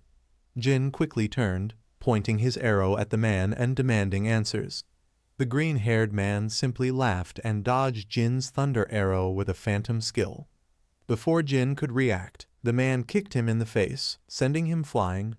The man taunted Jin, calling him old and hot-tempered, just before a damaged pillar collapsed on Jin, pinning him down. This allowed the members of B to escape with the abducted students. After struggling for a long time, Jin freed himself and regrouped with other injured officials. When asked about the situation, they informed him that 10 students, including Leon, Gusu, and teacher Xiaorang, had been kidnapped. Angered by this, Jin tried to reassure the principals, who had also arrived. Principal Jiping of the 4th Academy suggested the abductors were highly organized and well prepared, pointing out that they wouldn't harm such valuable candidates. An official interrupted with more bad news. Students from 4 cities across the country had been kidnapped in the same way. Realizing the scope of the threat, Jin ordered an immediate investigation to ensure the safety of the candidates. Meanwhile, in the truck, Leon inspected the custom-made handcuffs, which blocked their abilities. A muscular student confidently attempted to break his but failed. To his surprise, Leon broke his handcuffs with ease, remarking on their poor quality. Shocked, the muscular guy exclaimed, "Wait, are you the physical cultivator or am I?" Leon then used his blade to cut through the handcuffs of the others. When it came to Gusu, he refused Leon's help, using his shadow power to free himself. Once everyone was freed, Leon used his blade to destroy the truck's back wall, allowing the group to escape. Noticing the commotion, Huey ordered the truck to stop and stepped out holding a gun. Spotting Leon, she smirked, asking how he broke free, as even a level 20 physical cultivator wouldn't have been able to. Leon teased her, refusing to give an answer. Before Huey could act, Leon and the others teleported into the inner world. Furious, Huey fired energy bullets, but it was too late. Knowing Sioux City officials would soon arrive, Huey vowed revenge on Leon, saying, "I'll remember you." In the inner world, Leon received a mission notification to stop the resurrection of the drought demon at Coffin Mountain. The mission was rated E-level, with rewards based on player ratings. Leon followed 2 NPCs, a black-haired boy and his master, Master Gu. Leon's body now resembled a zombie, which surprised him, as Young Roman 11 and the others had vanished upon entering. Wondering if the dungeon teleported them randomly, he considered destroying Master Gu's bronze gong and soul-capturing bell to gain freedom. As Leon summoned his blade, The black-haired boy noticed and called out to his master, claiming the deity of joy had risen from the dead. Master Gu angrily dismissed him, explaining that a malevolent corpse wouldn't be able to wield a knife. The black-haired boy insisted, but Master Gu didn't believe him. Lion deduced they were NPC corpse herders and decided to follow them to advance the storyline. They arrived at the Temple of Literature, where Master Gu placed a talisman on Leon and instructed his disciple to guard him. After Master Gu left, the black-haired boy nervously prayed, hoping Leon wouldn't rise from the dead. Suddenly, the door to the Temple of Literature was kicked open by a group led by an old master and a muscular disciple carrying a coffin. The old master recognized the talisman on Leon's head as an immobilization talisman and asked the black-haired boy about his connection to the corpse herder, Gu Xuan. The boy explained that Gu was his master and that he was guarding Leon. The old master laughed, praising the boy's discernment, and asked where Gu was. The boy replied that Gu had stepped out. Noticing Leon's body was still warm and not decayed, the old master touched him with his pipe, remarking that the body had recently passed away. The black-haired boy warned the old master not to disrespect the deity of joy, but the old master's disciple, Fang Li, dismissed it, saying it was just a corpse. He threatened the boy, claiming his weapon was not for show. The black-haired boy protested, but the coffin-bearer master commented that Leon was handsome and could be sold to a wealthy family. He instructed Fang Li to take the body away. The black-haired boy jumped in front of Leon, challenging Fang Li to move, but was slapped away. Undeterred, the boy threatened Fang Li with his life, which only made Fang Li laugh. He then kicked the boy into a pillar, calling him trash. Shocked by the outcome, both the black-haired boy and the others stared at Leon, who angrily removed the talisman from his head. When Lon removed the talisman from his head, the black-haired boy was shocked, believing the deity of joy had risen from the dead. Leon drew his blade, declaring he needed to go to Coffin Mountain and wouldn't let them stop him. He launched an attack on the coffin-bearer master, who cast the Falling Phoenix Demon Plague spell, but it was ineffective against Leon's power. Leon struck the master with his blade, sending him flying. The coffin-bearer master, confused by Leon's movements and strength, realized Leon wasn't a corpse but alive. Fang Li joined the fight, striking Leon's face with his morning stick, but it caused no damage. Confused, the master asked Leon if he was human or a corpse. Leon, noticing his gray skin, mentioned he wasn't sure either. At that moment, Leon received a notification. His corpse state was activated, granting 100 extra defense points and resistance to corpse suppression techniques, but preventing HP or mana restoration. Leon realized why the soul-capturing bell had affected him earlier, though his high HP made it insignificant. The coffin-bearer master prepared corpse suppression techniques, instructing Fang Li to hold Leon off. Fang Li attacked with his morning stick, but Leon's powerful counter destroyed the ground beneath Fang Li's feet. Struggling, Fang Li called for help, but his master abandoned him and fled. Furious, Fang Li cursed his master, prompting Leon to say, "He won't escape." Leon hurled his blade, slicing the master in two. Terrified, Fang Li fell to his knees. Leon laughed, smashed Fang Li's head into the ground, and killed him. Leon received notifications for defeating both NPCs, gaining experience and attribute points. Curious, he examined the coffin Fang Li had brought. Its description revealed it was a spirit-suppressing coffin with unknown effects. Opening it, Leon found Zhu inside. Shocked, he asked if it was really her. Zhu, awake and angry, scolded Leon for not recognizing her properly. They sat on the coffin, and Zhu asked why she had been in it. Leon explained that all 10 who entered the dungeon had turned into corpses, becoming part of the dungeon's mission. The black-haired boy, terrified, thought another deity of joy had risen and called Leon Lord Deity of Joy, asking how he could serve. Leon asked him to guide them to Coffin Mountain, which the boy agreed to, as he and his master were headed there anyway. Later, Master Xuan returned, surprised when the boy claimed he had captured a deity of joy. Master Xuan dismissed the claim, focusing on their mission. Using his bell, Xuan led them to Coffin Mountain's Shang village, where many masters were gathering. An old master was chanting while talismans filled the air. Xuan greeted the old master as his senior brother, who directed him inside, saying the other senior brothers would arrive soon. Xuan handed his bell to the black-haired boy, instructing him to watch over the deities of joy. The boy, while ringing the bell, led Leon and Zhu to a hall where the other deities of joy awaited. To Leon's surprise, these were the 10 students who had entered the mysterious world with him. Young Roman 11 was overjoyed to see Leon and Zhu. As they moved together, the black-haired boy, stunned by the sight of all the deities of joy alive, thought he was losing his mind. In another hall, the masters, led by the old master, prepared for the 5th spirit calling ritual. The old master declared they would enter the emperor's tomb that night. At midnight, the masters and their deities of joy gathered in Shang village around the tomb. Master Xuan questioned his senior brother about leaving, but the old master revealed his plan to use human blood and yin corpses to resurrect the heavenly emperor. Shocked, the other masters tried to escape, but walking corpses surrounded and attacked them. Leon and the others observed, and Zhu asked what to do. Leon reminded them their mission was to stop the drought demon's awakening, realizing the demon might be the same heavenly emperor. They joined the fight, killing evil corpses, earning experience points and attribute bonuses.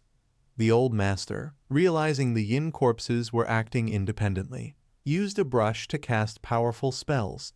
A massive black circle appeared in the sky, paralyzing Leon and the others. The old master mocked Leon, calling the yin corpses nourishment for the resurrection. Master Xuan, injured nearby, explained that the drought demon, a great corpse ancestor, would burn everything for miles if revived.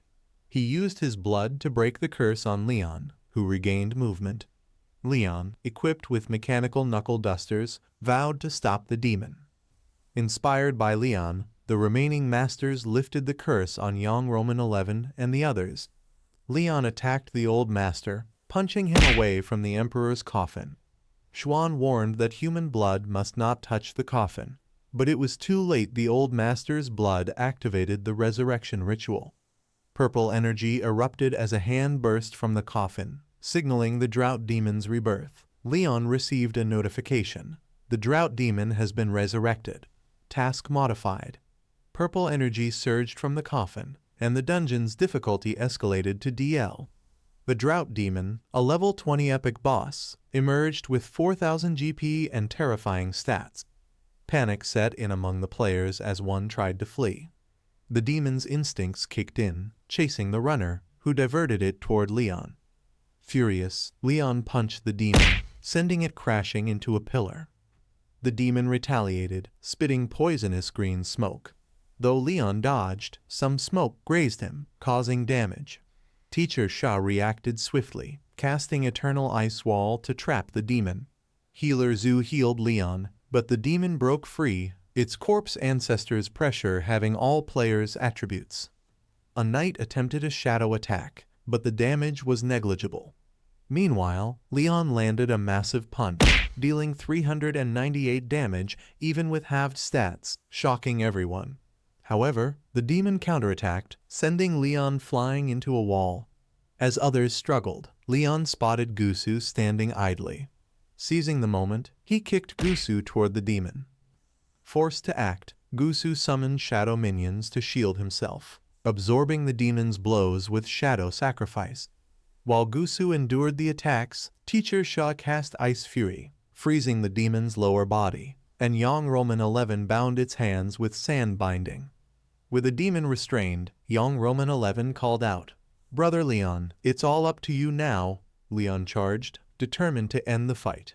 Leon delivered a solid punch to the drought demon, dealing 398 damage. The demon staggered, but Leon didn't let up, repeatedly punching it like a relentless machine. Every strike dealt the same high damage, enraging the drought demon. In retaliation, the demon unleashed its full strength, landing a heavy punch to Leon's face. But Leon stood unfazed, countering with a blow so powerful it sent the demon flying across the field. Enraged, the demon stood again, but Leon decided to end it once and for all.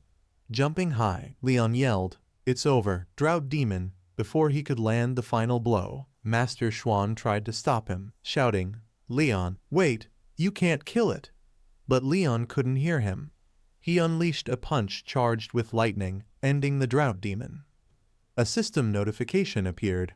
Player Leon has defeated the drought demon in melee combat. Reward, plus 20 attribute points. The system congratulated him for clearing the Coffin Mountain dungeon with an A rank rating, earning him 50 experience points and 5 free attribute points. With the bonus, Leon leveled up, gaining 10 more attribute points. As Leon celebrated, Master Xuan angrily approached, warning, "Are you crazy? The one who kills the drought demon is cursed." Leon, shocked, asked what that meant. Before Xuan could explain, the demon's corpse turned into red smoke. A system notification followed. Player Leon has been cursed by the drought demon. Death in 30 days. Leon asked Xuan if there was a way to lift the curse, but Xuan grimly replied, "No one has survived it before." Deciding not to alarm his companions, Leon kept the curse secret, thinking Qiao Yu University might have a solution.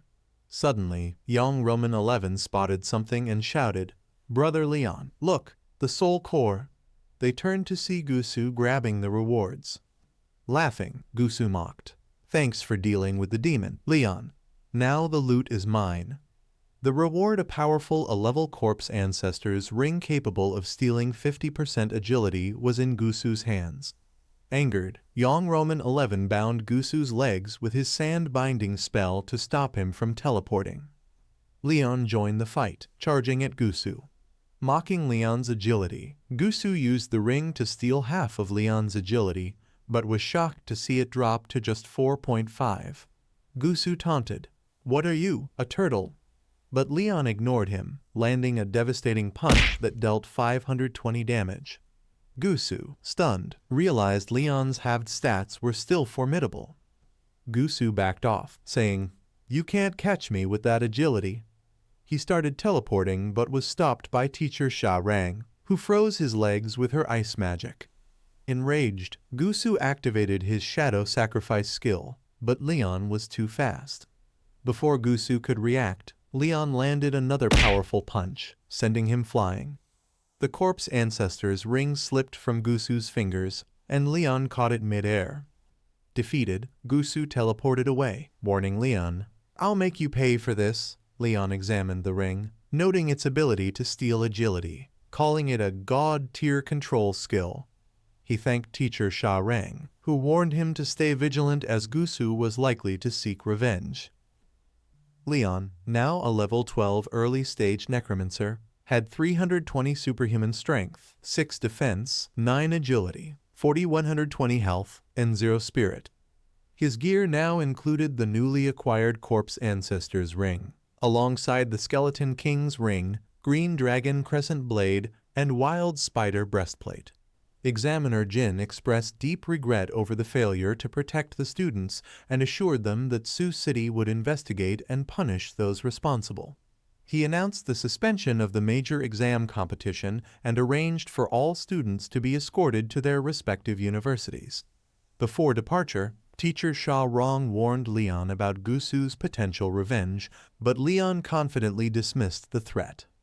At Bai's organization's headquarters in Sioux City, Wasi, a subordinate, was punished by a mysterious leader for her failure.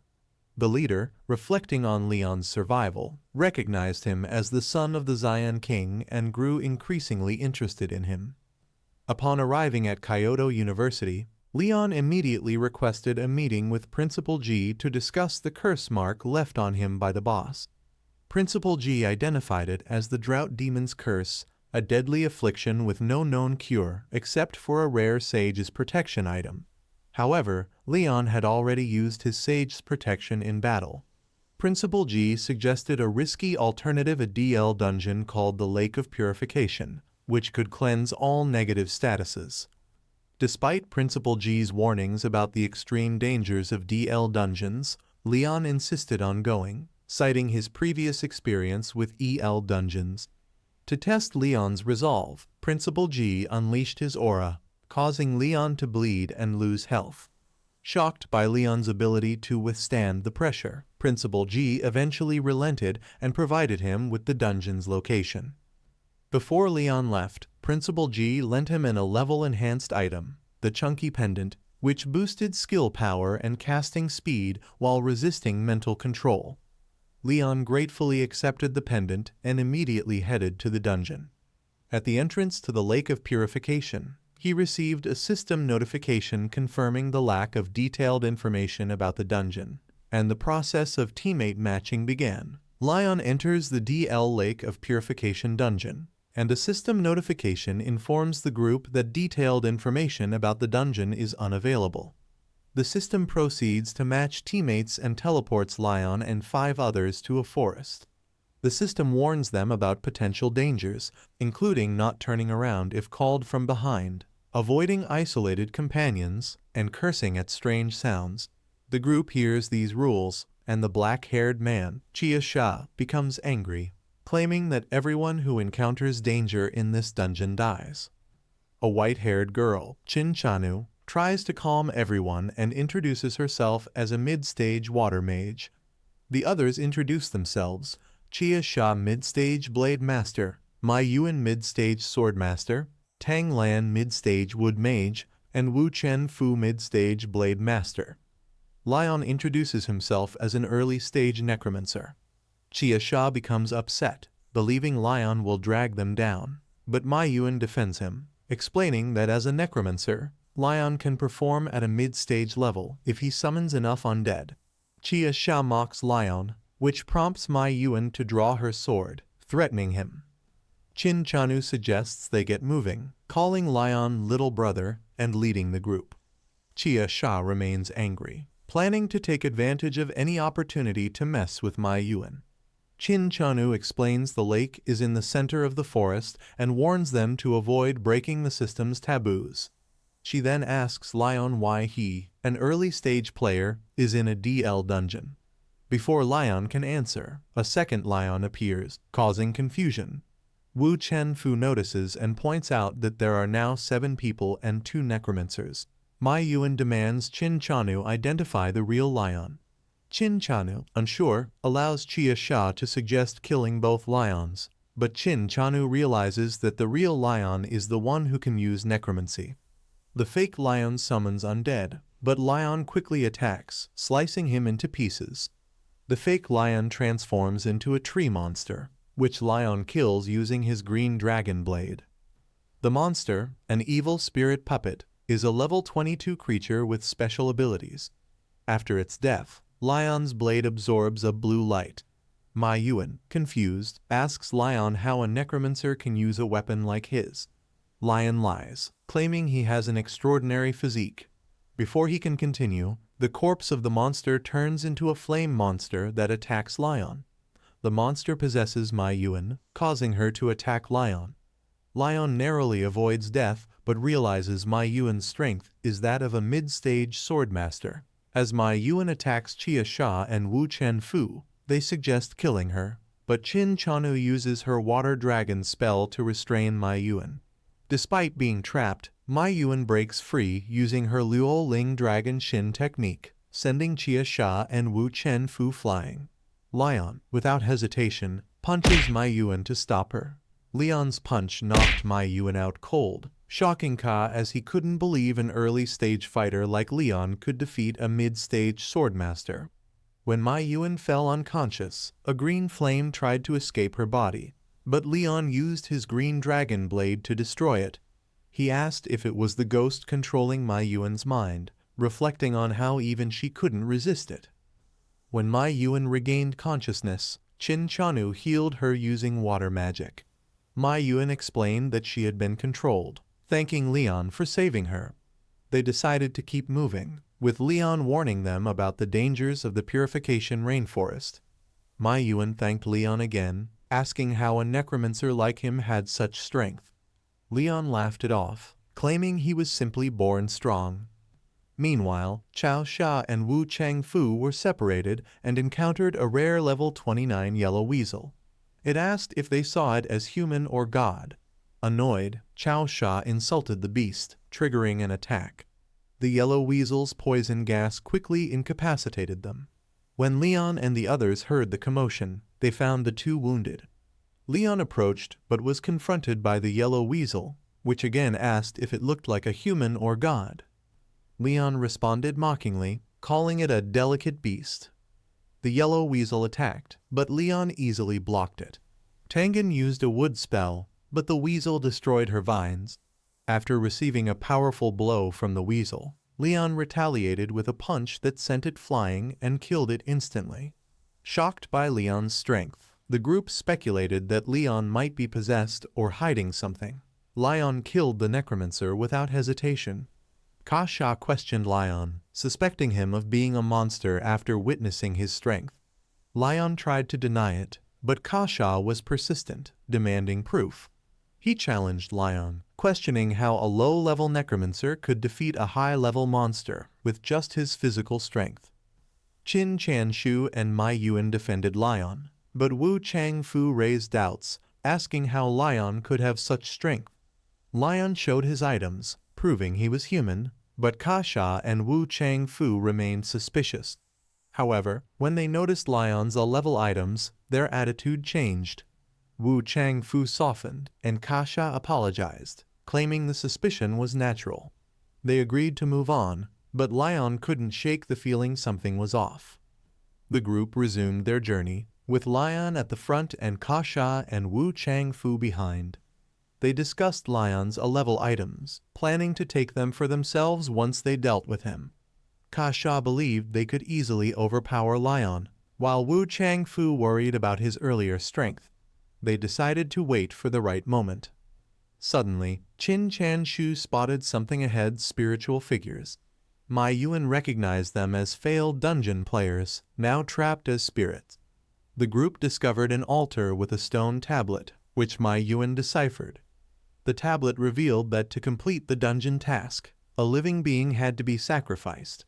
Those sacrificed would become lake slaves, trapped forever. While Leon and the ladies discussed, California Sha and Wu Changfu saw an opportunity. They decided to use Leon as the sacrifice, planning to take his items afterward. They attacked Leon, shocking Qin Chanshu. Leon was pushed toward the altar, with Kasha and Wu Changfu declaring their intentions. Leon, angry and betrayed, confronted them, but they dismissed him, claiming loyalty had no place in a dungeon. As Leon was pushed onto the altar, California Sha ordered Wu Changfu to activate it. When Wu Changfu couldn't, California Sha turned to Mai Yuan, but she refused to help. Furious, California Sha prepared to kill Leon. Leon, disappointed, acknowledged that his instincts had been right about the danger of the dungeon. Both Kasha and Wu Changfu threatened him, but Leon, enraged, summoned his green dragon blade and covered himself in green flames, ready for a fight. As Leon prepared to fight, California Sha and Wu Changfu attacked him to steal his items. Leon, enraged by their betrayal, drew his green dragon blade to defend himself. The battle between them was intense, with Kasha and Wu Changfu teaming up against Leon. Wu Changfu suggested Leon surrender and hand over his items, hinting they might spare his life, but Leon realized they were after his belongings from the start. He fought on, but a sneak attack from Kasha was narrowly avoided when Mai Yuan intervened.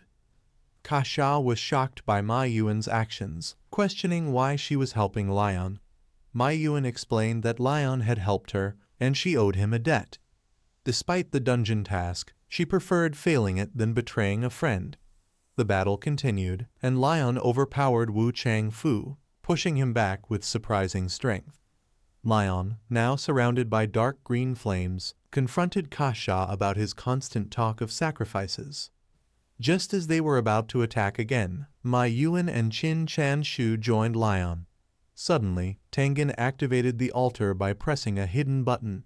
The altar shook, emitting a bright light and overwhelming them with a powerful force.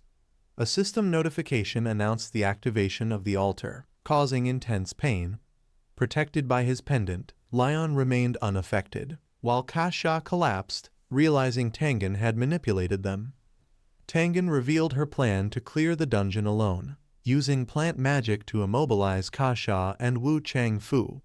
Lion, now suspicious, cut through the vines, grabbing Qin Chanshu and Mai Yuan, and jumped off the altar. He confronted Tengen, questioning how she knew about the altar. Tengen smiled and unleashed another plant magic attack, but Lion cut through the vines with his green dragon blade. Tengen cast another spell, Parasite Wood Seed, sending a seed into Lion's neck, turning into a parasite. Tengen urged him to stop struggling and be her sacrifice. As she approached, Lion activated his corpse ancestor's ring, transferring 50% of Tengen's agility to him. He launched an attack, with his chunky pendant increasing his power. Despite Tengen's earlier confidence, she became fearful as Lion charged at her, his dark and powerful aura now like a devil ready to strike. I need 1,000 warriors. Like and comment. Next part. Stood strong till the end. Stay sharp and take care. Tengen nervously took Leon's punch head-on, but refused to admit his strength, taunting him as just an early-stage player. As Leon prepared another attack, Tengen cast her Guardian Vine Armor spell, but Leon's punch shattered it instantly, striking her directly in the face. She flew back, suffering severe injuries and losing 1,300 health points. Shocked at his strength, she tried to recast her spell, but Leon reached her and relentlessly punched her again, ignoring her pleas for mercy. Tengen accused him of lacking pity for women, to which Leon coldly replied that she was trying to kill him. As he continued his assault, a system notification announced the end of the Corpse Ancestor Ring's effect, giving Tengen a chance to escape. Defeated and furious, she warned Leon she'd remember him and teleported away. Leon sighed in relief, grateful for the principal's pendant that saved him. He assured the frightened Qin Xianshu and Mai Yuan they were safe, though they initially kept their distance. After resolving the misunderstanding, they proceeded to the altar, where they discovered Wu Changfu and Chia Sha's remains had turned to dust. Realizing they had been sacrificed, Leon, angered, destroyed the altar with his green dragon blade, releasing its energy. A system notification congratulated Leon for absorbing the altar's life energy, awarding him 20 free attribute points, 1,200 experience points, and leveling him up.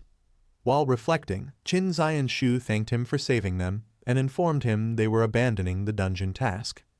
At the Lake of Purification, the group admired its serene beauty. Leon began to undress, revealing his curse marks, which startled the girls. After explaining the marks, they allowed him to bathe in the lake. As he soaked, the curse marks faded, though he remained worried about the wood seed Tang Lan had planted in him. The girls, also wary of possible curses, joined him in the lake but accidentally bumped into Leon, leading to an awkward moment.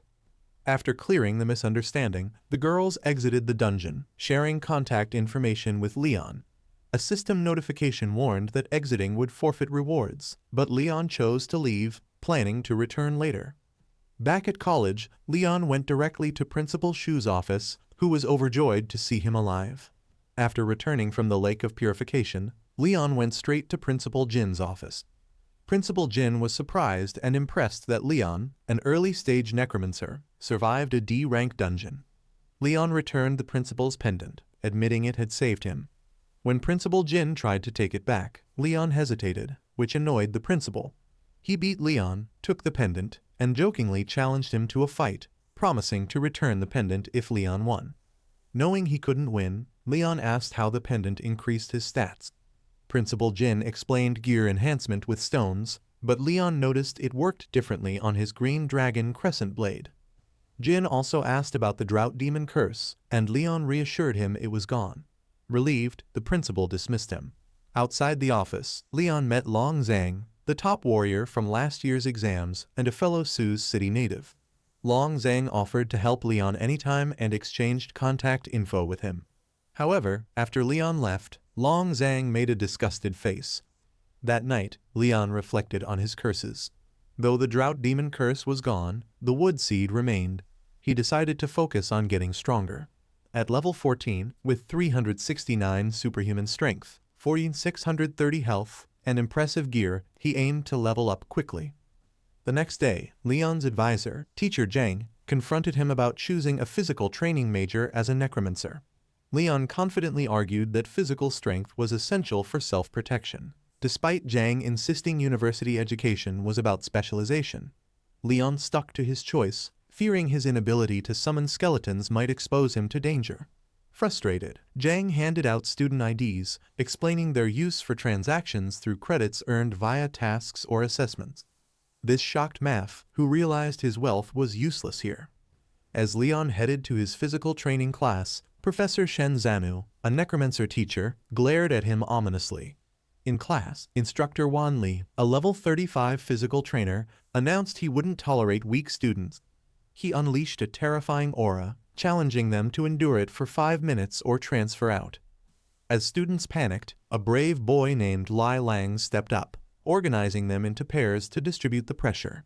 Leon, ignored for his size, was left alone until Lai Lang invited him to team up. Surprised that Leon was a necromancer in physical training, Lai Lang questioned his choice, setting the stage for Leon to prove himself. Leon finally reveals he's a level 14 necromancer, much to Lin Lang's disappointment and disbelief. Others mock Leon, doubting his abilities. Despite the ridicule, Leon confidently claims his strength rivals that of early-stage physical trainers. Lin Lang, still skeptical, vows to protect Leon and buy him time to summon undead.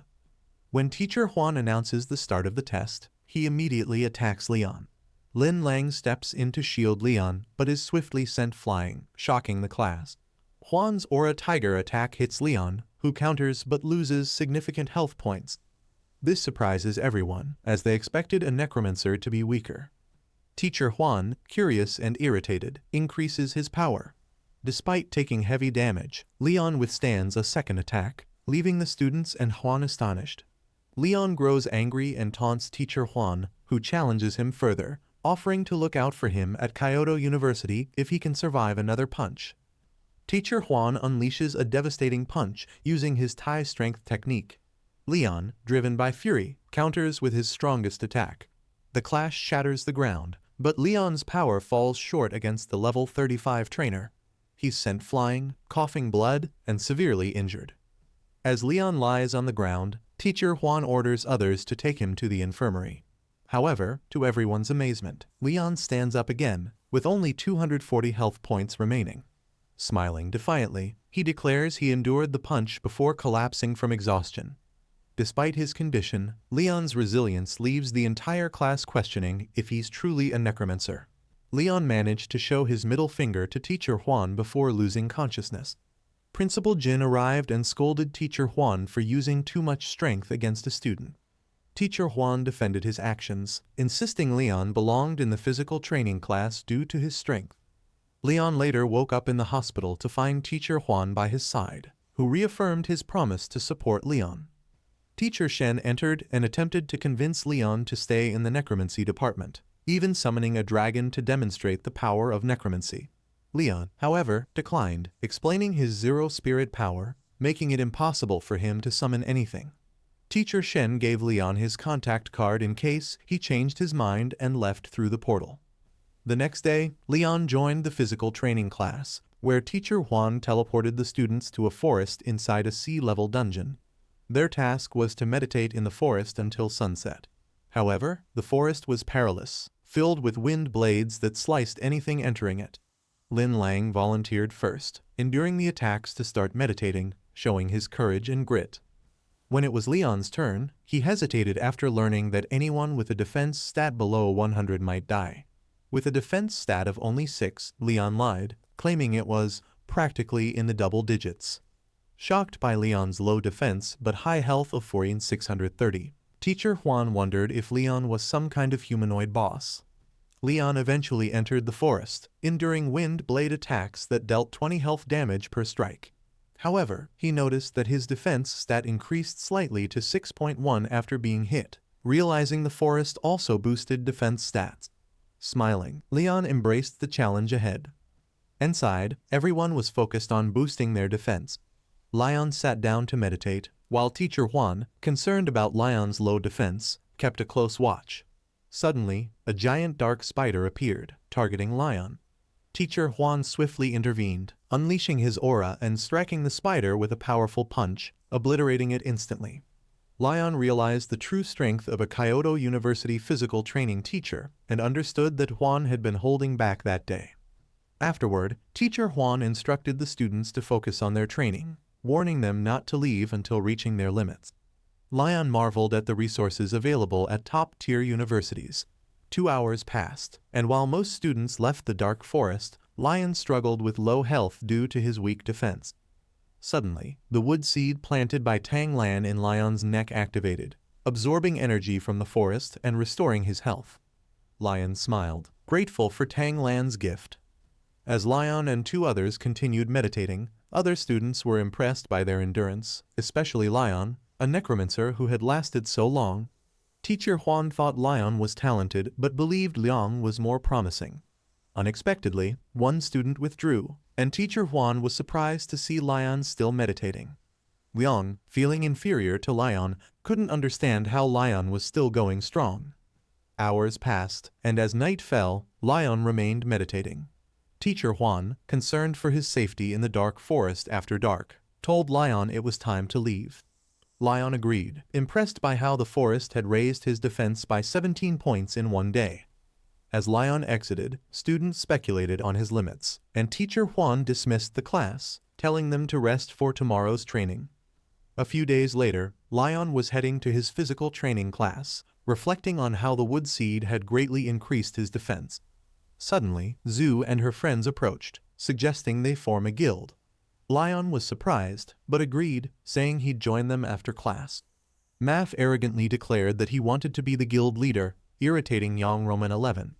Meanwhile, at the dark forest dungeon, Teacher Huan was approached by another teacher, who asked about the physical training prodigy in his class, referring to Lion.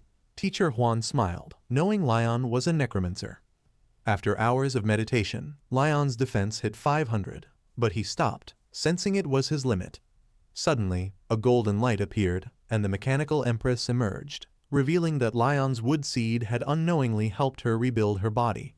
She reminded him of his promise to help her experience the outside world.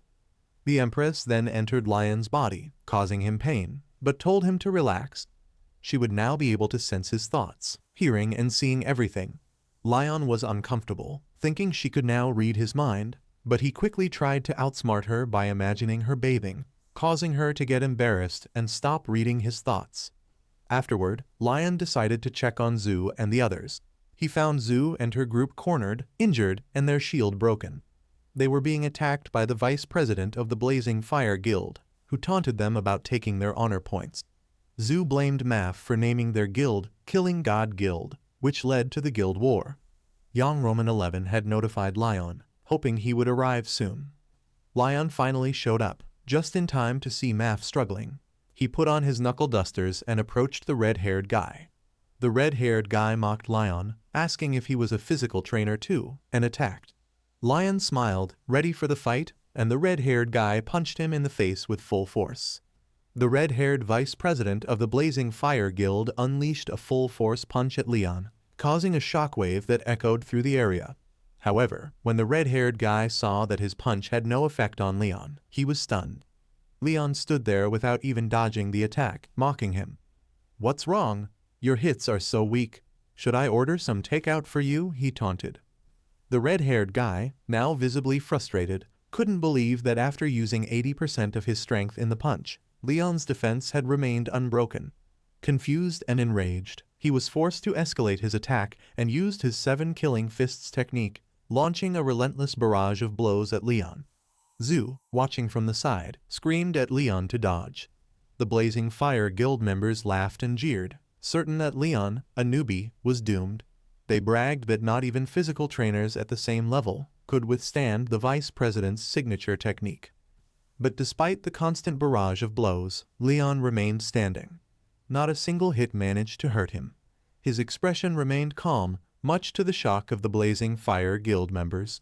The red-haired guy, now questioning everything he knew, couldn't understand what kind of terrifying defense Leon possessed. On the other hand, Yang Roman 11, seeing how Leon was completely unaffected by the vice president's attack, realized that his brother had grown even stronger than before. The Blazing Fire Guild members were in disbelief, whispering among themselves. Their vice president's 7 killing fists, which had never failed them before, seemed useless against Leon. Watching the fight from the sidelines, Ludo, the blonde-haired president of the Blazing Fire Guild, saw that Leon hadn't even flinched. He noted that Leon's defense was something extraordinary. He approached Leon with a smile, his aura shifting to something far more powerful than the vice president. Leon immediately sensed that Ludo was at least a mid-stage physical trainer. Ludo introduced himself and asked if Leon was the leader of the Killing God Guild. Before Leon could respond, Math, from behind, proudly declared himself as the real leader, having come up with the guild's name. However, Ludo ignored Math completely and offered Leon a deal. Let's end this fight with a duel. The loser would surrender and pay honor points to the winner so they wouldn't ruin each other's guilds. Zhu, hearing this, was infuriated. She retorted, "What kind of nonsense is this? You're a mid-stage fighter challenging an early stage and you're okay with that? Your face is thicker than Yang Shang's belly." But Ludo, uninterested in her outburst, focused entirely on Leon, waiting for his answer. Leon smiled and accepted the challenge. Almost instantly, Ludo lunged forward with a punch aimed at Leon's head. Leon raised his hands to defend himself, observing that Ludo was indeed a mid-stage physical trainer. But before Leon could fully react, Ludo unexpectedly pulled out a red dagger and slashed it at Leon, catching him off guard. The blade cut through the air and struck Leon in the eyes, causing immediate pain and blurring his vision. The poison in the dagger spread quickly, impairing his ability to see clearly. Now at a disadvantage, Leon staggered back, putting some distance between himself and Ludo. Zhu, unable to hold her anger, yelled out, "Despicable, you lowlife! A mid-stage fighter resorting to hidden weapons? Do you have no shame?" But Ludo merely licked his dagger with a smirk and retorted, "The goal of combat is to win. Any means necessary is valid. There's no such thing as hidden or not hidden. If you get hit, it's your own fault for being careless." Seizing the opportunity, Ludo moved in swiftly and unleashed his Gale Fist skill, landing a powerful punch to Leon's chest. He continued to attack without pause, each hit knocking Leon back further. Leon, struggling to defend himself with his hands, found that his impaired vision made it nearly impossible to counter the rapid barrage of punches. Young Roman 11 and the others were shocked as they watched Leon getting pummeled by Ludo, realizing how vulnerable Leon had become due to his inability to see. Leon tried to shield himself, but the pain from the continuous assault was overwhelming. Ludo, sensing victory, pulled out his dagger once again, aiming for Leon's head with a decisive strike. Just as the dagger was about to reach Leon, a light suddenly appeared in front of him, halting the attack. Ludo's dagger stopped midair, its progress blocked by an unseen force. Ludo used all of his strength to push his dagger forward. However, it couldn't reach Lon because of the blinding light. Ludo was confused, wondering why his dagger didn't hit Leon. Suddenly, a hand came out from the brightness, forcefully pushing Ludo's dagger away and sending him flying through the air. He managed to stop himself just before crashing into the wall, and everyone around him gasped, questioning what had happened. Ludo, especially, was filled with shock, thinking about that strange hand. His health had dropped to half in a moment. The hand that had intervened was from the mechanical empress, who then warned Leon to be careful. Leon, feeling both thankful and scared, said his thanks. Meanwhile, Ludo, angry and upset, turned away, giving up for the day. However, just as he took a step, a notification popped up, saying that the corpse ancestor's ring had been activated. Leon grabbed the chance to use the ring, taking away half of Ludo's agility, and declared, "You hurt my friend, now you think you can." One must simply accept defeat and walk away. However, it isn't so simple. Saying this, Leon, now faster because he had taken Lud's agility, jumped to attack him. As Ludo turned to face Leon, Lon had already positioned himself behind and threw a punch at Ludo's face, sending him flying through the air. After this impact, members of the Blazing Fire Guild were shocked, witnessing their leader, Ludo, in a state of rage. He stood up, shouting, "You little punk, you're really pushing it." Ludo noticed that the strange protection that had once shielded Leon was now gone. He figured that using that move had taken a big toll on Lon. Determined, Ludo chose to use another hidden weapon.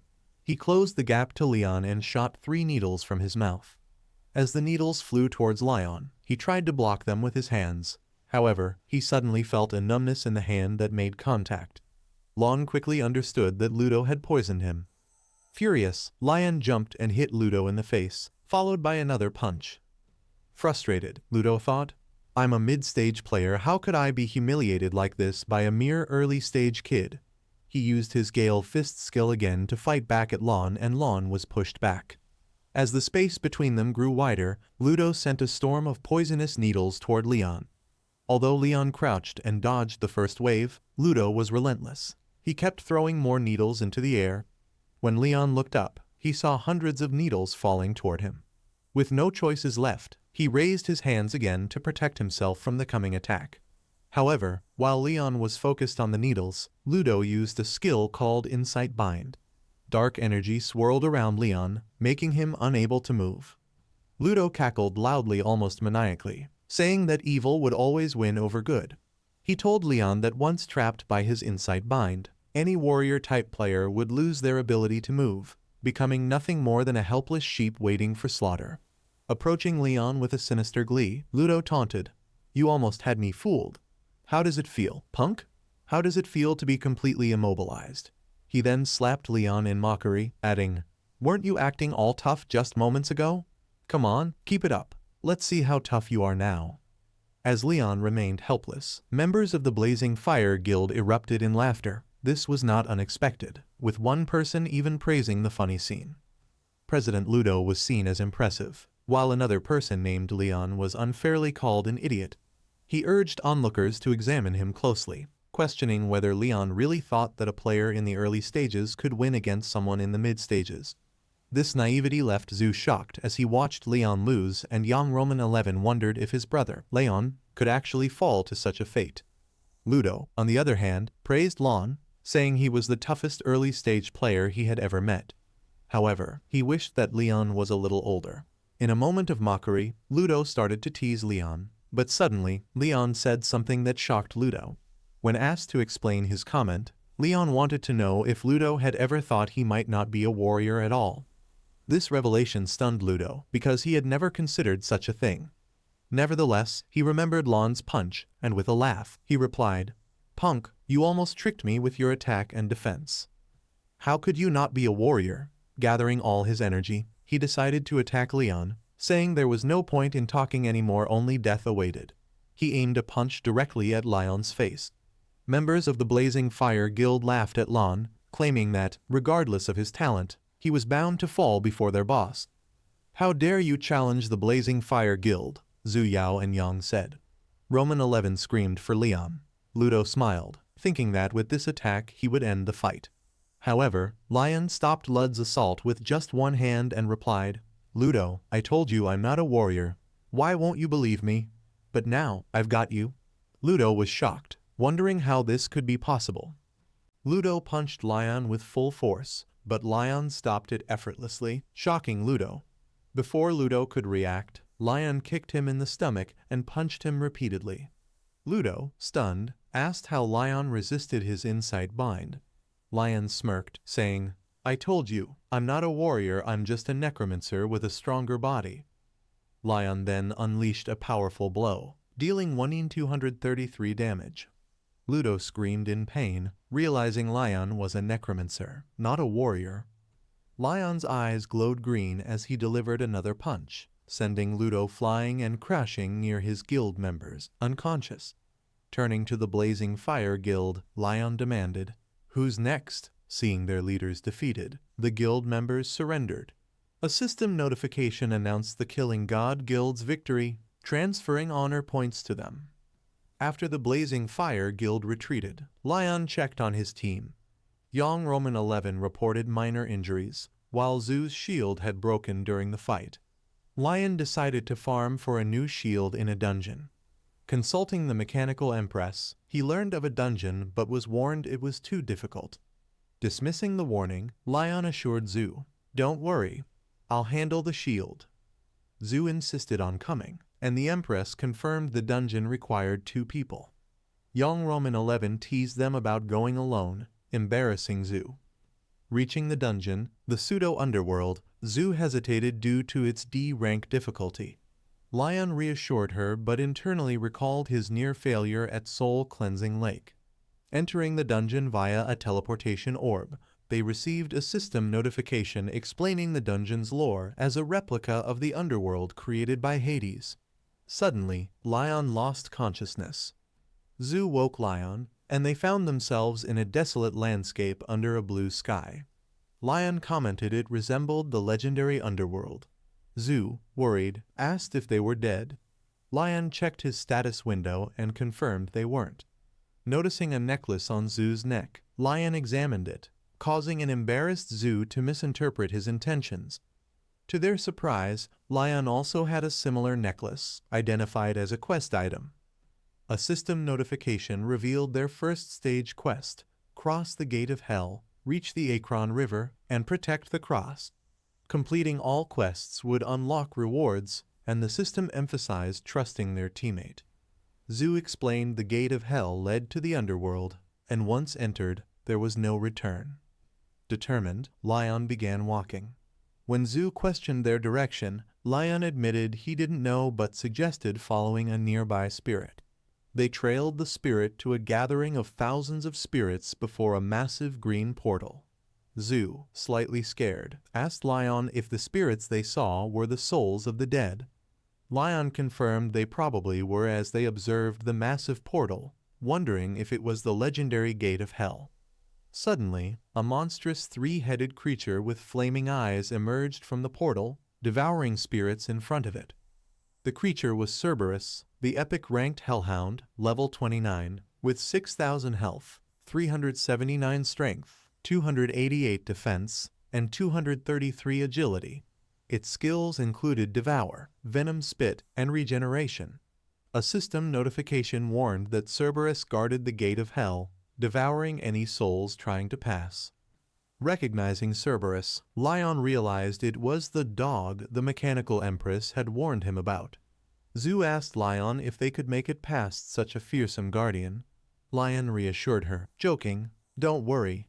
With all these dead souls here, the chances it'll come for us are slim." But before he could finish, one of Cerberus's heads lunged and swallowed him whole. Shocked, Zhu watched as another head spat venom at her. Poisoned, her health dropped rapidly. In her desperation, she called out for Cerberus to release Lion. Suddenly, her necklace began to glow, and a system notification informed her that she had gained the passive skill Adaptive Poison Immunity after enduring Cerberus's venom for over 100 seconds. This skill nullified further poison damage. Meanwhile, Cerberus thrashed violently as one of its heads fell to the ground. To Zhu's astonishment, Lion emerged from its mouth, having used his green dragon crescent blade to escape. Extending his hand to Zhu, Lion shouted, "Now's our chance, let's run." As they ran for the portal, Cerberus gave chase. Lion, frustrated at leaving his blade behind, kept moving. The two barely made it into the portal, finding themselves in a dark green world filled with soul energy. Ahead of them lay a river, the Akron River. A system notification congratulated them for completing the first quest and revealed the next: to cross the Akron River and protect the cross from being lost. Approaching the river, they saw a boat piloted by an old man radiating green energy, who introduced himself as Charon, the ferryman. Charon told them they needed to pay a fare to cross. Lion handed him some money, which Charon accepted, inviting them aboard. Suddenly, spirits rushed toward the boat, trying to climb aboard. Enraged, Charon swung his paddle at them, calling them beggars and knocking them back into the river. As they sailed, Lion asked why the spirits didn't cross the river themselves. Charon suggested he stick his hand into the water to find out. When Lion did, numerous hands emerged, trying to drag him under. Startled, he pulled back as Charon explained that the river's waters dragged down anyone who entered, dooming them to sink forever. Charon's demeanor shifted as he accused Lion and Zhu of deceiving him with money from the living world. "You're alive, you tricked me," he shouted. Before Lion could respond, Charon swung his paddle, striking Lion and sending him falling into the dark green waters of the Akaran River. Zhu screamed as spirits eagerly reached for Lion, trying to drag him into the depths. The cold, dark, and rotten waters of the Akaran River enveloped Leon as he fell, sending a chilling sensation through his body. Immediately, countless hands of fallen souls emerged from the river, clawing at him, attempting to drag him into its depths. Just as Leon began to sink, Zhu grabbed his hand, refusing to let him go. She pulled with all her strength, determined to save him. But her efforts were interrupted as Karen, the boatman, loomed behind her, ready to shove her into the river as well. As Karen swung his paddle at Zhu, a red light burst forth like a shield, blocking his attack. Leon had activated his corpse Anna ring just in time. Taking advantage of the moment, Zhu pulled Leon out of the water with every ounce of strength she had. Dripping wet and furious, Leon prepared himself as Karen lunged for another attack. With a single, powerful punch to Karen's stomach, Leon sent him flying to the end of the boat. The impact was loud and solid, surprising Leon, as he hadn't even used his full strength. Karen, despite having a gaping hole in his chest, laughed maniacally. "You're doomed," Karen sneered. "Sneaking into the underworld as a living soul and killing the ferryman judgment will come for you." Leon silenced him with a swift kick, sending Karen tumbling into the Akaran River. The souls in the water wasted no time, dragging Karen down to the bottom. Zhu, still shaken, asked Leon if killing the ferryman might cause problems for them. Leon shrugged it off. "It's fine. This is just a dungeon clearable like any other.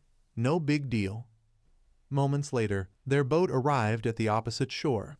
As they stepped off, they noticed a group near another boat. Among them stood a figure that made their jaws drop. Karen, alive and well, flanked by a blue-haired woman and a fat man. Leon and Zhu immediately assumed defensive stances, questioning how Karen had returned. The fat man smirked and explained, "That's not the same Karen. But if you killed the ferryman, you've walked right into his trap."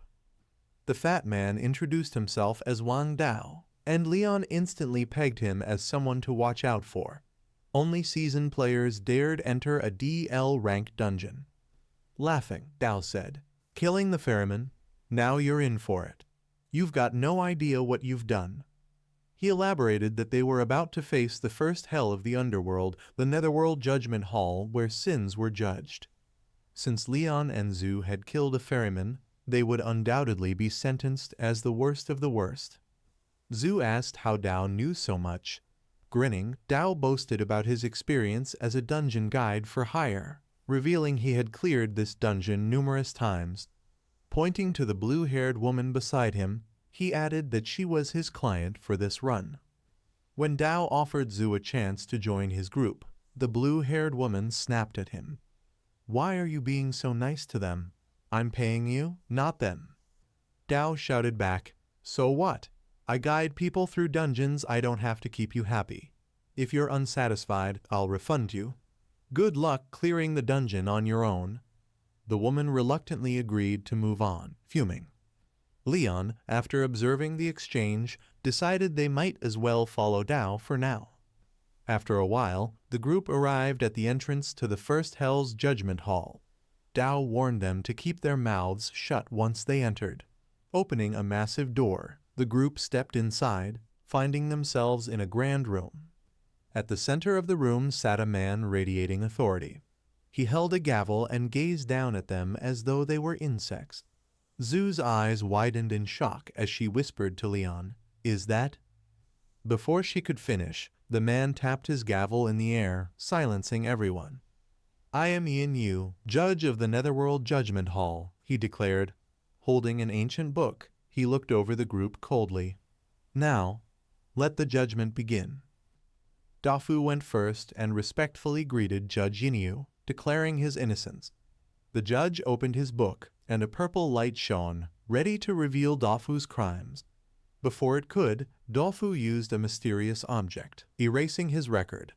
The judge declared him innocent and called the next person. The blue-haired girl was next.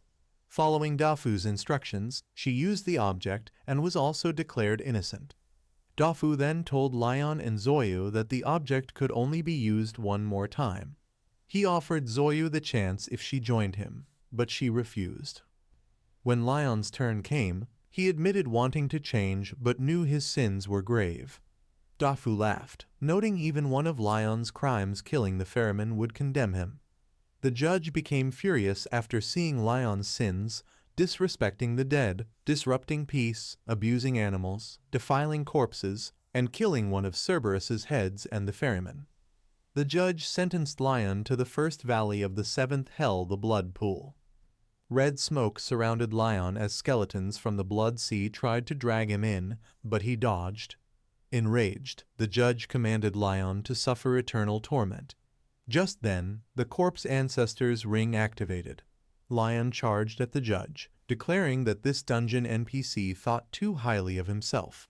He punched the judge, sending him flying into a wall. The judge laughed, impressed by Lion's audacity, and summoned a thunderous spear. He attacked Lion with lightning speed, but Lion dodged, stealing the judge's speed. Furious, the judge leaped into the air and struck like a meteor, destroying the ground. Though Lion dodged, the shockwave injured him. Dafu noted Lion was in trouble, but the blue-haired girl questioned how if Lion kept dodging. Despite Lion's high defense, the judge's weapon pierced through, leaving him badly hurt. The mechanical empress warned Lion about the spear's armor-piercing effect.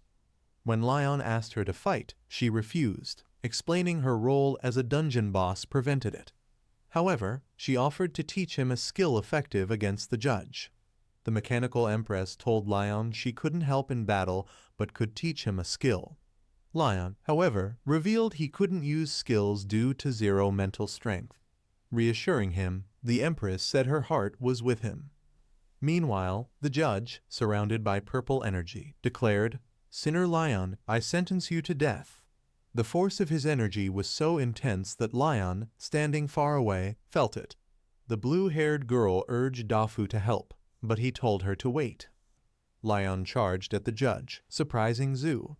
The judge struck Lion in the stomach with his spear, leaving Dafu shocked. However, Lion had intentionally taken the hit to grab the spear. With full force, he threw it back, piercing the judge's stomach and sending him flying into a wall. Dafu was stunned by Lion's sudden power boost. The Empress revealed the skill she had taught him, Wrath of the Mechanical Empress. It put Lion in berserk mode, increasing his stats by 0.5% for every 1% HP lost. However, it came with mysterious side effects. Feeling amazing, Lion told the Empress the skill suited him perfectly. The judge stood up again, laughing. A level 26 epic NPC with extreme skills and stats, he wasn't defeated yet. Enraged, he pulled the spear from his stomach and called forth his 8-directional nether halberd. The judge and Lion clashed weapons, releasing energy everywhere. Despite Lion's increased power, his mechanical knuckles began to crack. The judge launched a powerful attack, hitting Lion directly with his spear. Zhu shouted his name as Lion fell to the ground, seemingly lifeless. The judge turned to Zhu and the others, ready to strike. Just then, Lion stood up, his body radiating energy, eyes glowing with anger. He declared that since the judge had destroyed his equipment, he wouldn't let this slide. A system notification announced Lion's berserk mode activation. The judge charged at Lion again, but this time Lion easily dodged and grabbed the spear. Jumping high, he gathered all his energy into his fist and delivered a devastating punch, smashing the judge into the ground with full force. Lion didn't stop after slicing the judge in two. Despite being split, the judge's body remained upright, stunned that he, a high-ranking official, was defeated by a criminal. As his body turned into a glowing green orb, Lion collapsed to the ground, exhausted, his energy drained. Dafu, seeing this, approached the orb, praising Lion while scheming to take the reward for himself. However, Lion hurled a rock at him with great speed, grazing Dafu's clothes. Lion warned Dafu to stay back or face the consequences, making Dafu retreat nervously. While backing away, Lion noticed a tattoo on Dafu's arm, the symbol of Ba's organization. Suspicious, Lion began questioning Dafu's true identity and whether his presence was mere coincidence. Before he could probe further, Zuyu approached Lion, concerned for his health. Lion assured her he was fine and examined the soul core left by the judge. The core yielded a B-rank upgrade stone, which Lion begrudgingly accepted despite needing weapons and a shield. A system notification confirmed Quest 3 was complete, and a new one was issued. Traverse Gluttony Hell and reach the Temple of Hades to protect the Sacred Cross. Dafu explained that Gluttony Hell housed those who indulged excessively in life and was guarded by Cerberus. He reassured the group that the three-headed hound rarely attacked the living unless provoked. However, as they ventured forward, Lion noticed 3 pairs of glowing eyes in the sky. Cerberus was awake and furious. Dafu urged everyone to run, but Lion suddenly stopped, telling Zuyu to go ahead. He had unfinished business with the beast. Realizing Lion had previously killed one of Cerberus' heads, Zuyu hesitated but eventually fled as Lion triggered his berserk mode by punching himself in the chest. Cerberus lunged at Lion, but Lion met its attack with a powerful punch, dealing significant damage to each head. The beast retaliated with poisonous breath, causing Lion to lose a substantial amount of health.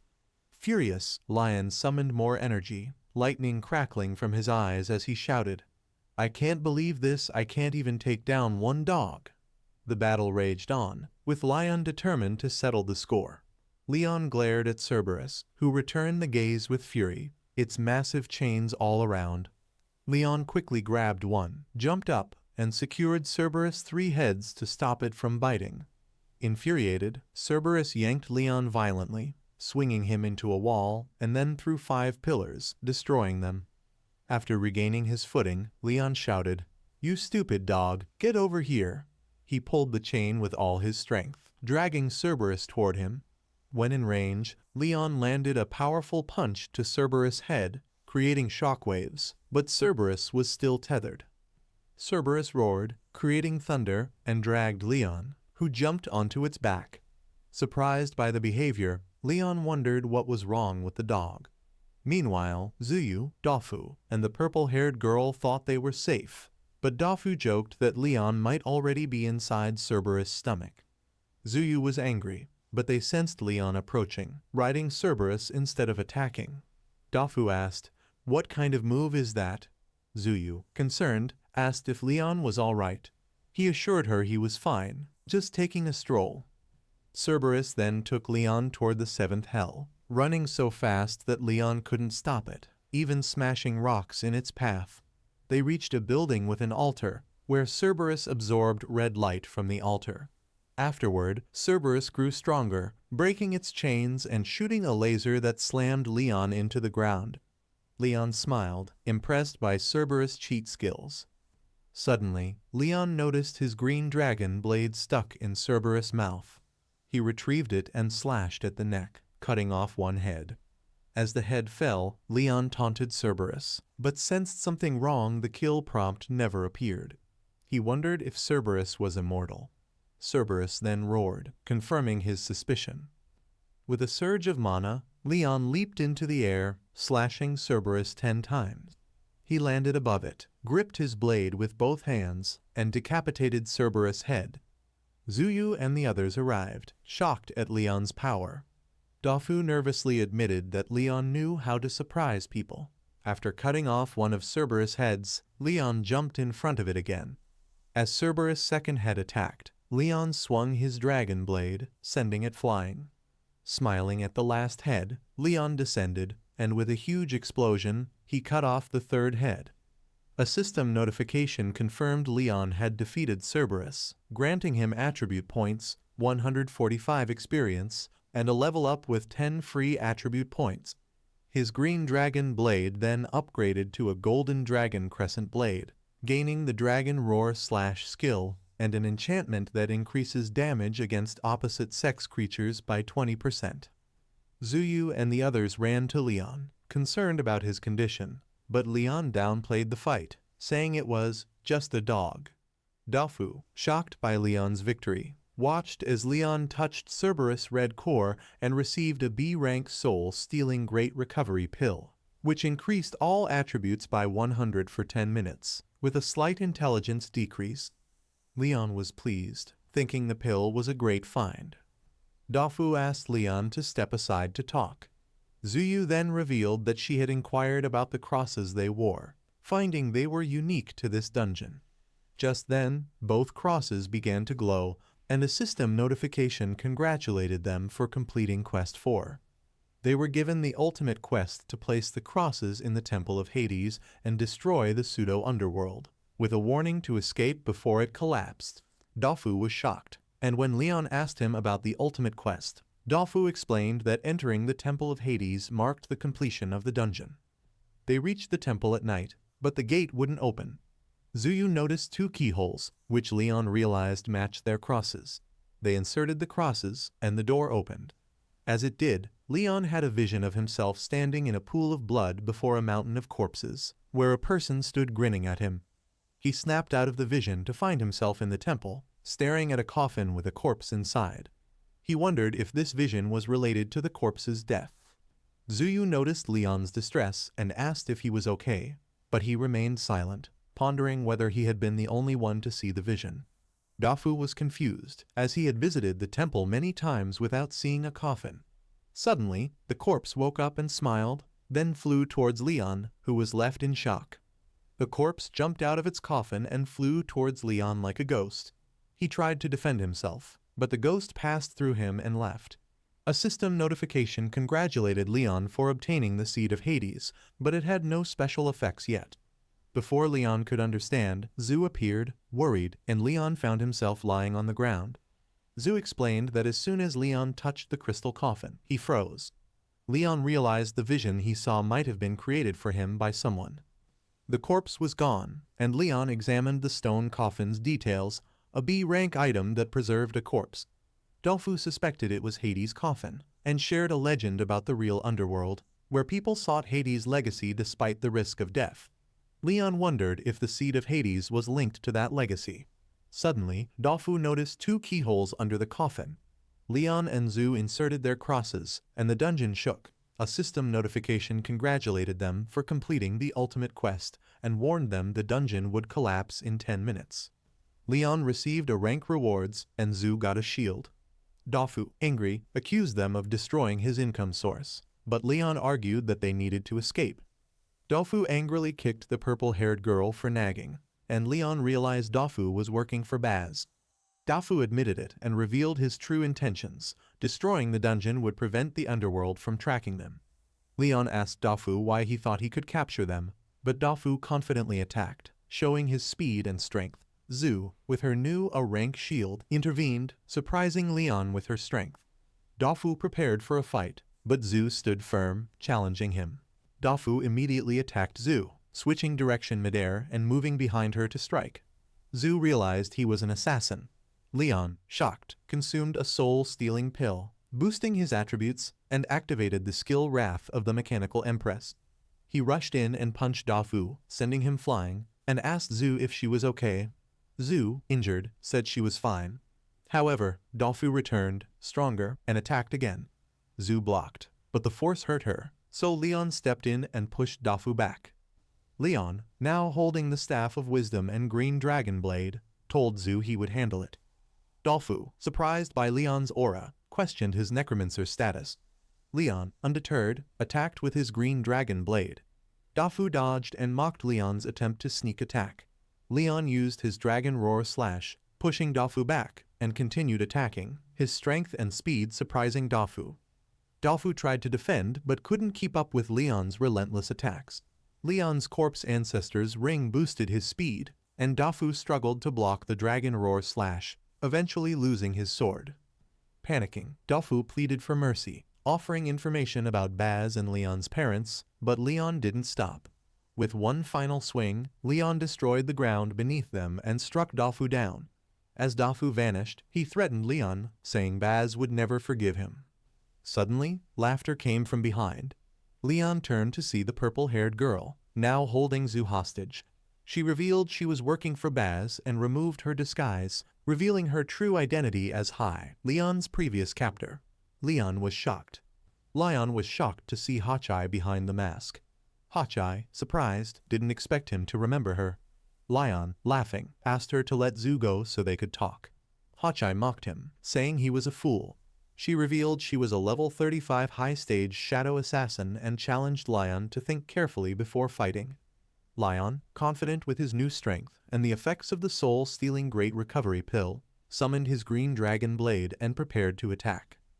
Hachai warned him that if he fought, he'd lose, and pointed her dagger at Zhu's neck. As the dungeon started collapsing, Lion reluctantly agreed to surrender, asking Hachai why Baz would go to such lengths to capture him, a low-level player. Hachai explained Lion was no ordinary early-stage necromancer and claimed he would join Baz once he saw his grand vision. Lion, recalling the mechanical Empress realm, felt he might die without help and called for the Empress's heart inside him. Lion was secretly summoning his blade when Hachai tried to convince him to join Baz. Zhu, hearing Lion's voice, moved quickly to strike Hachai with an elbow, allowing Lion to attack with his green dragon blade. However, Hachai dodged easily, warned Lion she would break his limbs, and attacked with her aura-covered dagger. Zhu defended Lion with her shield, but Hachai kicked her away, sending Zhu flying. Angry, Lion tried to attack Hachai, hoping to stack Dragon Roar Slash, but Hachai moved too fast, easily dodging every blow. She struck Lion's right hand with her dagger, forcing him to back off. Zhu mocked Lion's failure, but Lion jokingly asked Hachai to leave him just one limb. Hachai swiftly attacked Lion's left hand, leaving him defenseless. She then struck him from behind, hitting him hundreds of times with her dagger. Lion was pinned to the ground, helpless. Hachai taunted him, saying it would have been easier if he cooperated. She kicked him toward the coffin of death, which electrocuted him and drained his energy. As Lion fell asleep, Hachai told him they were heading to their destination. Suddenly, Zhu appeared, surprising Hachai. Zhu's shield burned with blue flames, and her eyes glowed with the flames of the underworld. She angrily demanded Hachai release Lion. Lion woke up slightly, but couldn't open his eyes due to the coffin's effects. Meanwhile, Zhu unleashed the flames of the underworld, becoming stronger as she attacked Hachai. Hachai dodged at first, but acknowledged the power of the flames. Zhu's shield, now burning with blue flames, stunned Hachai, who realized it wasn't just an rank shield. Lion, trapped in a floating space, heard Zhu fighting and grew worried. He tried calling out to her, but couldn't understand how she, an early-stage player, was holding her own against Hachai, a high-stage player. Hachai, injured by Zhu's flames, cursed her as a madwoman. An explosion followed, and everything went quiet. Lion, desperate, broke free from the white space and called out to Zhu. Hearing her comforting voice, Lion was relieved. Zhu confirmed that Hachai had run away. Lion, wanting to escape the collapsing dungeon, asked Zhu to leave with him, but she apologized, saying she couldn't. Lion, concerned, urged her to explain, but Zhu kissed him on the forehead, tearfully admitting she had been watching him for a long time.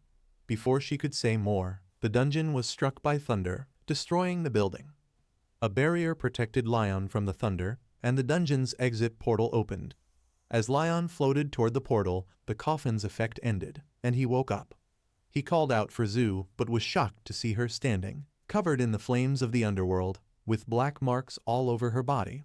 She smiled at him, slowly disappearing. Lion extended his hand, but the portal dragged him out before he could reach her. Just before the portal closed, Zhu told him to live well, and everything went black. Later, Lion woke up in a hospital, confused and in pain. Young Roman 11 and Maf were standing by, but Lion felt something was off. Young Roman 11 lied, saying Lion had drunk too much and bumped into a lamp post. Lion, suspicious, didn't believe them, sensing something important was missing. Meanwhile, at the Bay Organization's headquarters, Hachai's boss was furious with her failure. Hachai pleaded for another chance, explaining the accident, but her boss, still angry, glared at her. While in the hospital, Lion checked his status window. He was a level 17 necromancer with improved stats, 444 strength, 500 defense, 9 agility, and 1,700 mana. His health was 5,400, with 40 experience points and 1,700 needed for the next level.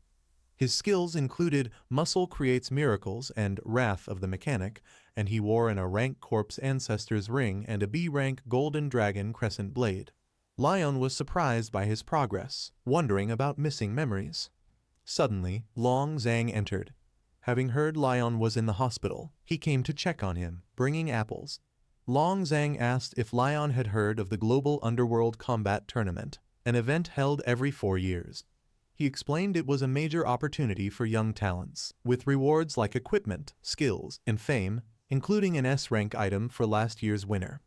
Long Zhang clarified that although it was for 3rd and 4th year students, he was inviting Lion to run a dungeon to qualify. However, he understood Lion's injury and didn't press, offering the opportunity later. As Long Zhang left, Lion realized the invitation was a setup, considering his status as a first year. Afterward, Young Roman 11 and Maf arrived, badly injured. Lion didn't recognize them and learned that Maf had been in a dungeon and found injured by the road. Young Roman 11 explained they had investigated a dungeon called the Spudo Underworld, where a guild, the Hunter Guild, was also looking into it. When they asked about a missing member, a guild leader demanded answers, leading to a fight where Maf suffered the worst. Lion, furious, decided they had to confront the guild. Young Roman 11 hesitated, fearing they were no match for the Hunter Guild's high-level members, but Lion was determined to face them. Maf agreed, and the trio left the hospital to confront the guild. Meanwhile, at the Hunter Guild headquarters, Hang, a purple-haired boy, mocked the two for challenging him, claiming his father was the head of the guild. When he saw Lion, Young Roman 11, and Maf, Hang taunted them, but Lion simply asked for an apology to avoid further conflict. Hang laughed, boasting of his father's power. Lion ignored his insults, and with a punch, sent Hang flying. Hang, enraged, called for revenge and leaped into the air with a hammer. Lion, drawing his golden dragon blade, blocked the attack. Hang's attack revealed his strength, but Lion was unfazed. As Hang infused mana into his hammer, Maf jumped in, striking him with a sword slash. Though the blow only scratched Hang's chest, he laughed maniacally and told them how, at 18, he had been ambushed in a dungeon, capturing and torturing the player who had injured him. With a devilish smile, he vowed to treat Lion and his friends similarly. Lion retorted, warning Hang to worry about escaping first. Hang, undeterred, infused more mana and readied his hammer for a counterattack. Lion responded with full power, destroying the ground with his blow. Hang admitted underestimating Lion and signaled for backup. Young Roman 11 attempted to stop him, but Hang easily destroyed his spell. He attacked with a blood chaos hammer, causing an explosion that engulfed the area. As the dust cleared, Hang mocked Lion, unaware that he faced the protagonist of the Manhwa. Lion, unscathed, appeared behind Hang and struck him in the face with his golden dragon blade, knocking him unconscious. Maf and Young Roman 11 approached, and Lion suggested they flee, knowing the Hunters Guild would soon arrive. A guild member quickly found the scene and began following them.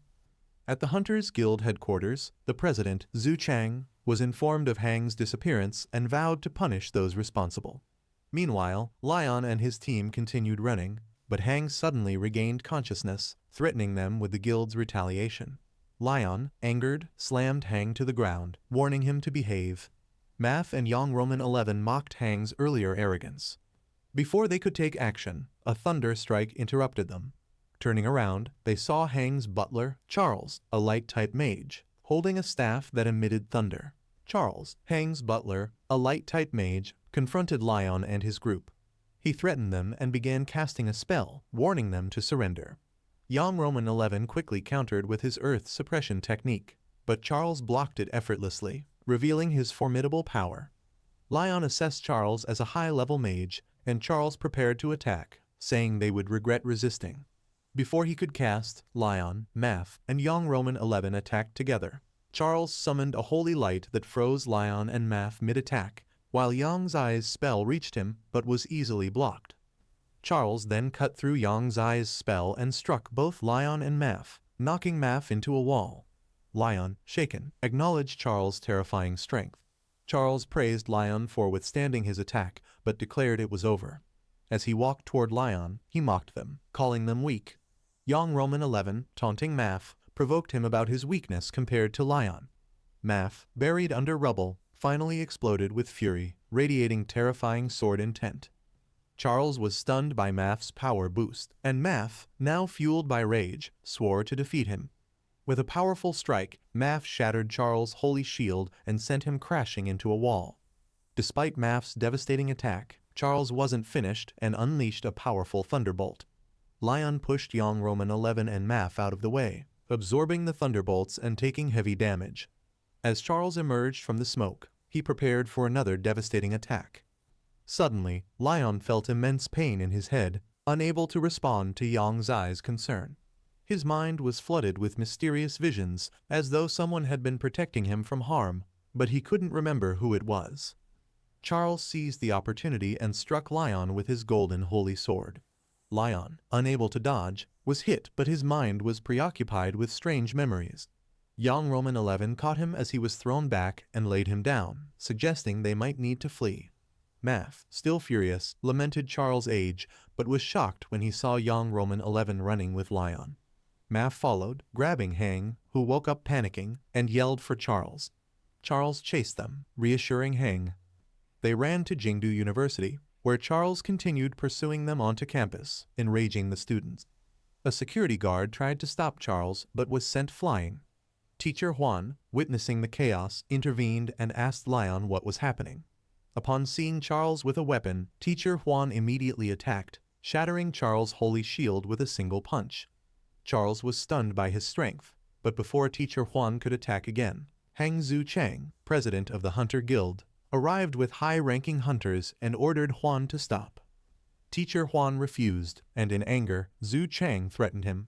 Teacher Huan smiled and welcomed the challenge, using his immense strength to defeat all of Zhu Chang's hunters with a single punch. The ground trembled, and the hunters began to fear him. One senior hunter recognized Teacher Huan as the legendary battle king Huan Lei Hao. Zhu Chang was shocked, but Teacher Huan reveled in the fight, eager to test his power. Zhu Chang attacked with a giant hammer, but Teacher Huan's aura only grew stronger, and he rushed toward Zhu Chang at incredible speed, unleashing his powerful battle fist. Teacher Huan's speed surged as he charged at Zhu Chang, landing a powerful aura fist that sent Zhu Chang flying into a wall. Zhu Chang, furious, released more aura, but Teacher Huan taunted him to keep going. A senior hunter explained that the battle maniac's power increased the longer he fought. Meanwhile, Zhu Chang advanced, his hammer growing larger, releasing a deadly aura. The tension built as both fighters prepared for a fatal clash. Suddenly, a sword enveloped in purple aura descended between them with immense force. The sword's pressure was felt by everyone, and Teacher Huan recognized it as the Kunwu sword, an S-rank artifact wielded by the world's top swordsman, Lan. It was the old principal, Ji Pingyang, who demanded an explanation from Zhu Chang. A young hunter tried to attack Principal Ji with a whip, but with a flick of his finger, Ji destroyed the whip and obliterated the hunter with a single wind strike. The hunters were stunned by Ji's power. Zhu Chang, nervous, pointed at Lion and the others, explaining that they had kidnapped his son. Principal Ji, coldly, offered Zhu Chang two choices, leave or die. Zhu Chang, realizing he couldn't oppose Ji, reluctantly ordered his men to retreat. As they prepared to leave, Lion, dragging Hang, proposed a deal with Zhu Chang, offering a sly smile. Shuang's anger flared, but seeing Principal Ji's stern gaze, he calmed down and asked what Leon wanted for his son's release. Leon grinned and demanded a full set of C-grade or higher equipment, in addition to Zhu Chang's giant hammer. Zhu Chang, furious, agreed to give up the equipment but demanded Hang's release first. Leon refused, insisting on receiving the equipment first, and Zhu Chang reluctantly complied. After receiving the equipment, Leon released Hang. Principal Ji warned Leon and the others that provoking powerful guilds like the Hunter Guild would make them targets in future dungeon expeditions. He also criticized their lack of thoroughness and emphasized that power was the true currency in the world. The group realized how powerful Principal Ji must have been in his youth. The next day, the students gathered for their second training stage, which focused on agility. Teacher Huan explained that body refiners needed more than just strength and defense. They needed agility to avoid becoming easy targets. The students teleported to a sea-level dungeon called the Abyss of the Deep Sea. Their task was to cross a series of slippery stone pillars within 5 minutes.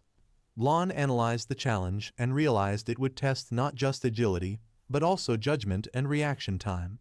When Lin Long volunteered first, he slipped on the first pillar but managed to recover. However, a fish attack sent him falling into the sea, and he struggled to climb back onto the island after a long battle with the waves. Teacher Huan explained that the gray swordfish in the dungeon would attack anyone attempting to reach the opposite mountain, and there were about 100,000 of them in the sea. The students were shocked to hear that 100,000 gray swordfish were in the water. Teacher Huan announced that the first person to complete the task would receive a special reward. Excited, the students rushed toward the pillars, eager to claim the prize. Many jumped into the water or pushed others aside. However, Leon remained calm and walked toward the pillars with a plan. Using his corpse ancestor ring, he secretly stole half of Teacher Huan's agility. With newfound speed, Leon dashed forward, leaving the others stunned. Teacher Huan noticed and was surprised as Leon moved effortlessly across the slippery pillars, while others struggled. One student warned Leon to stay away, but Leon ignored him and continued, his speed aided by his C-rank Gale boots. Meanwhile, Lai Long was also progressing, but was targeted by the gray swordfish. He dealt with them by punching them away. Leon's progress was interrupted by the mechanical empress, who spoke to him about something incredible on a mountain across the sea. Leon asked about the pseudo-underworld dungeon, but she couldn't reveal much. She did confirm that his memory loss was deliberate, caused by Zhu Yu, who had sealed his memory. As Leon pondered this, he reacted instinctively, punching the gray swordfish that attacked him. The students watched in fear, and Teacher Huan was confused by Leon's behavior. Consumed by anger over his lost memories, Leon kept killing the swordfish. When he stopped, he asked the mechanical empress if she could help break the memory seal. She said he needed to obtain the ghost eye first. Before he could ask more, Leon fainted and fell into the sea, where the gray swordfish attacked. However, Zhu Yu appeared in spirit form, pulling him out. Leon woke up in a hospital bed, confused and with hazy memories. Teacher Xia came in, relieved to see him awake. She explained that his friends, Maf and Yang Shengyi, had informed her of what happened. Just as Leon was about to drink tea, a white-haired young man burst into the room, glaring at Teacher Xia and shouting angrily. Suddenly, a young man with white hair named Lu Yan burst into Leon's room, his eyes blazing with fury. He immediately spotted Teacher Xiao giving Leon tea and shouted angrily, "Wrong, wrong! Is this the pretty boy you came all this way to see?" He turned to Leon, glaring, and yelled, "Pretty boy, I want to—" But his words trailed off as he noticed Leon sitting there in patient clothes. He stopped mid-sentence, his anger momentarily halted. Leon was utterly confused, unsure of what was happening. Teacher Xiao turned to Lu Yan and demanded, "What are you trying to do?" "Get out!" Lu Yan, still staring at Leon, sneered. "Xiao, what's so good about this pretty boy? Look at how weak he looks. His thighs aren't even as thick as my arms." Leon remained baffled, unable to comprehend the situation. Teacher Xiao snapped at Lu Yan again. "This is none of your business. Get out." Hearing this, Lu Yan's anger flared up even more. He turned to Leon and challenged him. "If you're a real man, fight me in the duel grounds. Whoever loses should stay away from Xiao forever." Leon, still calm, asked Lu Yan, "Who are you, and why are you so noisy the moment you show up?" Lu Yan laughed mockingly. "You don't even know who I am. I'm Lu Yan, the strongest male genius from Jingdu Azure Dragon Normal University." Leon was surprised to hear the name of Jingdu Azure Dragon Normal University. He remembered that the school had a male-to-female ratio of 1:9, with mostly female students. Teacher Xiao warned Leon, "Don't argue with him. Even though he has issues, his strength is indeed formidable." Leon nodded in understanding. He stood up from the bed and calmly addressed Lu Yan. "I never went out of my way to approach Teacher Xiao. You've misunderstood the situation." Lu Yan smirked. "At least you have some self-awareness." He then turned to Xiao and declared, "See, this coward isn't suitable for you. Only I, Lu Yan, am worthy of you." Teacher Xiao angrily told him to shut up, but Leon intervened. "You've misunderstood," he said to Lu Yan. "Teacher Xiao came to me on her own. Not only that, but she also poured water for me and took care of me day and night. Hearing this, Lu Yan's anger boiled over. Leon added fuel to the fire. Teacher Qiao even told me that you're not as handsome as I am, and you're shorter too. Lu Yan's rage intensified, but Teacher Qiao was surprised.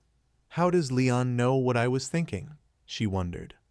Lu Yan, now completely enraged, lost his temper and tried to punch Leon.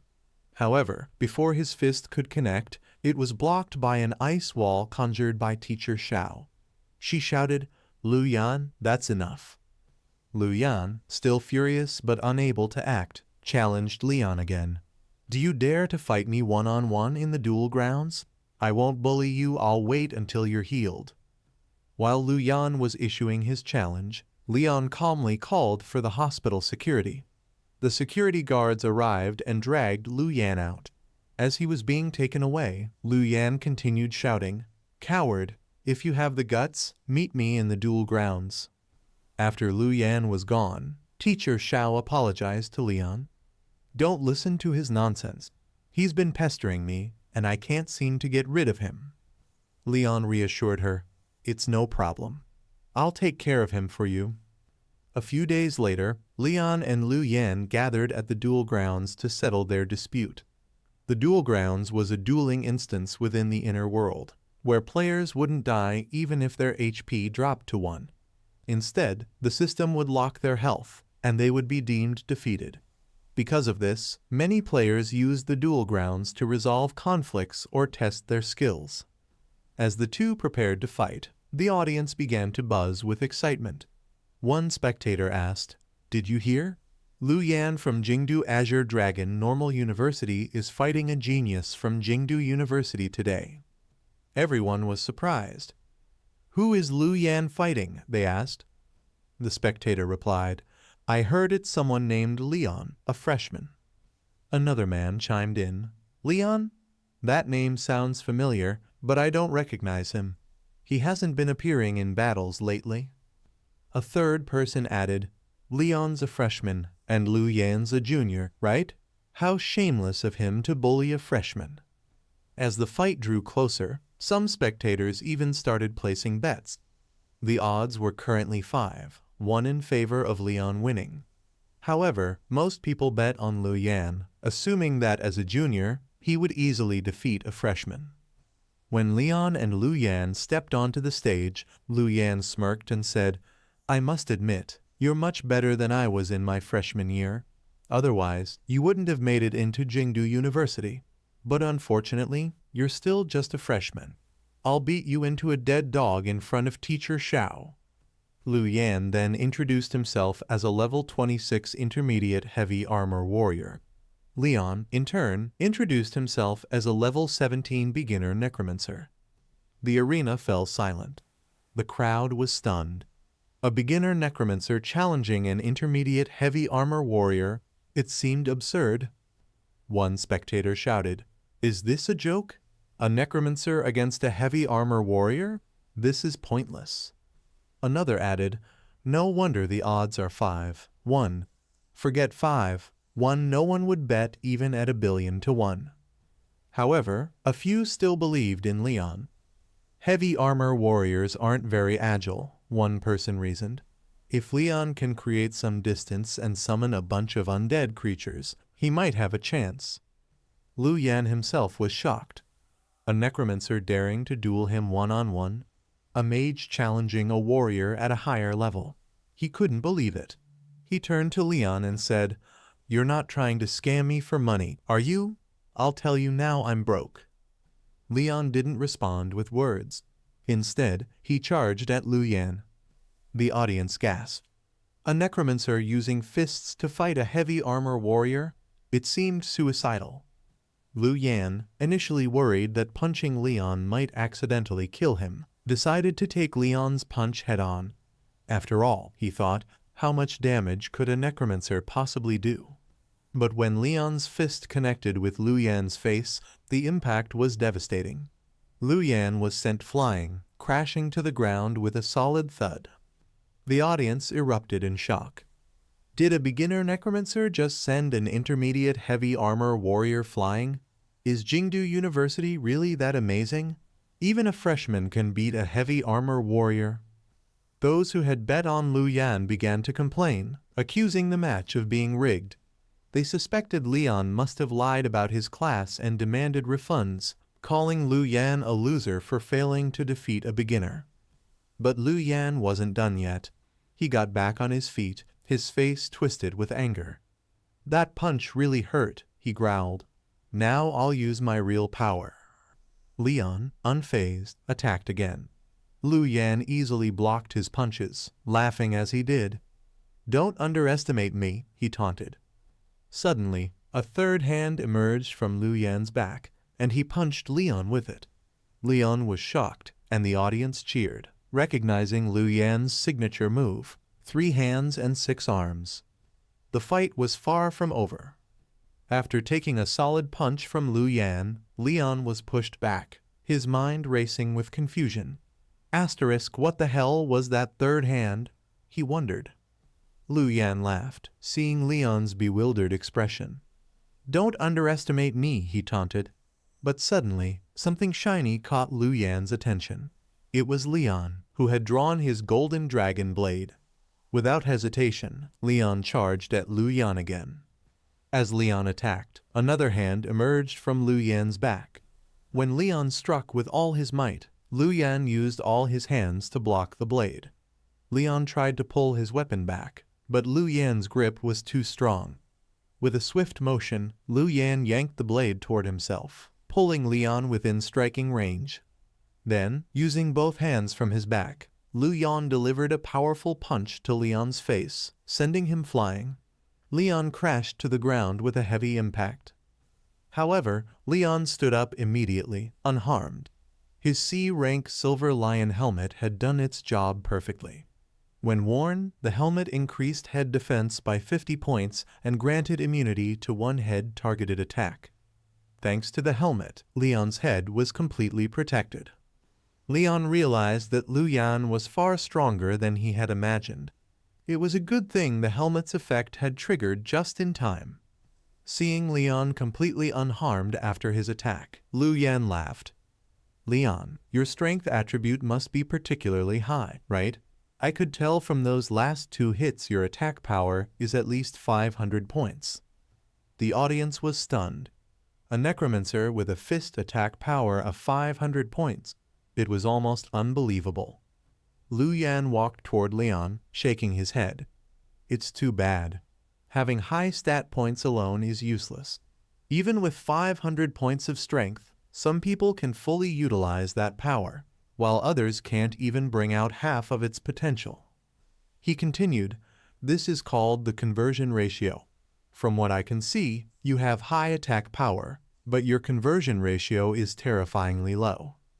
Hearing this, Leon thought, "No wonder my stats are so high. Yet I always feel like I'm falling short of being invincible. So, the problem is my conversion ratio." Lu Yan explained further. The conversion ratio is the proportion of stat points converted into combat power. Between 2 players with identical stat points, the one with the higher conversion ratio will always have the upper hand.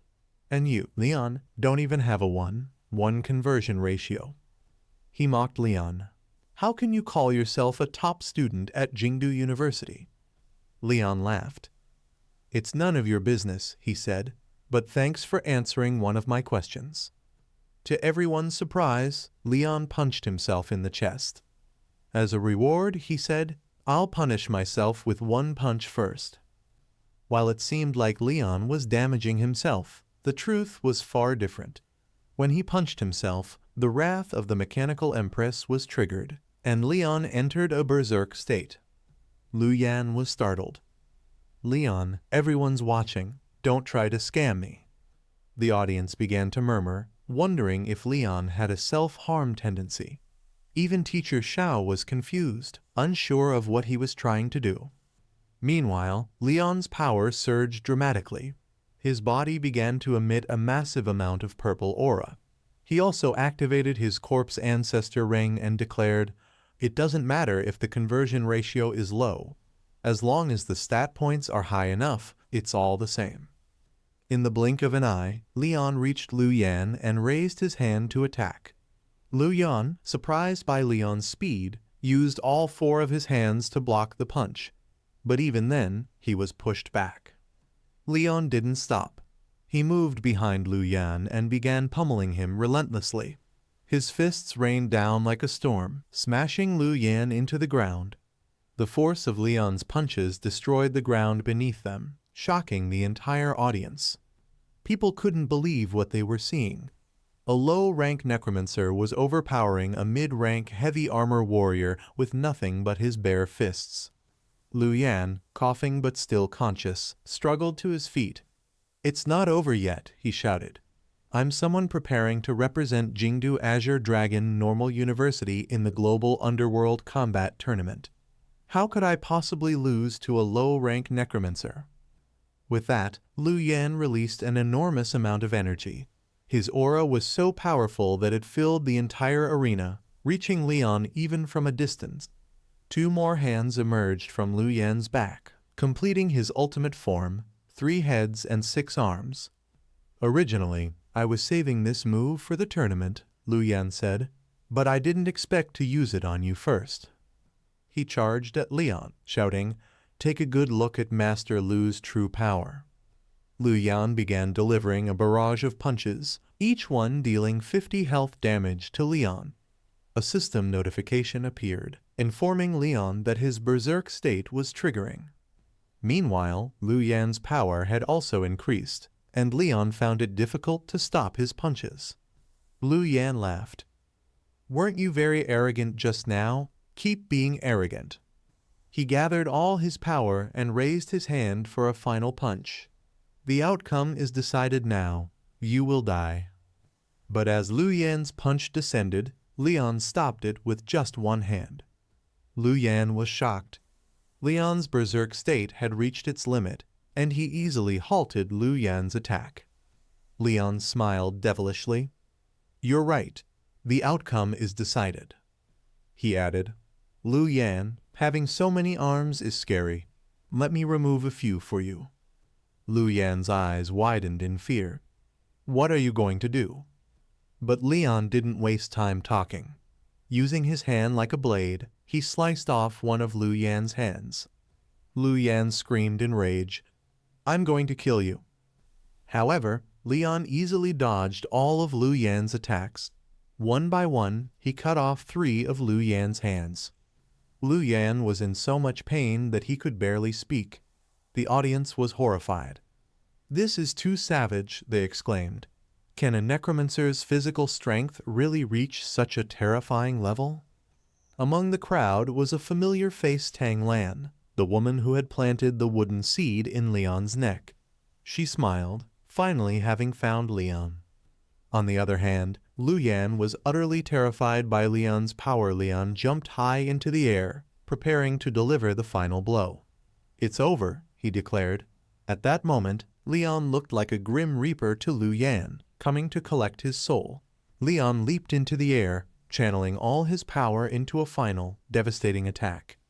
"It's over now," he shouted, seeing Leon's overwhelming energy. Lu Yan panicked and used all 6 of his hands to shield himself. However, Leon didn't aim his punch directly at Lu Yan's defenses. Instead, he landed on the ground and struck upward, targeting Lu Yan's face from an angle where he couldn't defend. The punch connected with a thunderous impact, sending Lu Yan flying. He crashed into the ground with such force that the arena floor cracked and crumbled. When the dust settled, Lu Yan lay unconscious, his health bar reduced to a single point. The audience was in complete shock. A freshman, a low-rank necromancer, had just defeated a junior mid-rank heavy armor warrior, someone who was preparing to represent Jingdu Azure Dragon Normal University in the Global Underworld Combat Tournament. It was unbelievable. As Leon began walking toward the exit, his body radiated an immense amount of energy, a result of using the mechanical empress's heart. Tang Lan, watching from the crowd, smiled. This was her chance to get her revenge. Meanwhile, Leon entered the exit tunnel, out of sight from the spectators. The moment he was alone, he coughed up blood. He had been holding it in to maximize the wrath of the mechanical empress skill. Now, he understood the cost. The skill was incredibly powerful but life-consuming. He was at his limit. A system notification flashed before his eyes. Berserk state deactivated. Due to prolonged use, a mysterious side effect has been triggered. Player Leon will be immobilized for 1 hour.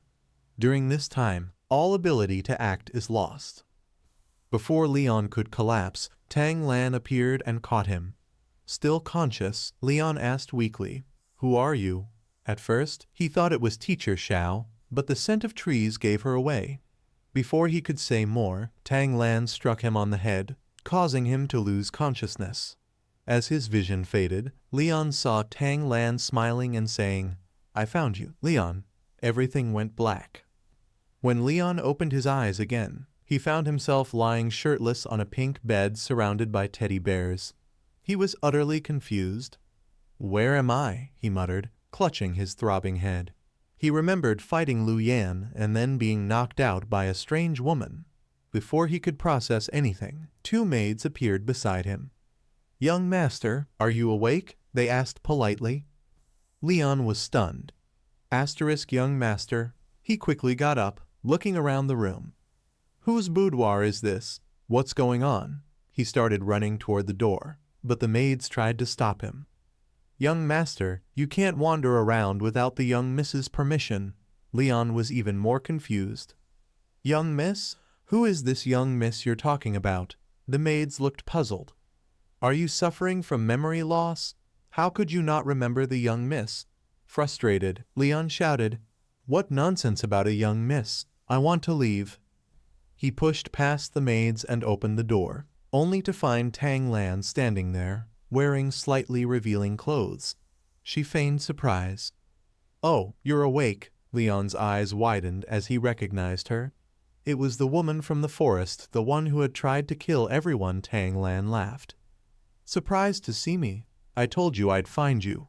She dismissed the maids, who obediently left the room, closing the door behind them.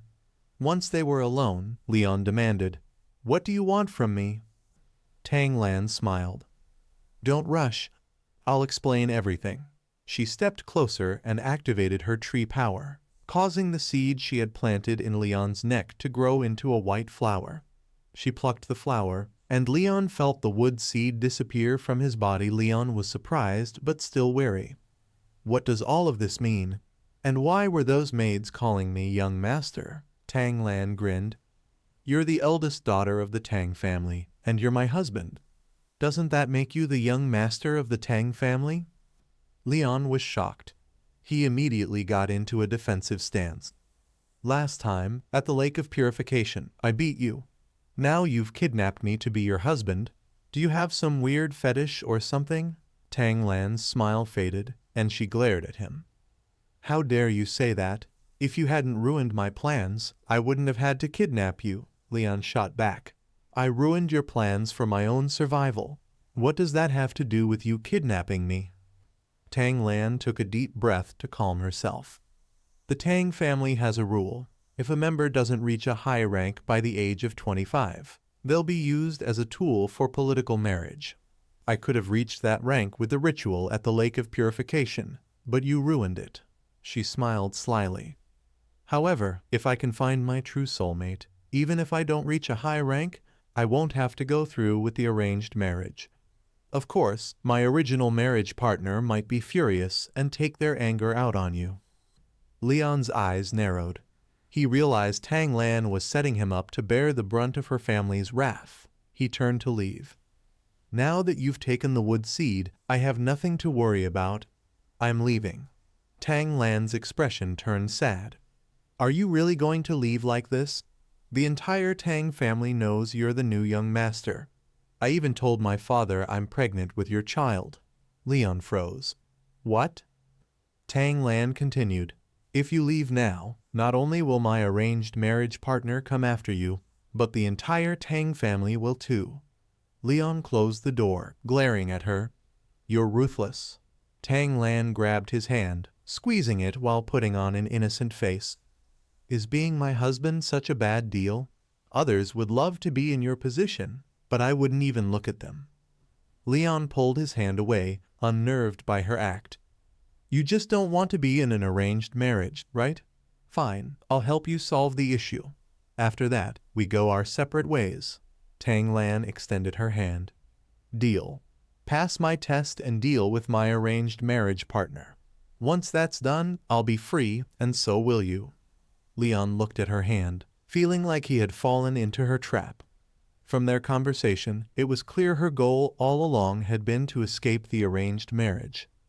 After Leon agreed to Tang Lan's deal, she turned around and told him to take a good shower and make himself look handsome. I'll come to pick you up for the Tang family banquet, she said. But before she could leave, asked, What are you doing? Leon stepped closer, a sly smile on his face.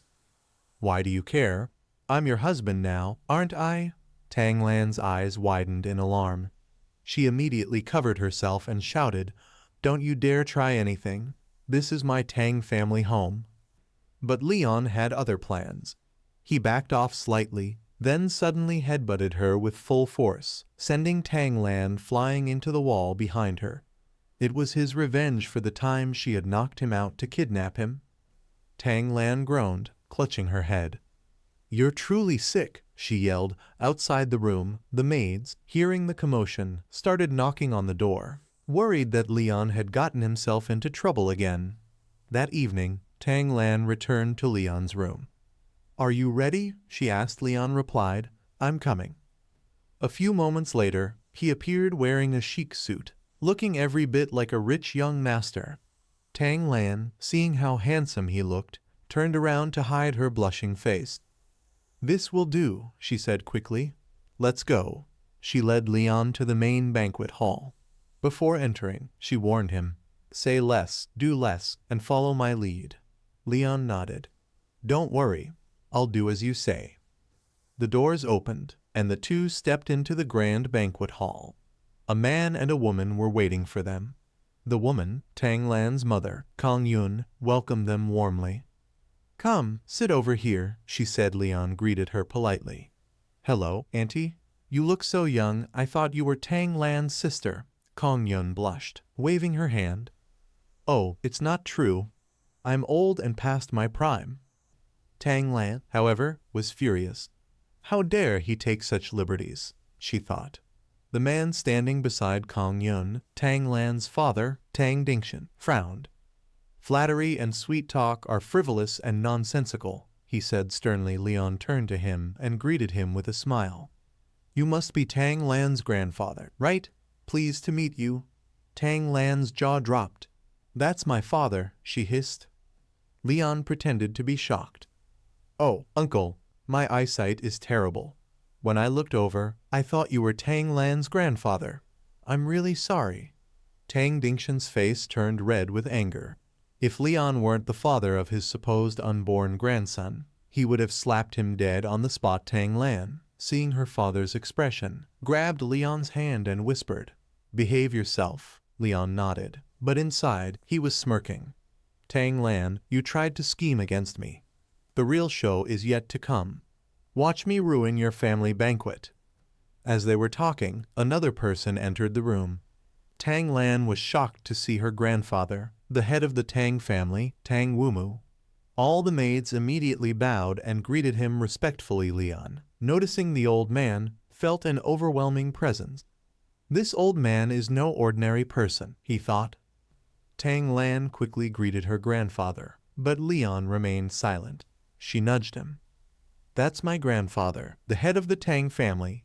Greet him. It was too late. Tang Wumu, seeing that Leon hadn't greeted him, released his aura, filling the room with immense pressure. Tang Lan and her family immediately bowed under the weight of his aura, but Leon stood tall, looking directly into Tang Wumu's eyes. Tang Wumu laughed. Not bad. Truly a young hero. He turned to Tang Lan. He has some of my old Tang style. Tang Lan quickly apologized.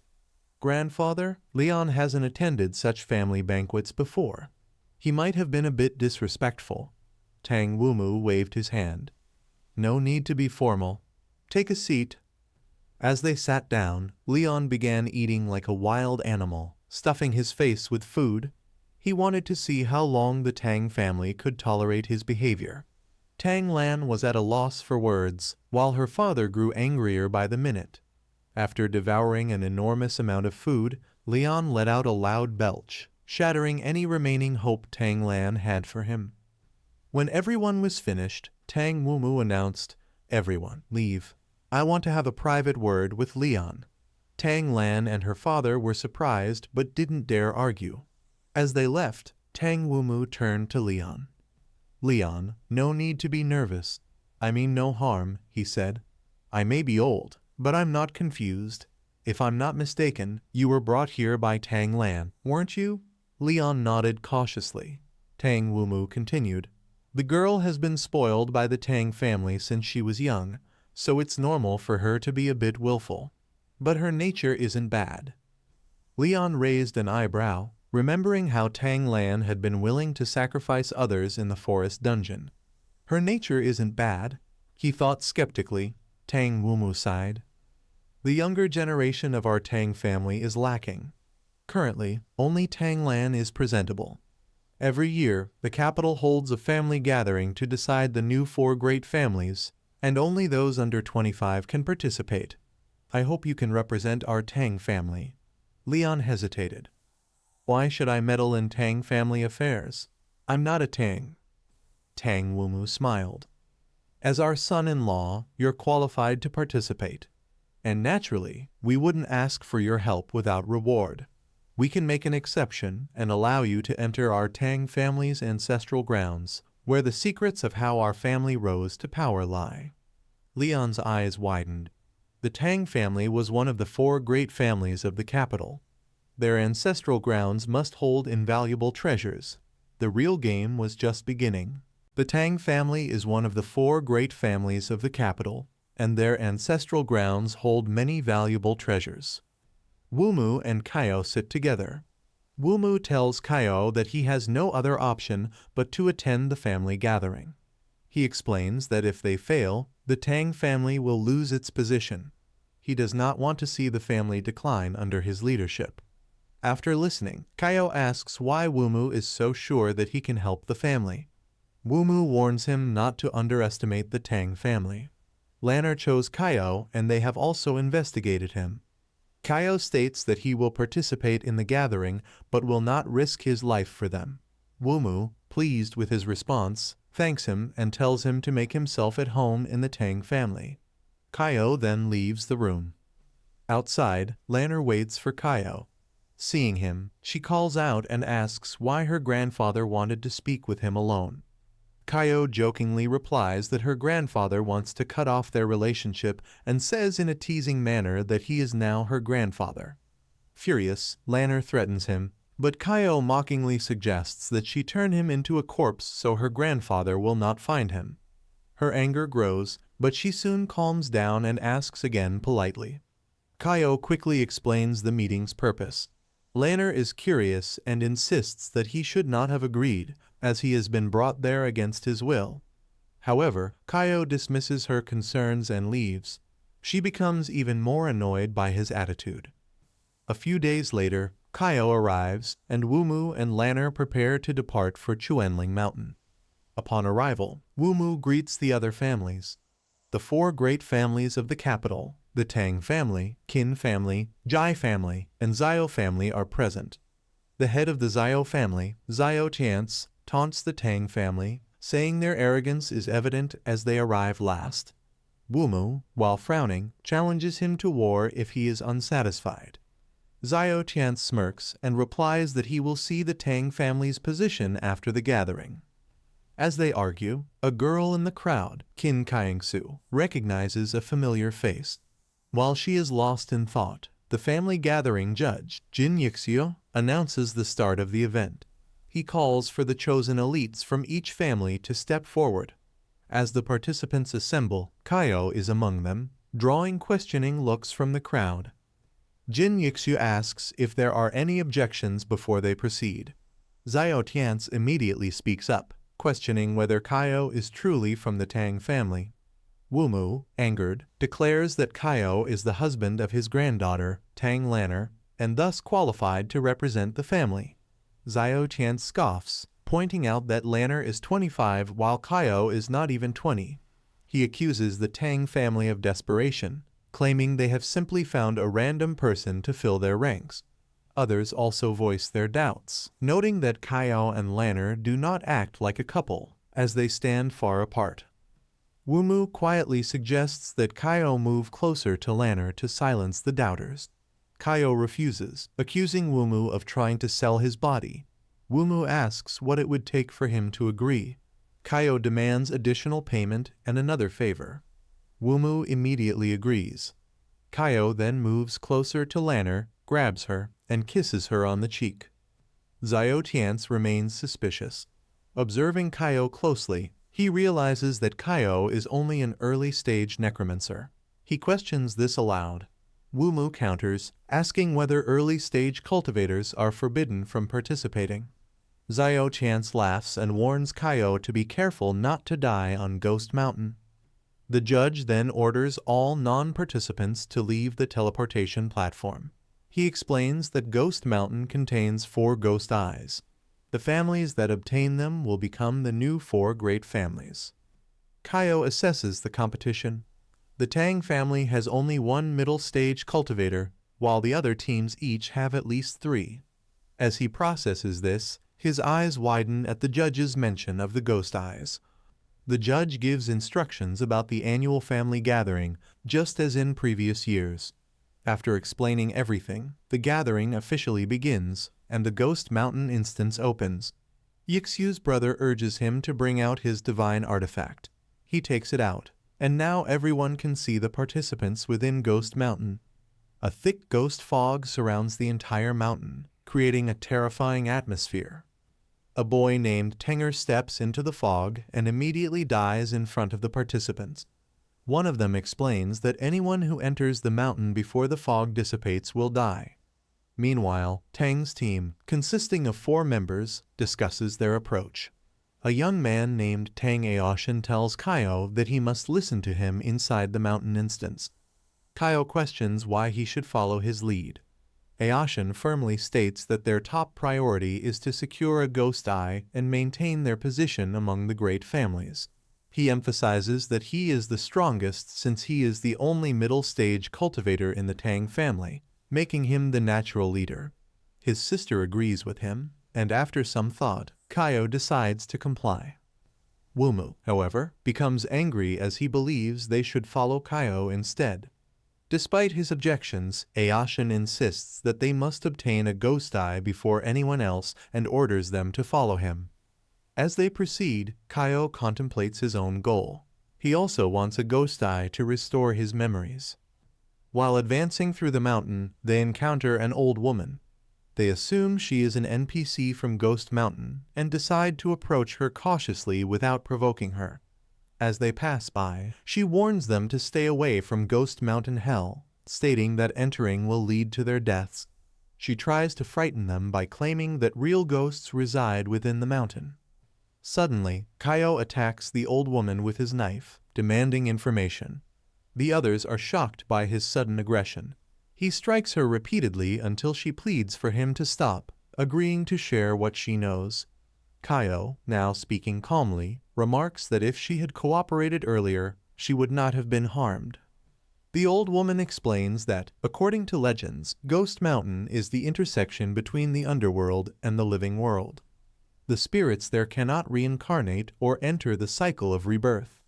Vengeful ghosts hide within the ghost fog, attacking any living being they sense.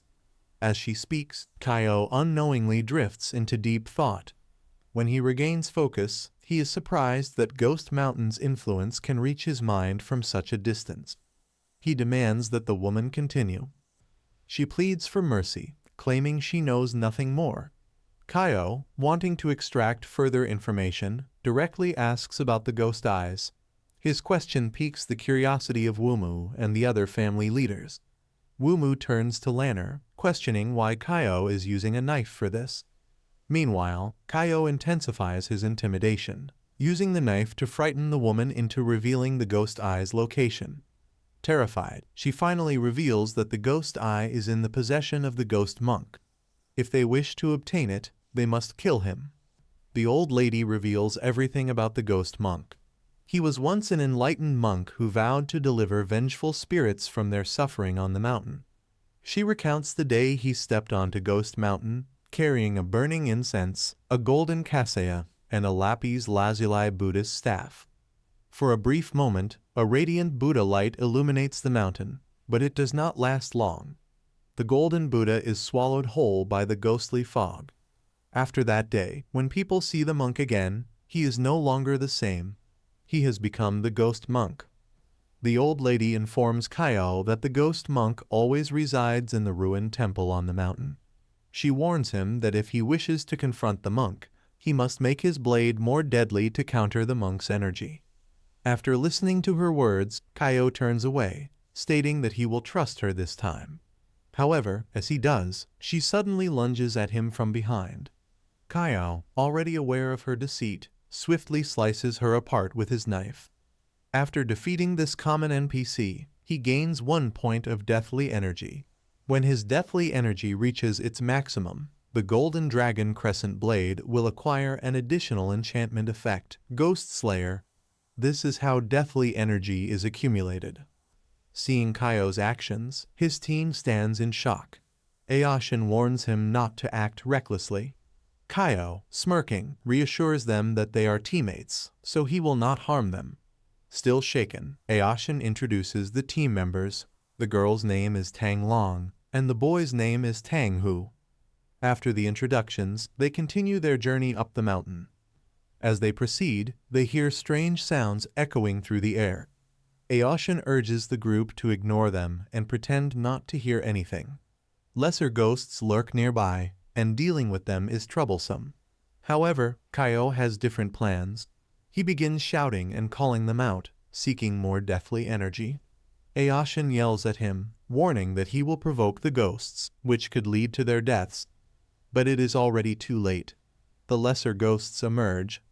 Without hesitation, Qiao slices one into pieces with his knife. However, their numbers are overwhelming. His team watches in terror, horrified by his actions. But Qiao remains undeterred, prepared to cut down every ghost to absorb their deathly energy.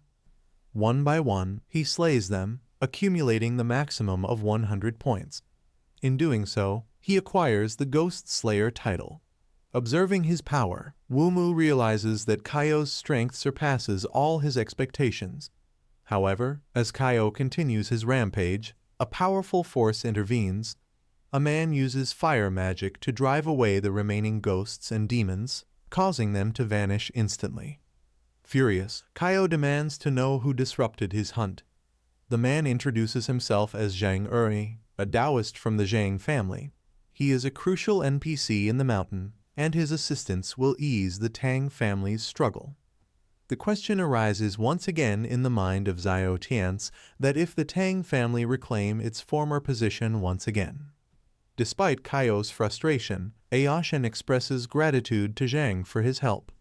Zhang acknowledges them but states that while he will assist, they must ultimately rely on themselves.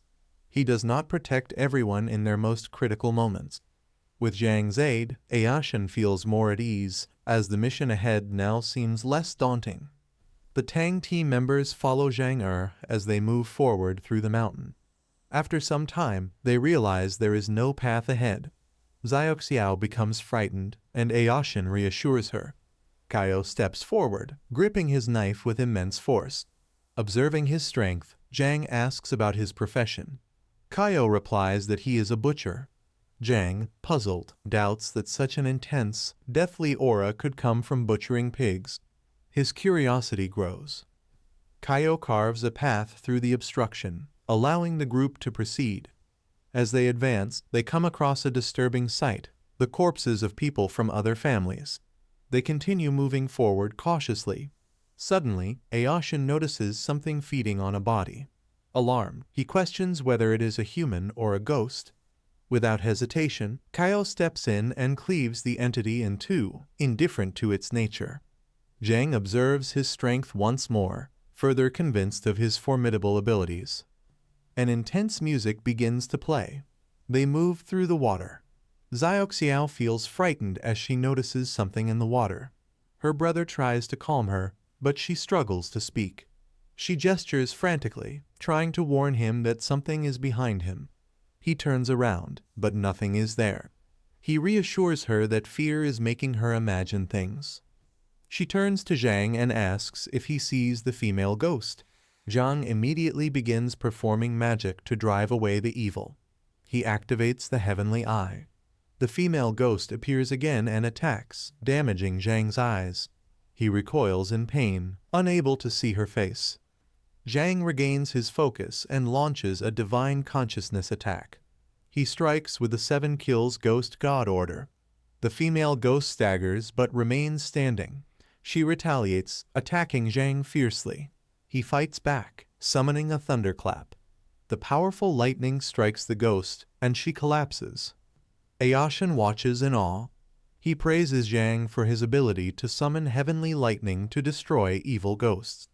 Before anyone can react, Qiao suddenly shouts, "The ghost is not dead yet." Zhang and Ayashin believe the female ghost is dead, but Qiao notices that she is still alive.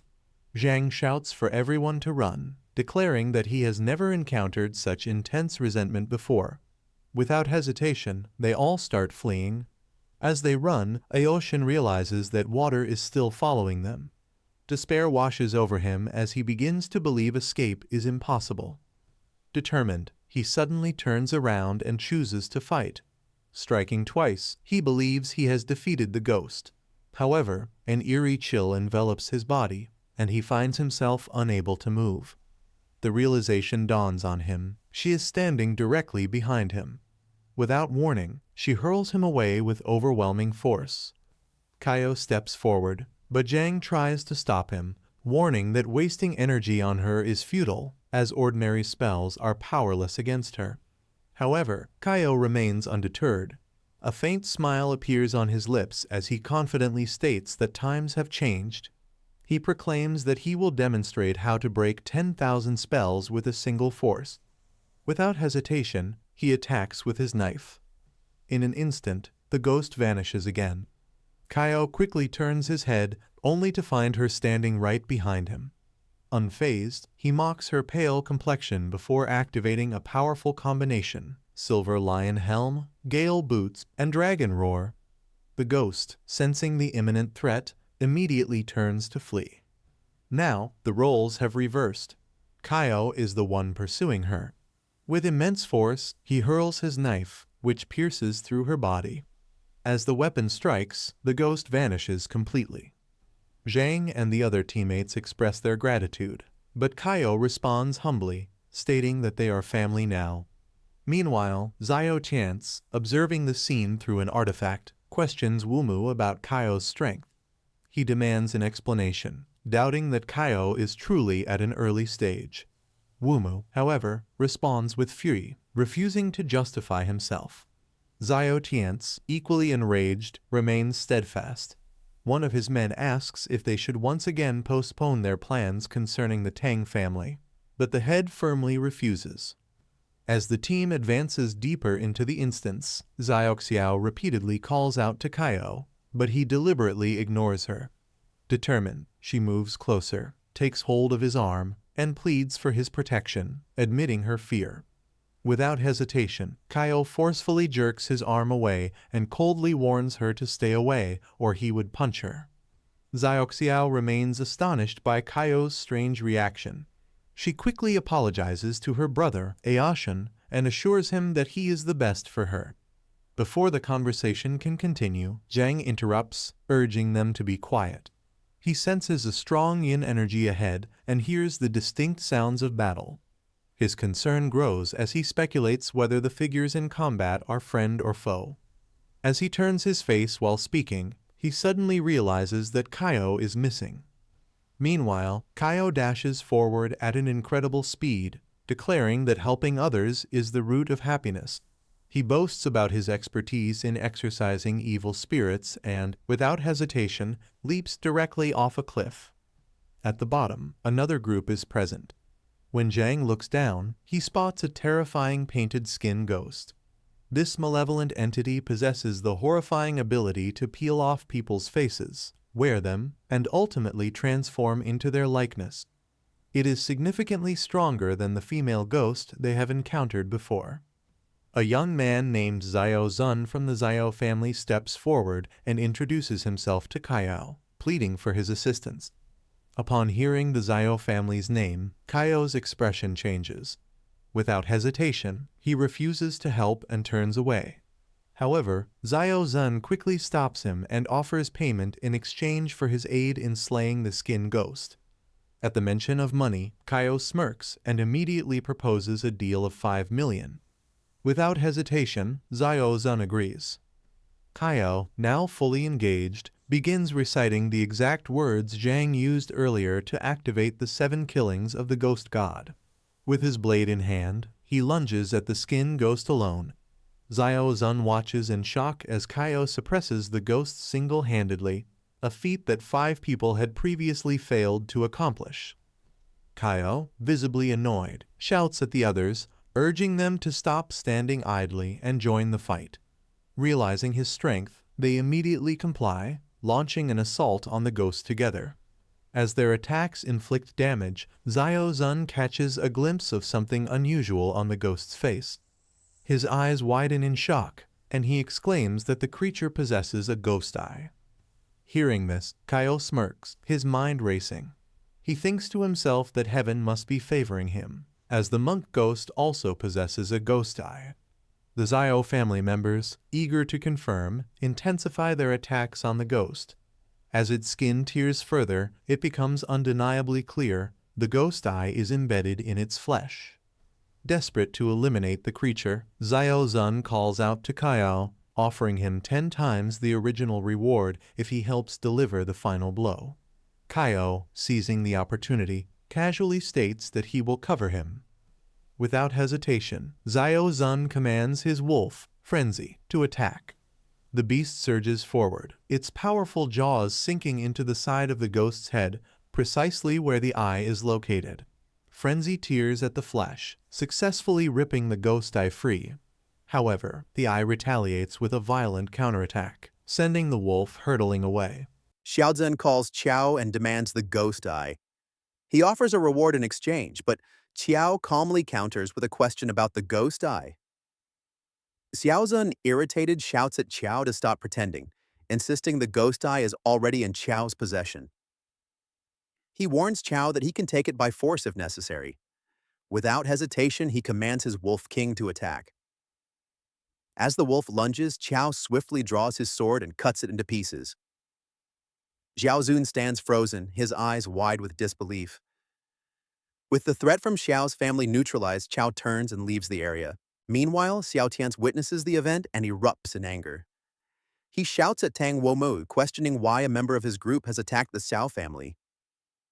Womu remains composed and replies that the fate of those sent into the Ghost Mountain lies in their own hands. He challenges Tian's, asking if he intends to be the first to defy the rules established by the great families.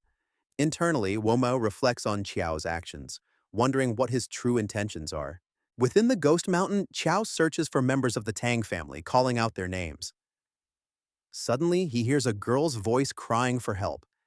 He instantly recognizes it as Tang Xiao's. He rushes toward the sound and finds her lying on the ground, blood spreading around her. A deep sorrow grips him as he realizes she does not deserve such a fate. He vows to eradicate the monsters in the mist. At that moment, the voice of Taoist Jiang echoes through the air, breaking the dimensional space. Qiao immediately rushes in the direction of the voice. Upon arrival, he asks Aotian about Xiao Xiao. Hearing her name, Aotian freezes in shock. Qiao asks again, and Aotian, filled with guilt, apologizes. He explains that Xiao Xiao had been behind him, but she vanished in the dense fog. The mist was too thick, and he did not dare to move forward rashly. Guilt overwhelms Aotian. Taoist Jiang interjects, stating that it is not Aotian's fault. He explains that Xiao Xiao was likely attacked by a painted skin ghost, one of the most terrifying spirits. These ghosts are hideously ugly and target beautiful humans. They lure victims, then peel off their skin to wear it, longing to possess beauty they cannot truly have. However, the strong yang energy in human skin causes them immense suffering. To preserve that beauty, they create lanterns from human skin. Zhang fears that since Xiao Xiao was separated and alone, she might already be dead. Suddenly, a swarm of lanterns approaches. Zhang steps to the front and instructs Qiao to stay safe. He begins chanting and unleashing his powers.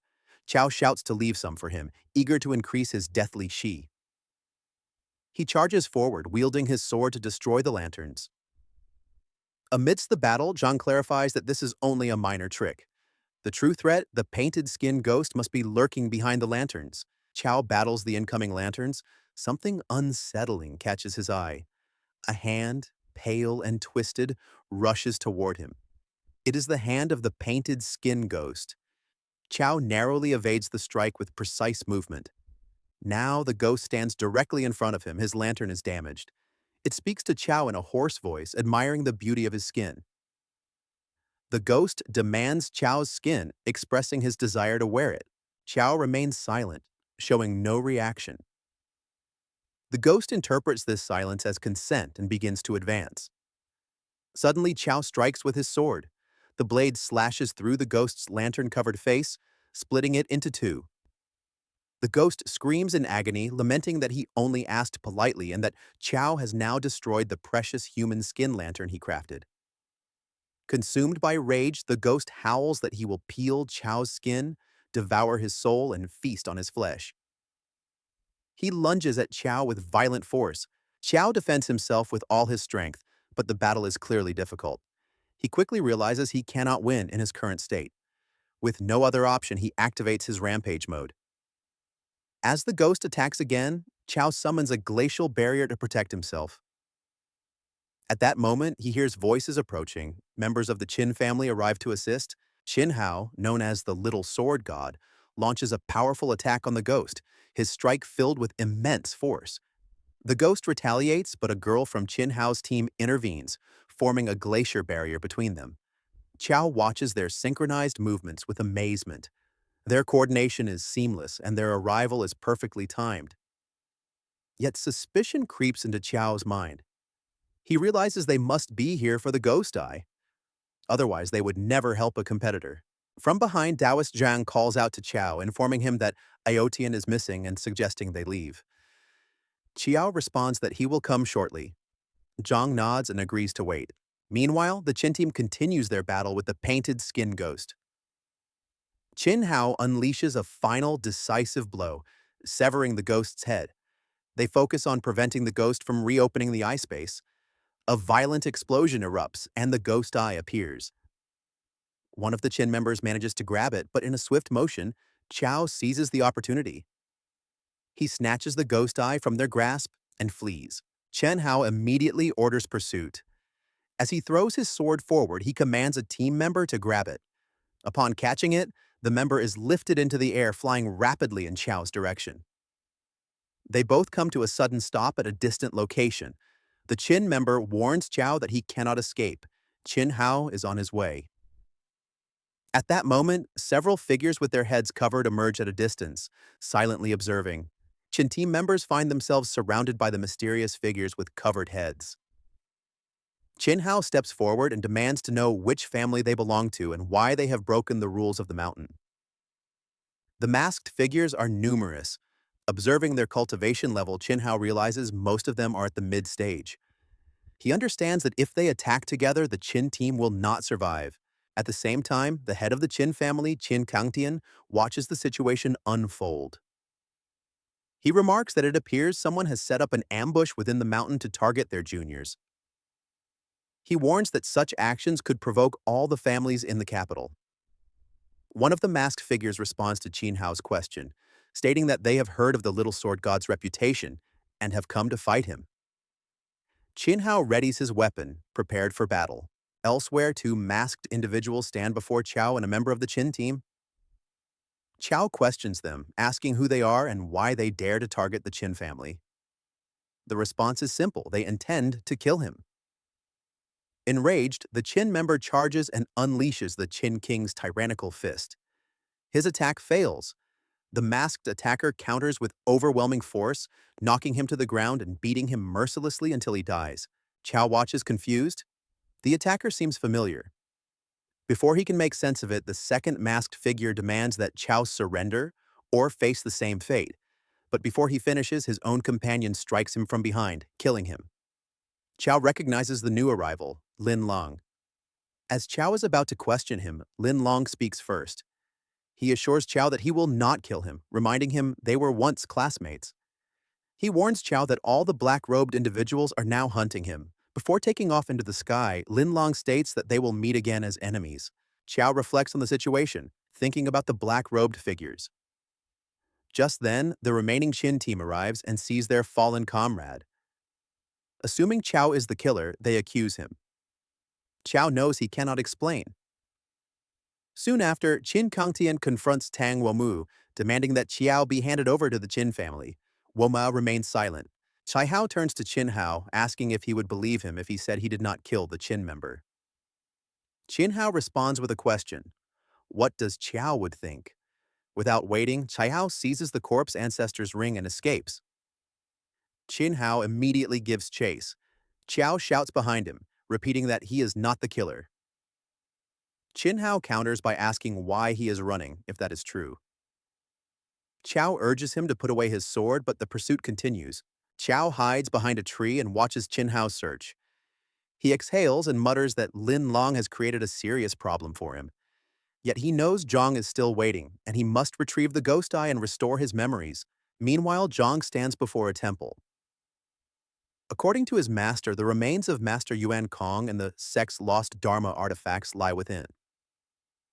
As Zhang enters, he regrets not bringing Qiao along due to the danger. Inside, he sees a large statue. In its hand rests the sect's lost Dharma artifact. As Zhang steps forward to retrieve it, he senses something unnatural and immediately retreats. Confusion grips him. Then a voice echoes through the temple, stating that the Taoist has taken many years to reach this place. Zhang stands in confusion, his expression darkening. He shouts toward the disembodied voice, demanding that it reveal itself and stop playing tricks. In response, a composed, orderly man materializes before him, speaking calmly. He tells Zhang there is no need for fear and asserts that both Taoism and Buddhism exist for the benefit of the world. The sight of him leaves Zhang stunned. It is Master Yuan Kong, alive and before him. Yuan Kong states that he will never become a Buddha until Ghost Mountain is emptied. He then questions Zhang about his purpose for coming. Zhang responds with resolve, saying he is there to retrieve the items mentioned by his late master. A strange smirk forms on Yuan Kong's face as he asks if Zhang did not, perhaps, come to join the Buddhist order. Anger flares in Zhang's eyes. He firmly commands Yuan Kong to stop bringing up conversion. He declares that he is a Taoist in both life and death, but Yuan Kong's demeanor shifts, his expression turning stern. He insists that Zhang has an affinity with Buddha and must convert. With a sudden surge of spiritual power, he begins to cast a binding force, commanding Zhang to kneel. Zhang's body trembles as possession takes hold and he begins to sink to his knees. At that moment, Qiao arrives and grabs Zhang from behind, breaking the possession. He mocks the ghost, stating that Buddhism does not accept anyone below a bachelor's degree. He wonders aloud how Zhang failed to know that. Zhang snaps out of the trance, shaken. Yuan Kong then turns to Qiao and asks politely if he too wishes to enter Buddhism. But Qiao smirks and replies with a taunt, saying he wouldn't dare embarrass Buddhism. The master resumes his spiritual sermon, praising Buddhism and claiming that no one can resist his Buddha. Qiao responds with further mockery, calling the performance amusing. The master's confidence wavers as he realizes Qiao remains unaffected by his spiritual influence. Suddenly, Zhang shouts that the power being used is an evil technique meant to bewitch others. He demands the true identity of the figure before them, stating that this is not Master Yuan Kong. The figure admits that Zhang is mistaken, and that what they see is only an illusion. Qiao speaks up, recognizing the truth, and names him the Ghost Monk. Infuriated by Qiao's words, the figure abandons his disguise. His form twists and shifts, revealing a terrifying specter. Qiao feels the surge of yin energy emanating from the creature. It is far more fearsome than before.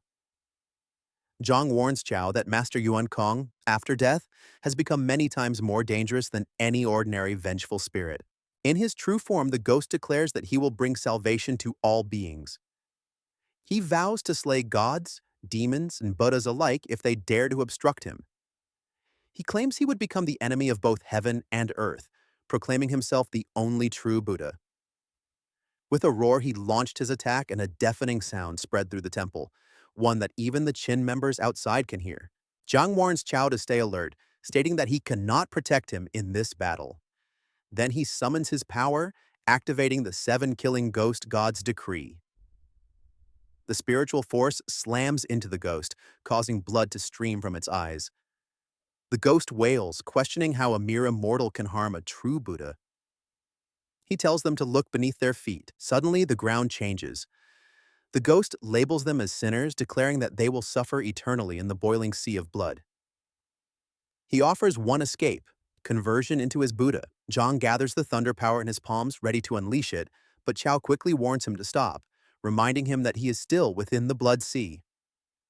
Ignoring the caution, Zhang releases the thunder strike. The force of the power affects not only the ghost monk but also Qiao, triggering his rage mode. The surge of qi envelops Qiao and his presence intensifies. Zhang continues to chant the incantations of his Taoist arts and moves forward to strike the ghost monk, but the ghost conjures a defensive shield, mocking Zhang's boldness in attacking the so-called true Buddha. With a counterstrike of his staff, the ghost sends Zhang crashing to the ground. Suddenly, Qiao dashes in and slashes at the ghost with his golden dragon saber. The blade radiates power, but the ghost monk, standing at the peak of the mid-stage and only a step away from the high stage, deflects the attack. The overwhelming presence makes Qiao realize that this battle won't be easy. Despite the pressure, Zhang resolutely declares that he is prepared to stake his life. He tells Qiao that if he dies, his body must be brought down from Ghost Mountain. But Qiao, smirking, assures him that neither of them will die today.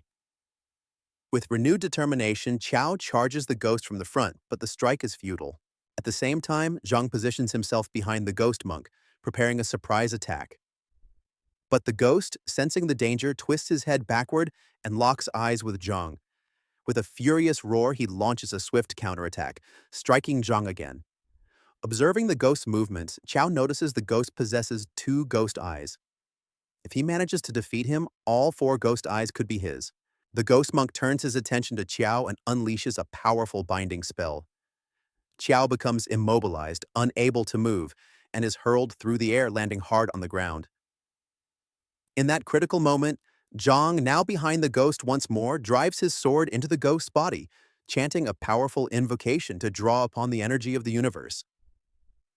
He declares that his sword will purge evil. The ghost monk falters, confused by the power channeled through the blade. Zhang, with fierce resolve, throws the blood-stained sword directly at the ghost, shouting that all demons must be slain. The sword pierces the ghost's body and continues past him. Exhausted, Zhang begins to collapse, but Qiao rushes in and catches him from behind. Zhang, surprised, asks Qiao how he survived the earlier blow. Qiao smirks and attributes his survival to the silver lion helm, which absorbed the impact. He then asks Zhang if the ghost is truly dead. Zhang admits he is uncertain whether the strike was fatal. Without hesitation, Qiao moves forward, determined to confirm the kill. As he advances, he spots Zhang's sword embedded in the wall. A chilling voice echoes through the chamber, warning them in a low, menacing tone that they will all be killed. A strange light begins to spread throughout the temple, casting a surreal glow over the ancient structure. Qiao and Zhang stand alert, their expressions filled with confusion and uncertainty. The ghost monk reappears before them, his voice echoing through the chamber as he proclaims that they have now witnessed the true Buddha. Zhang immediately bows, overwhelmed by the presence, while Yao stands frozen, anxiety rising as he contemplates his next move. The monk possesses two ghost eyes, making him a formidable opponent. Zhang, noticing Qiao's hesitation, urgently advises him to use the ghost eyes to penetrate the ghost eye space. Qiao agrees, understanding the risk but recognizing it as the only way forward. He dons the ghost eyes, and instantly a transformation overtakes him. His eyes glow crimson as an eerie power surges through his body. The ghost monk strikes at him with a swift hand, but Qiao remains unaffected. The monk recoils in confusion, unable to comprehend how his attack has failed. As Qiao regains his awareness, he senses a shift in the atmosphere. The surroundings feel altered, subtly distorted. He realizes this must be the effect of the ghost eyes, granting him the ability to perceive movements with heightened clarity. The thought of obtaining all four ghost eyes begins to stir within him. The ghost monk warns Qiao that the remaining two ghost eyes are in his possession and that he will retrieve the others personally. But as he lunges forward, Qiao's enhanced vision anticipates his attack. He dodges with precision, countering immediately. His Dragon Roar combo triggers and he begins to build its momentum. Qiao's strikes grow increasingly rapid and forceful. Each blow lands with crushing intensity, leaving the ghost monk disoriented and struggling to defend. Confusion spreads across the ghost's face as he fails to grasp how Qiao is predicting his every move. Relentlessly, Qiao continues the assault, pushing forward with a storm of saber strikes. Eventually, the ghost monk vanishes into the air, his presence obliterated. Qiao's deathly chi value rises by 400. In the aftermath, a strange card materializes before him. Upon reading it, Qiao realizes it identifies a villain as his father. Outraged, he hurls the card away in disgust. Immediately following, a weapon appears before him. A D-rank equipment, the Crescent Halberd. Qiao's eyes widen with excitement. The halberd can launch up to 3 defensive counters even against fatal attacks. Without delay, Qiao activates the ghost eyes once more, determined to unlock his sealed memories. As the surroundings dissolve into a new vision, an unexpected figure emerges before him. Ziyu. After wearing the ghost eyes, Qiao gains an S-rank hidden skill, the Way of 1,000 Arms. A sudden flood of flashbacks surges through his mind, overwhelming his senses. Zhang, noticing the shift in Qiao's demeanor, steps closer and asks if he is all right. Qiao reassures him that he is fine and confirms that the ghost monk has been defeated. However, his thoughts quickly shift to the mysterious black-robed individuals. He begins to suspect they are affiliated with Bai Zi, and it becomes clear that Lin Lang has likely become a test subject in their twisted experiments. Before he can act on these thoughts, a group of black-robed figures appears without warning. One of them commands Qiao to come with them without resistance. Qiao responds with a casual smirk and questions why they haven't already taken action. At this, they launch into an aggressive assault, aiming to subdue him. One of them lunges forward, but Qiao evades with ease. As the skirmish unfolds, the attackers quickly realize that Qiao's strength is far beyond their own.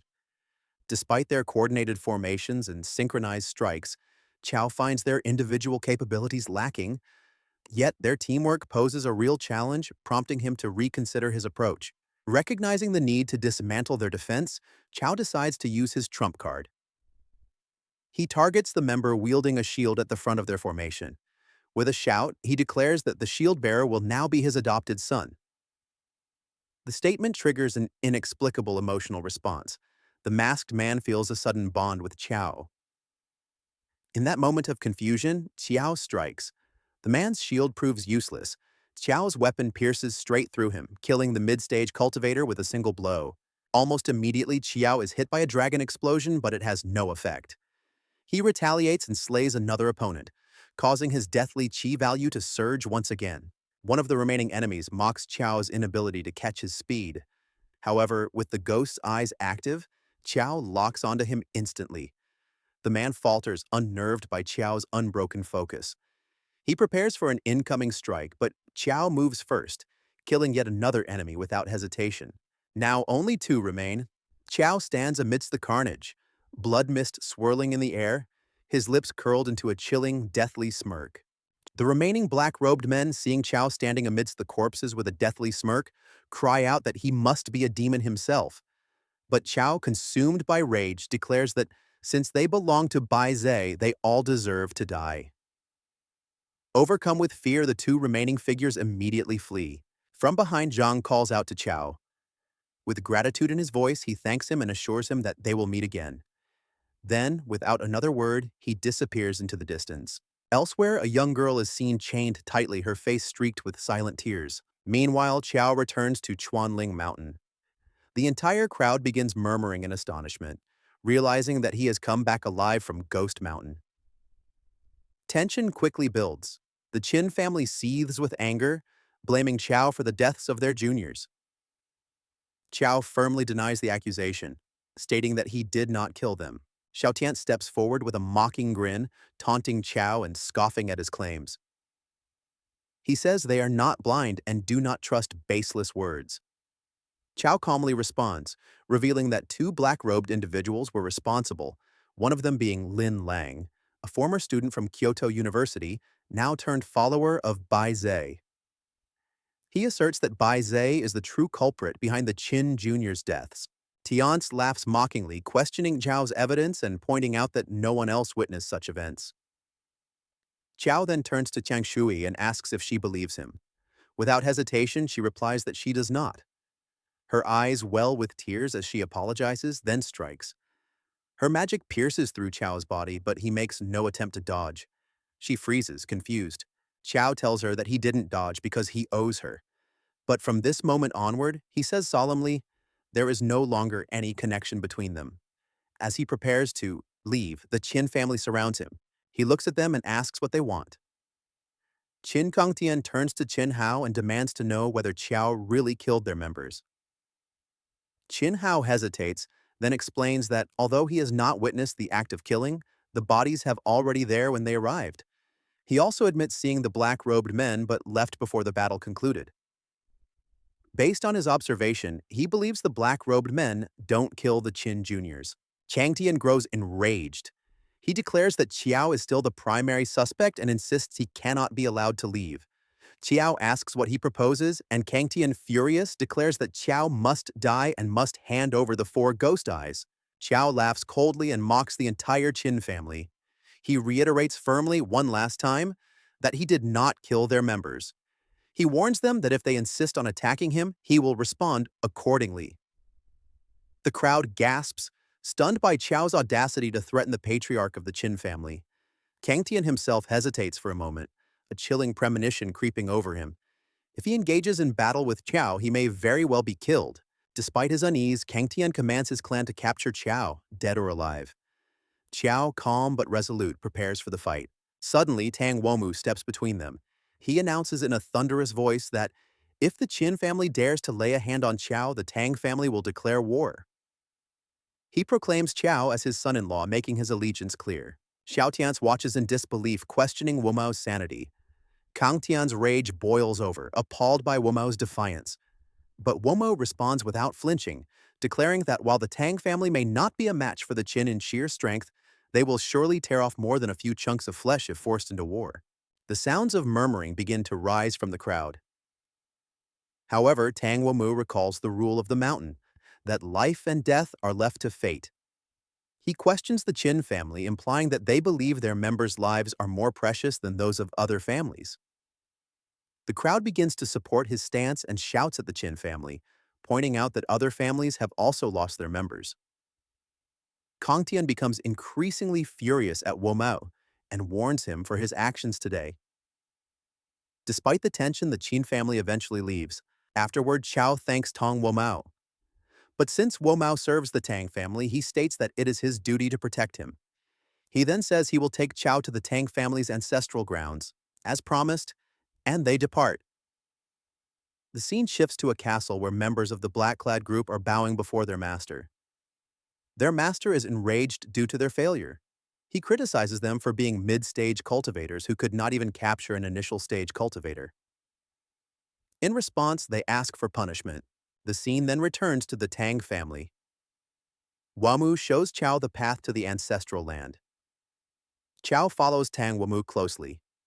Suddenly, he receives a message from Song Minhu, warning him to use his eyes sparingly, or he could be in danger if others discover he is S-ranked. The ancestral land lies within an underground altar. After some time, they arrive. Upon seeing the altar, Qiao becomes confused as it looks strikingly similar to the one at the soul-cleansing lake. Noticing his nervousness, Womu asks if he is all right. Qiao pretends he is just feeling hot due to the underground setting. Suddenly, Womao's expression changes. He says that Qiao will not feel hot for long, wearing a creepy smile. Qiao, confused, calls Womu an old geezer and demands to know what he is planning. Womo tells him he has ruined his plan and therefore must replace Tang Lan. Qiao tries to use his powers, but he is too late. Womao attacks him first, causing him to fall unconscious. When Qiao regains consciousness, he sees a scientist-like figure in front of him. His body is fully restrained and immobile. Womao begins to speak, declaring that Qiao's body is perfect. He intends to delete Qiao's memories and upload his own, effectively resurrecting himself in Qiao's body. Qiao's eyes remain open. He pleads internally for help from His Majesty. She responds that she is trying to assist, but a paralyzing agent has been injected into him. Womao lies down on a bed beside Qiao and announces he is ready to begin the process. As the process starts, Qiao suddenly breaks free with intense rage. He declares to Womu that one of them will die today. Womu replies that Qiao has no chance to resist. However, Qiao activates the power of the adopted son card. He shouts that he is willing to become Womo's adopted son. Womu is left confused by the situation. Taking advantage, Qiao attacks him with his weapon. Womu is confused as to how an initial stage cultivator can make him feel a sense of danger. In response, he activates his invincible golden body power, which shields him from Qiao's attack. He mocks Qiao, claiming that no one alone can break his golden body defense. However, to his shock, Qiao's weapon shatters the defense. Womao is left stunned as Qiao throws the weapon forcefully toward him, sending him crashing into a wall. Despite this, Qiao is concerned about Womu's high vitality. Womao mocks him again, revealing that he has been using the sage's protection to bolster his defense. He adds that Qiao should have given up and died obediently. Womu remains puzzled, still trying to understand how Qiao's weapon is causing him to feel such a fatal threat. He demands to know Qiao's plan, but Qiao dismisses him, stating that he doesn't need to know. Suddenly, Womu breaks through the wall and flees. As he escapes, Womu receives a message instructing him to launch another deadly attack, as the previous one has proven ineffective. He prepares to save his last card, thinking that if they meet again, it will be Qiao's final day. He also realizes that their paths may never cross again, as his lifespan is running out. Womu leaves with a sense of urgency, contemplating the many enemies he faces and the strength he must gather to survive. Meanwhile, Qiao reflects on his journey. He feels that he is forgetting something important, and immediately heads for the school. Once in the city, he feels more at ease than when he was at Ghost Mountain. As he walks, he senses something behind him. Suddenly, he vanishes from the streets and reappears in front of Principal Ji. Ji furiously demands to know if Qiao killed the Qin family member on the mountain. Qiao denies it, but Ji uses his power, injuring him in the process. Ji insists that Qiao provide proof of his innocence. Qiao states that he has no proof, as Lin Lang was the one who killed the Qin member. Ji tells him to bring Lin Lang and evidence of his guilt within 4 months. Until then, the Qin family will not dare to touch him. Qiao agrees. Later, Qiao arrives at the dormitory where his friends are gathered. Xiangdi informs him that Ma Fei has used his cash ability to find a clue about Ziyu. Curiously, Qiao asks what they have discovered. His friends show him a magical ball, revealing that Ziyu is in an ancient royal court. Xiangdi explains that they will be randomly assigned roles once they enter the instance, and Ma Fei ended up as a grand eunuch during their last attempt. He also warns that a powerful foreign nation will invade, leading to constant war. They failed previously due to a monstrous boss. Qiao asks if Ziyu needs to level up quickly. His friend agrees, but they are puzzled as to why Ziyu hasn't returned to find them if she is still alive. Qiao suggests that Ziyu might be facing difficulties. They decide to enter the instance to gather more clues about her. All 3 of them find the instance and hurry inside before the Hunter Guild can spot them. Once inside, they are assigned their roles. Qiao wakes up lying in bed as the Crown Prince. 2 servants discuss that the Crown Prince has not awakened for over half a month. Suddenly, the prince opens his eyes. A notification appears informing him that his mission is to reclaim his position as Crown Prince and protect the country. His rank is 0. Qiao gets up wondering what brought Ziyu into this situation. According to the mission background, he is the 4th prince. After becoming the Crown Prince, he became drunk and was found naked in the Empress's bath. As a result, the Emperor orders that a new Crown Prince be chosen from the other 3 princes. Qiao believes that by eliminating the other three, they won't be able to contend for the crown. He smirks, feeling like a genius. He calls for his servant, who bows before him. Qiao asks for the residences of the other three princes, but the servant informs him that he is not allowed to leave his quarters. Furious, Qiao's temper flares. At that moment, King Xunzheng, the ruler of the Red Flame Kingdom and Qiao's father in this instance, arrives. The king angrily confronts Qiao about the drunken incident. Qiao finds the situation troublesome and contemplates killing him. Soon after, his mother, Yang Guifei, arrives, rushing to her son and hugging him while crying. Qiao feels the warmth of his mother after a long time. The king scolds his wife for her son's actions, and she apologizes on their behalf.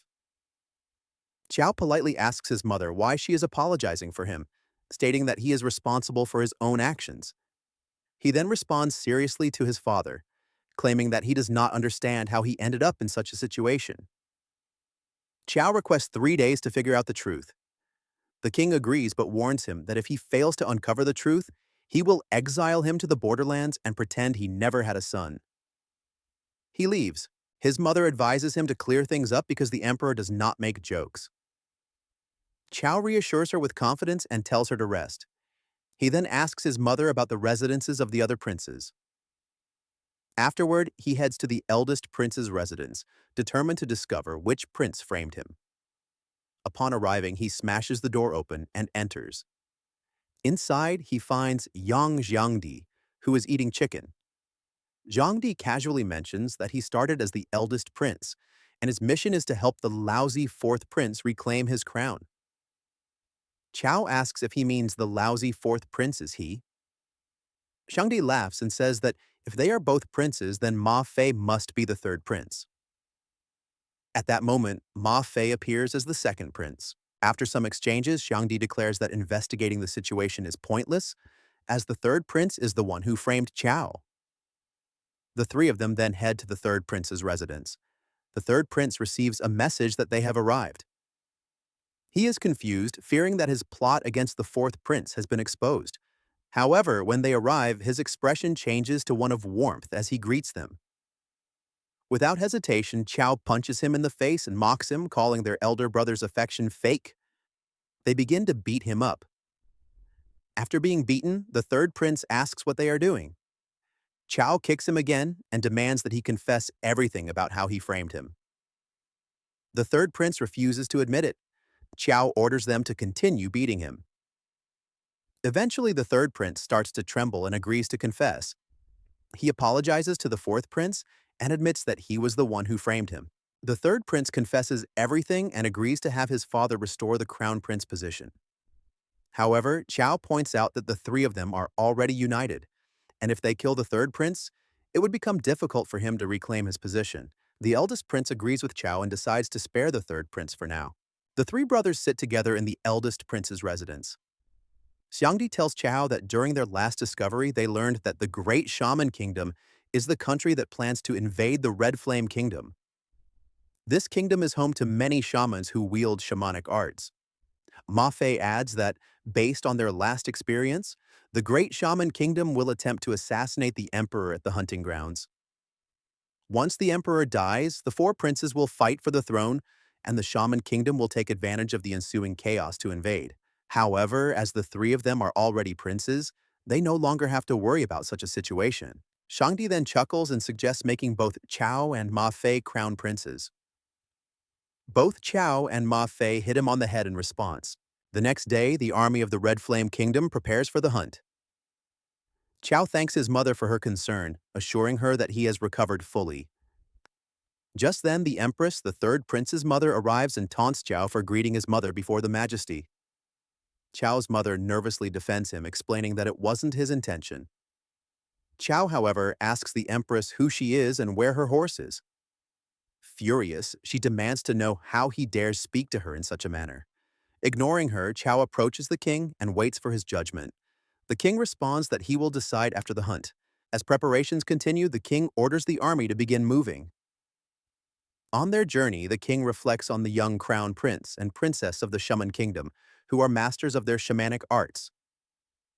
He questions whether heaven is truly intent on destroying his kingdom. While traveling, they spot a deer at a distance. The king draws his bow and aims for the deer, but it runs away. The king then turns to Qiao, praising his archery skills, and orders him to shoot the deer. If Qiao fails, he will be punished with 50 lashes. Qiao asks what will happen if he succeeds, and the king mockingly replies that if Qiao hits the target, he can have any wish fulfilled. Qiao agrees, then shoots an arrow but misses. Enjoying the challenge, he aims again. As he prepares to shoot, he activates his ghost eye, focusing intently on the target. However, just as he is about to release the arrow, the bowstring snaps. The Prime Minister, the Empress's father, laughs at Qiao, mocking his eyesight. Ma Fei and Shangdi share their amusement, thinking that Qiao's show-off will only get him into trouble. The king orders the soldiers to drag the fourth prince away for punishment, but Qiao confidently asks them to wait. He smirks and declares that he will kill the deer without a bowstring. The soldiers laugh, ridiculing him. Despite their skepticism, Qiao grabs an arrow and throws it with full force at the target. To everyone's astonishment, the arrow strikes the deer. Qiao stands tall, his confidence unwavering, and declares that he has fulfilled his promise. He now demands that the king keep his word. Qiao is of the view that in the instance his mother would be happy if she becomes the empress.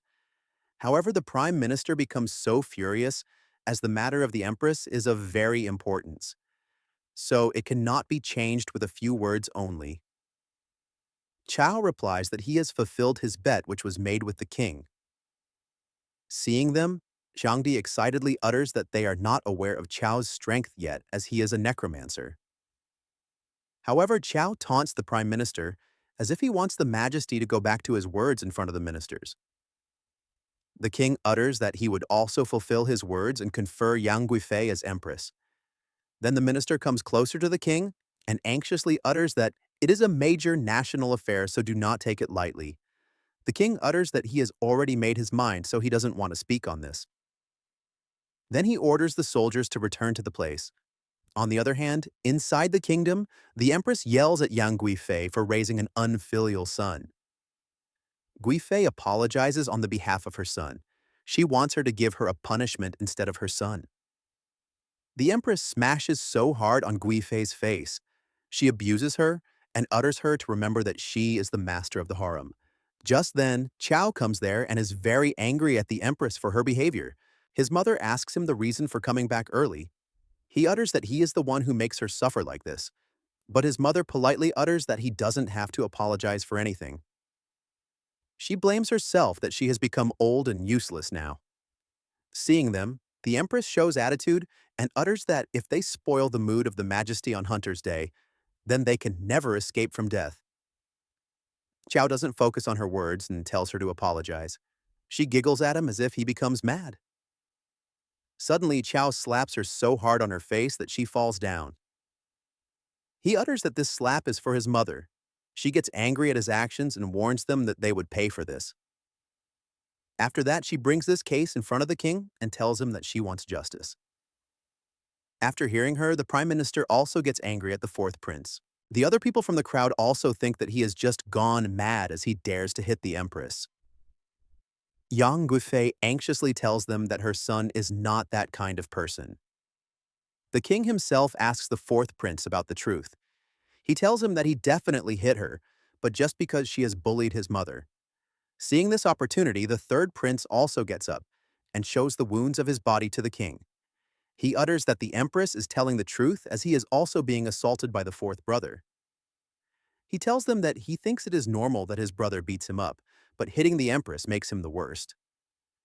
Hearing him, Qiao gets so confused as all of them have a lot of schemes to make like professional actors. After that, the king orders his men to seize the fourth prince. On this decision, his mother anxiously utters that her son is just being wronged. She wants him to investigate properly. Now Qiao is also getting bored of the palace intrigue. However, as Ma Fei and Shangdi have told, the assassins from the Great Shaman Kingdom should be there by any time. The king gets so furious and immediately orders to seize the fourth prince and Yang Guifei, and if they resist, kill them. When the soldiers head towards them to seize them, they feel a strange power around them. They don't understand the situation. The prime minister is shocked when the shamans from the Great Shaman Kingdom launch their attack. Fire, ice, and thunder hit the soldiers, causing them to suffer. The prime minister urges the king to flee immediately, but the king refuses, asserting that as the supreme ruler of his kingdom, he can die but will never flee. Qiao, watching the scene, thinks that his father is better at showing off than he is. Suddenly, Qiao receives a warning notification. If the king dies, he will never be able to reclaim his crown prince position. He realizes that he must protect the king. As the king is attacked, Qiao throws a weapon toward him. The king falls but is saved. The shamans demand to know who is interfering with their plans. The prime minister shouts for help, urging the soldiers to catch the shamans. One of the shamans targets him with fire, setting him ablaze. Meanwhile, the shamans are determined to kill the king, knowing that for the sake of their kingdom, they must drag him along, regardless of the cost to their own lives. One soldier attempts to strike back at a shaman, but he is destroyed in the process. The remaining shamans move toward the king to finish their mission, but when they notice the fourth prince approaching, one shaman tells the other to handle him, while he continues to target the king. The second shaman prepares to attack Qiao with ice, but Qiao strikes first, killing him instantly. Qiao then advances on the other two shamans, wielding two weapons. He attacks one who uses an earth shield in defense, but is ultimately killed. The last remaining shaman declares that if he cannot kill the king, he will kill the empress and the third prince instead. He heads toward them, and they call out for help. Qiao, however, mocks their desperation, claiming he is injured. The third prince quickly admits that he was wrong and promises to confess everything to the king. The empress also pleads for help, acknowledging that she should not have slandered him. They both beg for Qiao's assistance, but before he can act, the shaman kills them both. Qiao immediately attacks the shaman and kills him. He then rushes to the king's side and asks if he is okay. The king, having heard everything from the third prince and the empress before their deaths, praises Qiao for saving his life. He tells Qiao that he has done a great service and promises to grant him anything he desires. Qiao demands the position of crown prince, a position he believes rightfully belongs to him. The king asks if that is all he wants, and Qiao confirms that it is. The king grants his request, but thinks that Qiao's desire for the crown prince position, especially at this time, is a misunderstanding of his true intentions. Soon after, Qiao receives a notification confirming that he has successfully reclaimed his position. He then sets off on his horse. The king asks where he is going after reclaiming his position, and Qiao replies that he is heading to war. He vows to destroy the great shaman kingdom before they can invade the Red Flame Kingdom, and excitedly declares that he wants to return to see his mother as empress. Ma Fei mocks Xiangdi, suggesting that if he is afraid, he can hide behind him. Xiangdi retorts that Ma Fei is just showing off. Meanwhile, Qiao notices something, a flame in the distance. He remembers that Ziyu's shield was burning in a similar way earlier. He stops at the location, questioning whether Ziyu might still be in the instance. When he touches the flame, it covers his hand. Zhangdi and Ma Fei ask what is wrong, but Ma Fei agrees, ready to strike, but just as he prepares to swing, Qiao notices something strange on his chest. Something emerges and the flame dissipates. It turns out that Qiao has an S-rank, one-time use item from the pseudo-underworld instance, which absorbs the flame of the underworld. Meanwhile, Ma Fei uses the first form of the leveling sun sword. Qiao tells him that the flame is out now, but he also uses the same form of the sword to stop Ma Fei's attack. Ma Fei, stunned, asks how Qiao knows the A-rank technique. Qiao responds, bragging that he can learn any technique by simply observing it once.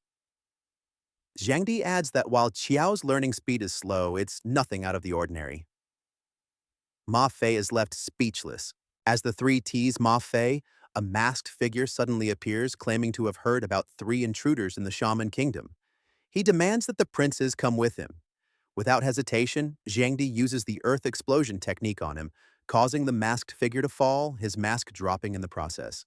Qiao, seeing this, formulates a bold idea. The next morning, in the great shaman kingdom, soldiers report to Princess Xiaorong that the Red Flame Kingdom's army is heading toward their border. She is confused, as the system indicated that the shaman kingdom would invade, but now they are the ones being approached. Just then, the crown prince, Gu Su, arrives. The soldiers begin discussing his strength, agreeing that no one can match him, and that the Red Flame Kingdom will certainly be destroyed. Gusu announces that he is ready for battle and states that the Red Flame Kingdom is only coming to meet its doom.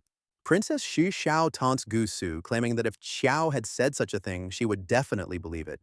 But in Gusu's case, it is difficult. Gusu grows frustrated by her words and declares that he will kill Qiao. However, his plan is not truly aimed at Qiao. After that, he commands his soldiers to prepare, vowing to show them the real power of shamans. The soldiers respond to his command with readiness. Suddenly, Gusu senses something strongly familiar. The shaman's army appears on the front line as well. When both armies stand face to face, Gusu orders his troops to attack. He begins deploying shadow servants. At the same time, Princess Shishao unleashes her power of ice, making the battlefield appear as though snow is falling. However, the ice strikes hard and fast. The commander of the Red Flame Army urges his troops not to panic. He recalls that the king had informed him the crown prince would lead their forces, but he has yet to see him appear. Something feels off. Meanwhile, Qiao and his allies, all wearing masks, are moving within the shaman's army. Qiao engages in close combat, defeating ordinary NPCs with precision. He has reached level 20 and needs only one more level to break through to the mid-stage. Gusu remains unaware of the true nature of the chaos within his army, but senses something is wrong behind him. He orders his soldiers to remove their masks. All comply except for 3. Gusu singles them out and demands an explanation. Finally, the 3 remove their masks. Qiao reveals himself, mocking Gusu and remarking that it has been a long time since they last met. Gusu stands in shock at the sight of him. Qiao approaches and sarcastically suggests they embrace, then lands a powerful punch on Gusu. Gusu utters that he has been prepared for this confrontation. Shi Xiaorong appears as well, expressing disbelief that Qiao would be in the same instance. Qiao shouts commands, assigning Xiangdi to handle Shi Xiao and Ma Fei to assist the Red Flame Army. He states that he does not hit women. This infuriates Shi Xiao, who recalls their last encounter and attacks the Earth Shield wall while cursing at him. Xiangdi steps in front of her, declaring himself as her opponent. Meanwhile, Ma Fei advances confidently toward the Red Flame Army to offer support. Gusu and Qiao now face each other directly. Gusu announces that it is time to settle their new scores. He utilizes his shadow powers, and the intensity of his state causes Qiao to feel pressure. In response, Qiao activates his ghost eyes. Gusu activates his powers. Qiao activates his ghost eyes, allowing him to see Gusu's moves. When Gusu attacks, Qiao evades the strike. Qiao counters with an attack from behind, striking Gusu with his weapon. Gusu yells at Qiao, accusing him of lacking martial ethics. Qiao giggles and questions why he should possess martial ethics, declaring that he is a mage. Despite the attack, Gusu remains invulnerable to weapons in his current state, forcing Qiao to search for his weakness. Gusu becomes furious and declares that he will not lose to Qiao this time. As Gusu charges again, Qiao punches him with great force. Gusu attempts to close the distance once more, but Qiao kicks him hard, sending him to the ground. Gusu, now injured and confused, questions how Qiao has grown so powerful and able to anticipate his moves. Qiao calmly responds that if Gusu were a genius, he would understand that physiques cannot be generalized. Qiao then notices the princess, who is tied up. He shouts at Xiangdi, demanding to know who instructed him to bind someone like that. Xiangdi replies that her ice magic is extremely strong. Qiao asks him what he intends to do with them. Suddenly, an old man appears and immediately apologizes to the princess for arriving late. Xiangdi warns Qiao to be cautious, reminding him that they encountered this man before. He is the boss, the national preceptor of the Shaman Kingdom. At that moment, Ma Fei returns and excitedly declares that they cannot fight the boss without him. He announces that his level has been upgraded to 23. Xiangdi inquires about it, and Ma Fei begins to brag. The boss states that the Red Flame Kingdom has produced 3 genius princes. Using his power, he unbinds the princess. Qiao observes the boss's stats and realizes they are the complete opposite of his own. The princess offers to help the boss, but he refuses, asserting that he is capable of handling the situation alone. He warns them not to even think of leaving, accusing them of daring to destroy his kingdom. He launches an attack using the power of water. Ma Fei identifies the move as an old trick. He responds with his leveling sun's sword art first form. The boss counters with a wood shield barrier to block the attack. He retaliates with Gold Kui Devour. In response, Jiangdi uses sand binding, encasing the boss in sand. The boss mocks them, stating that they are using weak tricks against an expert. Qiao prepares to attack with his weapon. The boss splits the earth and launches Fire God's Blaze at Qiao. Qiao becomes uneasy, realizing he cannot steal the boss's agility since it is 0. A powerful blast follows the impact of the attack. Qiao rises again, furious, and declares that it is his turn now. He claims he can kill the boss in one slash. The boss finds it impossible that Qiao is still standing after being struck by the Fire God's Blaze. Qiao rushes toward him but halts at the edge as the ground splits apart. He then activates the Skeleton King's ring and launches an attack. Confident that the boss cannot dodge the strike, he hurls his weapon at him. In response, the boss erects an ultimate metal barrier that completely absorbs the impact. Qiao's eyes widened in shock. The boss counters by launching metal chi at him. Qiao hesitates, realizing he needs to use the card but cannot get close enough. The boss's skills are all long range, and the Ghost Eye can only replicate melee abilities. Since their attributes are entirely opposite, close combat is nearly impossible. An Earth Shield wall protects Qiao momentarily. The boss retaliates with Wood Seed sprouts, which shatter the Earth Shield. Jiangdi shouts in frustration, suspecting the old man has infinite MP. He admits that all his skills are being countered and his mana is nearly depleted. Hearing the mention of the MP, Qiao reaches a realization. He concludes that the boss cannot possibly have infinite MP. There must be a cost to his continuous spellcasting. Gu Su urges Qiao to give up, insisting that he will never defeat the boss. Qiao observes that the boss has not moved from his position since arriving. Each time someone attempts to get closer, the boss subtly increases the distance. Qiao senses something unusual. He commands Xiangdi to summon an Earth Dragon projectile directly beneath the boss. He orders Ma Fei to provide cover. The boss hears the plan and mocks Qiao, asking if he thinks he is deaf. The boss unleashes another wave of attacks: Fire God's Blaze, Water Spear, and Metal Chi. Ma Fei intercepts with his technique, One Sword Separating Worlds. It creates an opportunity for Xiangdi to execute his command. Qiao kicks him forward, and Xiangdi successfully conjures the Earth Dragon projectile beneath the boss. The boss becomes visibly shocked as he loses balance. Qiao confirms his suspicion. He instructs them to force the boss off the ground he is standing on, revealing that the source of the apparent infinite MP lies beneath his feet. Both Ma Fei and Jiangdi agree to carry out the order. In retaliation, the boss merges the 5 elements, metal, wood, fire, water, and earth, into a combined attack. The boss combines the 5 elements around himself. Xiangdi uses the Yellow Spring's Earth Swamp, and Ma Fei uses the first form, leveling the Sun Slash, against the boss. The boss tells them to give up as their attacks would never break the defense of his 5 Directions Gate. He utters that he will finish this all now. Suddenly, something unexpected happens to him. Qiao appears just beneath him and lifts him into the air. The boss realizes that they were only covering for Qiao and not truly attacking. He is shocked by Qiao's sudden action. He immediately releases a water screen torrent. Qiao is holding one of his legs and declares that it is his turn to strike.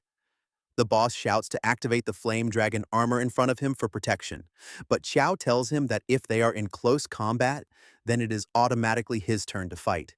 He punches the armor with great force and it shatters into pieces. Seeing this, the princess utters that they must act to save the national preceptor, or the mission will fail. But as they move forward, Xiangdi and Ma Fei step in front of them and stop them from advancing. Meanwhile, the boss shouts at Qiao that if he dies, he will take him down as well. He begins to scream, drawing power by countering the 5 elements against one another. While doing this, he urges Qiao to let him go, saying it is the only way to save them both. Otherwise, they will both certainly die from the self-destruction of the 5 elements. But Qiao furiously declares that only he will die. He punches the boss with all his strength, and the old man is defeated. A great explosion follows. After some time, Qiao receives a notification that the Silver Lion Helm is damaged. He is shocked as he has just leveled up to mid-stage and has been rewarded with an A-rank skill, Mighty Superman. Still, he senses that something is not right. Confused about the skills, he checks the stats panel. After reviewing it, he prepares to examine the items left behind by the boss. Among them is a B-rank skill book, Devouring Barriers. He notes that the boss had a continuous supply of mana. It appears that the citizens of the Shaman Kingdom willingly allowed themselves to be devoured by him. He also obtains the Heart of Five Elements, a one-time use item. He wonders whether he will be able to command the power of the five elements with a mere wave of his hand. However, he hands the item over to Xiangdi. Xiangdi becomes excited and is about to say something, but Xu Xiao interrupts him. She says she has something important to tell Qiao. She asks him if he remembers Bai Zi, the mysterious organization that kidnapped them after the entrance exam. Qiao wants to know what Xu Xiao intends to tell him about Bai Zi. She reveals that Bai Zi has infiltrated Kyoto University and not by a single individual. Qiao remains shocked, questioning how she has come by such information. She explains that on several occasions, people from the university have extended invitations to her to join Bai Zi. Qiao presses her for a name. She tells him that one of them is named Lin Lang. Qiao's eyes remain wide open, and now he is fully convinced that his earlier suspicion was correct. However, he asks her if she is still able to locate him. He offers a C-rank piece of equipment as a reward. She agrees and makes a deal with him, promising to notify him once she finds Lin Lang. After that, she leaves. Although Qiao receives no information about Ziyu, he still considers the trip worthy. Jiangdi asks if they can leave the instance now, as their mission is complete. But Qiao tells them he wants to see someone again before leaving. Meanwhile, in the Red Flame Kingdom, Yang Guifei has been declared the new empress. The king asks if she wishes to say anything at that moment. She expresses that her elevation is only due to the glory of his son. After witnessing the scene, Qiao tells his companions it is time to leave the instance. Xiangdi questions if he really came all this way just to see an NPC, reminding him that everything will reset once the instance resets. Qiao is unsure, replying that these people seem no different from real humans. Zhangdi tells him he is overthinking. Nonetheless, they decide to leave. Upon returning to their world, they find someone waiting to apprehend them. It is Huang Ying from the Hunter Guild. Qiao greets him with a smirk. He notes internally that the auras around these people resemble nearly 10 high-stage power levels. Huang Ying sternly shouts that this is not a coincidence. He has deliberately brought people to intercept them upon exiting the instance. Xiangdi responds with a smile, joking that they must have been mistaken earlier, as everyone seems like brothers. Huang, however, yells at them, cursing and blaming them for the loss of 2 high-stage experts from the Hunter Guild. Furious, he commands He to cripple them, declaring he wants to see them begging for life. At that moment, a tall man steps forward and introduces himself as He Ji, a level 32 high-stage tank. Huang yells at He to stop wasting time and begin the attack. He obeys and moves in. Qiao believes he may be able to stand against a high-stage opponent as his attribute points have surpassed expectations. They both engage with equal force. Everyone present is stunned that Qiao can stand his ground against He. Qiao feels satisfied that he can clash directly with a high-stage combatant using only his bare hands. He lands a powerful kick to He's stomach. He mocks him and says it is his turn. He grabs Qiao's leg and slams him into the ground, then punches him in the face. Qiao is injured and deeply confused as to why he is not gaining any advantage. He cannot understand what is happening. He leaps again to attack while taunting him. He attacks Qiao and tells him not to dodge. As Qiao defends himself, He grabs his arm and prepares to strike again. At that moment, Qiao's berserker mode activates, allowing him to block the attack. He mocks him once more, commenting that he has a little strength, but something feels off. Despite his high stats, Qiao is still being suppressed. If the situation worsens, Qiao knows he may have to use his trump card against He. While He continues to taunt him, claiming Qiao can no longer fight, he rushes in for another attack. Just then, Qiao receives a message instructing him to strike Hei's wrist. He follows the instruction, and it works. Hei is visibly frustrated. Suddenly, Hei identifies Qiao's gale boots as a potential weakness. But before he can act on it, Qiao outmaneuvers him and brings him to his knees. Huang watches in disbelief. Heiji, now enraged, shouts and begins transforming his body. Qiao mocks him, saying he is incapable of completing the transformation, and strikes him with his weapon. However, this time, Qiao is caught. Hei grabs him by the neck and slams him to the ground. Ma Fei shouts at Heiji to release Qiao immediately or face death. Realizing the situation demands it, Ma Fei prepares to use his trump card. The others watching start mocking him, laughing at his confidence and threatening a high-stage cultivator. Heiji turns his attention to Ma Fei and joins in the ridicule. Ma Fei calmly declares that no one understands the true profundity of Sword Dao. He utters a command for the sword to come. Despite continued mockery, a sword suddenly pierces Heiji. It is the Kunwu sword, a legendary weapon from Chinese mythology. Everyone stands in shock as Ji Pingyang appears. He strikes Ma Fei on the head, scolding him for using the sword pellet he had given him for critical moments. He comments that Ma Fei doesn't even have a speck of dust on himself, then crushes the sword pellet. Ji Pingyang turns to Qiao and remarks that while his aura is powerful, his strength lies more on the outside than within. He asks about the mission he entrusted to him regarding Lin Long. Qiao responds that he has a lead and promises there will soon be solid information. Huang, furious, shouts at Ji, demanding how he dares to disregard the Hunter Guild. Just then, Ji Pingyang's attention shifts to something that suddenly catches his interest. Ji calmly utters for the hidden figure to come out, stating there is no longer any need to conceal himself. In response, the former guild leader of the Hunter Guild, Huang Yu, appears. With a stern expression, he addresses Ji, accusing him of flaunting his strength as if no one in the Hunter Guild can challenge him. Ji asks who he is. Yu introduces himself, and the guild members stand in shock. None expected the former leader to be alive. Whispers spread quickly, speculating that Ji might be in serious trouble. Yu, known as the Hammer King and one of the 8 kings, is a legendary figure. Huang Ying turns to his grandfather and demands vengeance, declaring that their guild has been insulted and the offenders must be killed.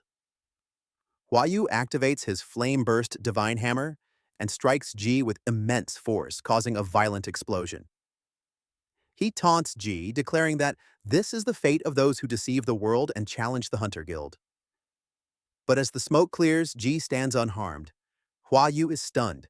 His full-force strike has not even disheveled Ji's hair. Ji utters calmly that Yu is weak. Spectators are left in disbelief at Ji's strength.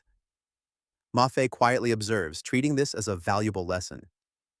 Yu laughs at Ji for making such a claim, but Ji remains composed, stating that he is only stating facts. Enraged, Yu prepares another strike, this time unleashing his Flame Inferno Divine Bell. Ji addresses Ma Fei, instructing him to observe closely. He explains that hammer or axe users are difficult opponents, particularly when their strength is equal or greater. In such cases, one should avoid direct confrontations and first identify the opponent's weakness. Only then should the sword be drawn. Ma Fei listens intently, thrilled to be receiving first-hand instruction from the top sword cultivator. As the battle intensifies, Ji and Yu exchange powerful blows. Ji slices Yu's arm, prompting a furious response. Yu vows to repay the humiliation in blood, but Ji responds with mockery, claiming to simply be a good teacher. Even as he fights, Ji continues teaching.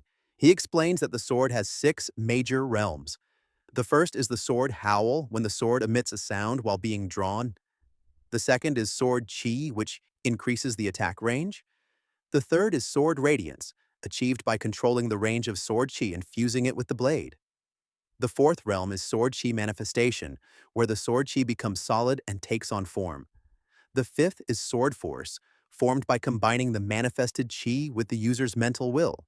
The final and highest realm is sword intent, created by concentrating the sword force to its ultimate form. Yu launches another assault, his aura surging. Ji turns to Ma Fei once more, noting that every cultivator's sword intent is unique. He states that he will now demonstrate what true sword intent is. As Yu's attack nears, Ji releases his sword intent. The world around them is split apart. Objects, space, and even Hua Yu himself are cleaved into two. Hua Yu collapses and Huang Ying, along with the others, stands frozen in shock. None can believe that the Hammer King has been defeated without even mounting a true resistance. But then, Qiao hears Hua Yu coughing. He informs them that Hua Yu is not dead. Suddenly, a multitude of branches emerge from the surroundings and strike Ji from behind. Qiao, Xiangdi, and Ma Fei all scream his name in unison. Principal Ji becomes fully surrounded by a mass of strange, branching growths. With calm precision, he utters, "Sword intent surging," and instantly all the encroaching branches are severed. However, the tendrils continue advancing toward Qiao and the other two. Without hesitation, Qiao pushes them away and chooses to be ensnared alone. The strange growth spreads rapidly over his body. Jiao shouts that he is fine and urges Ji to pursue Hua Yu.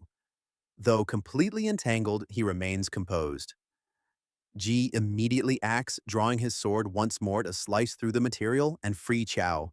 Qiao apologizes, feeling he has delayed them and cost them the chance to catch up to the old man. But Ji reassures him, expressing his appreciation that Qiao acted decisively to save a comrade. He instructs them to remain steadfast and work diligently toward their individual goals. With that, they all leave the scene. However, Huang Ying, lying alone on the ground, murmurs ominously that he will make them all suffer in time.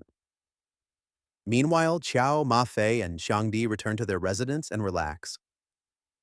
Xiangdi browses on his mobile phone and suddenly reacts in shock.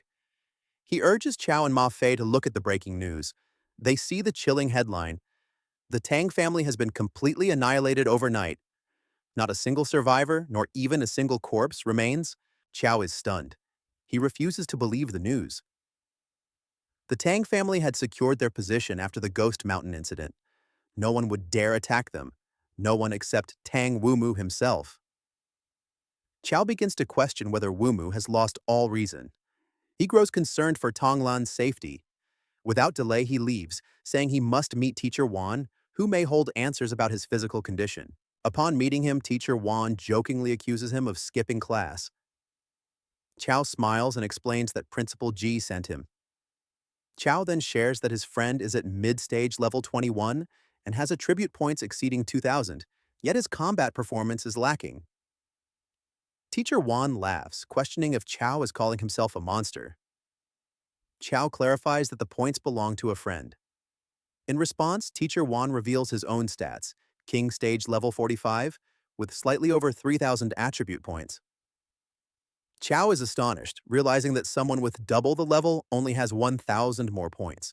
Teacher Wan explains that the combat effectiveness depends on the conversion ratio between attributes and actual power, likening high stats without control to a kindergarten child wielding an AK-47. Qiao asks how to gain true strength.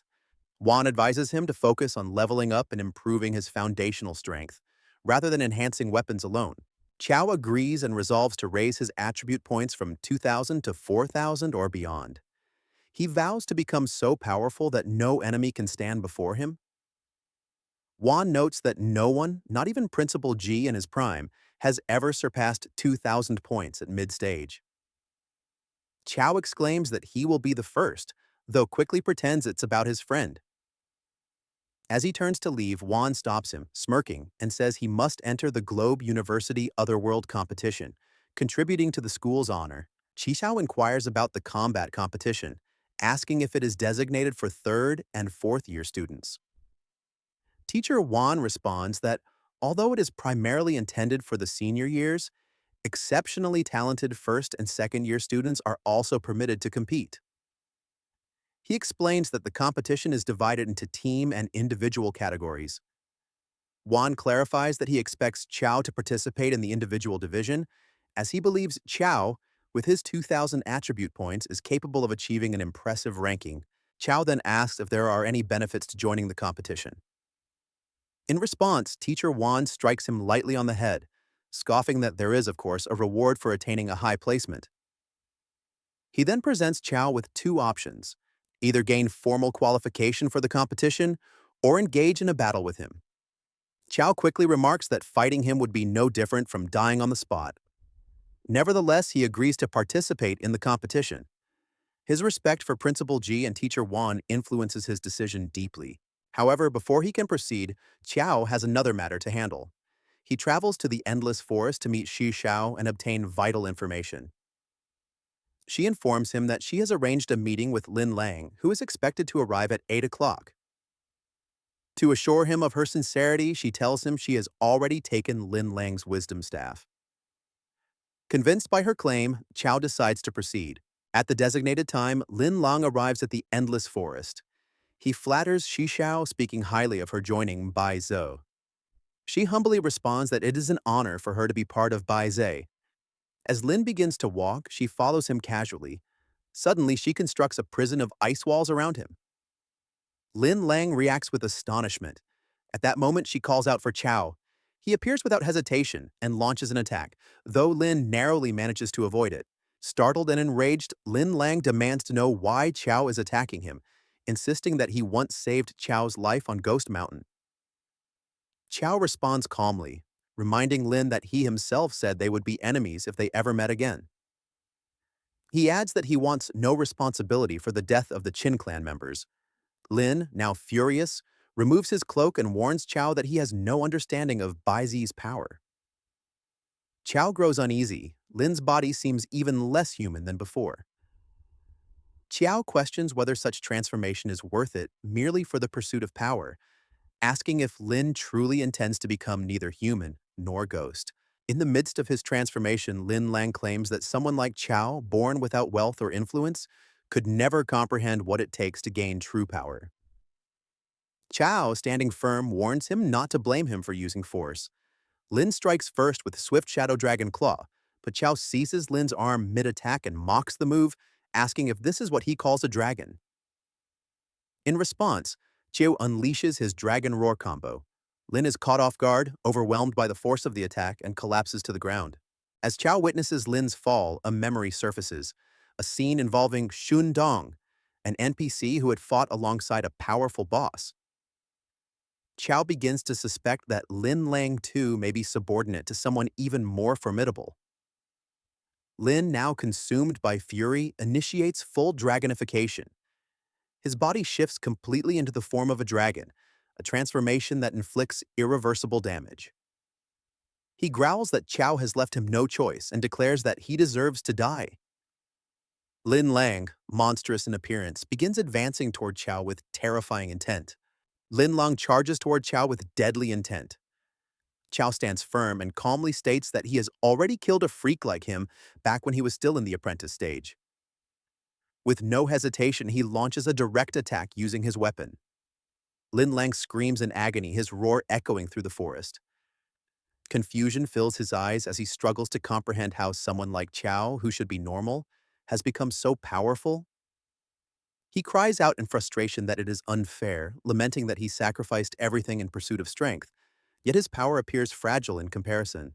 Qiao evaluates his own state and concludes that his current combat ability is more than enough to deal with someone in the mid-stage. He strikes again, subduing Lin without hesitation. Qiao tells him that he needs him alive to clear his name.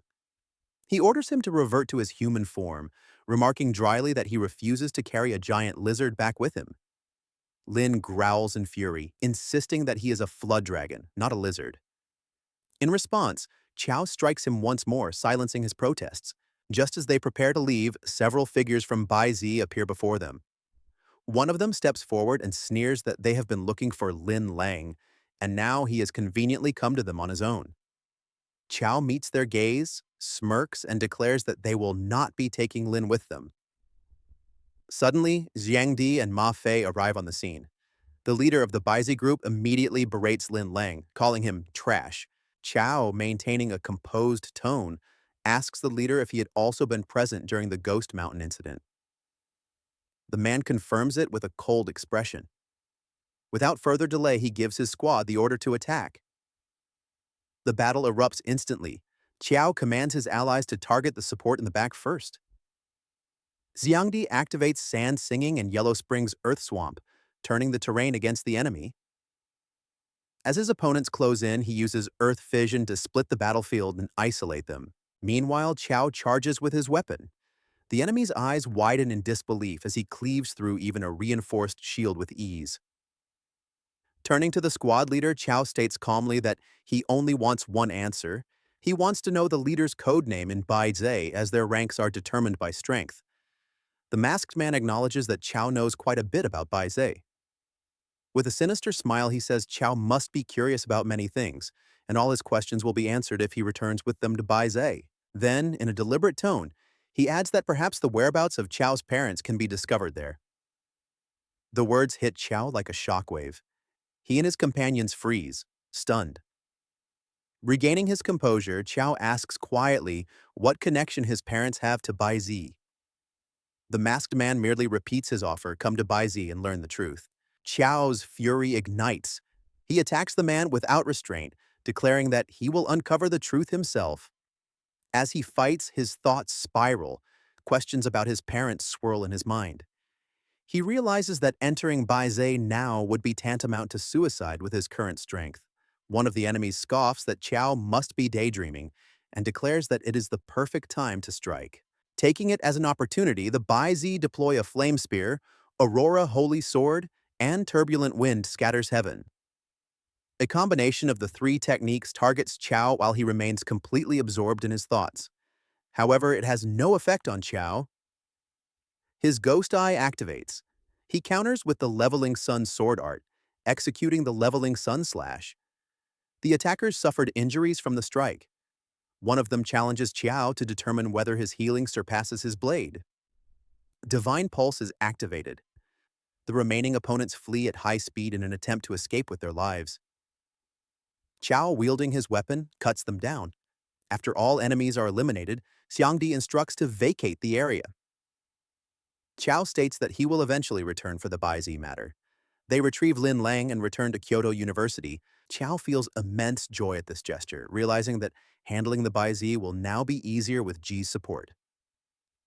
Ji also gives him a Yongqi pendant. Qiao reacts with excitement upon seeing it. Ji strikes him lightly and states that he is granting the pendant as a reward for his commendable actions, urging him to treasure it. Qiao asks what Ji will do now that he has given away the Yongqi pendant. Ji responds that he will face any challenge. The scene shifts to an island. A man fishes by the sea. As he turns to leave, he pauses and poses another inquiry. He asks how many of the 8 kings intend to mobilize to ambush Ji. It is nighttime at Kyoto University. Lin Lang knocks on the door of Teacher Wan. The teacher opens the door and offers to accompany him, stating that the principal has already informed him of everything. They proceed to a specific location, the second stage of training, a site designated for dodging gray swordfish. Teacher Wan remarks that if the instruction is not strict, the blame lies with the teacher. He adds that since Lin is his student, he cannot escape the responsibility. He drinks from his bottle and offers a drink to Lin Lang as well. Wan begins speaking about his past. He admits to being addicted to fighting, saying he caused considerable trouble in his youth and was pursued by many. He shares that he never imagined he would one day become a teacher at Kyoto University. He advises Lin Lang that true strength lies in the courage to face one's mistakes. Wan chuckles, admitting that he is not good at giving lectures, but he believes Lin can understand his meaning. Lin Lang listens and confesses that he has made a mistake and is ready to accept the school's punishment. He declares his intention to start over and asks Teacher Wan whether he could ever reach Qiao's level. Wan chuckles at the question and tells him not to think like that, as Qiao is a monster. The next day, Qiao and his friends are in their room. Qiao is wearing a mask. Shangdi asks him why.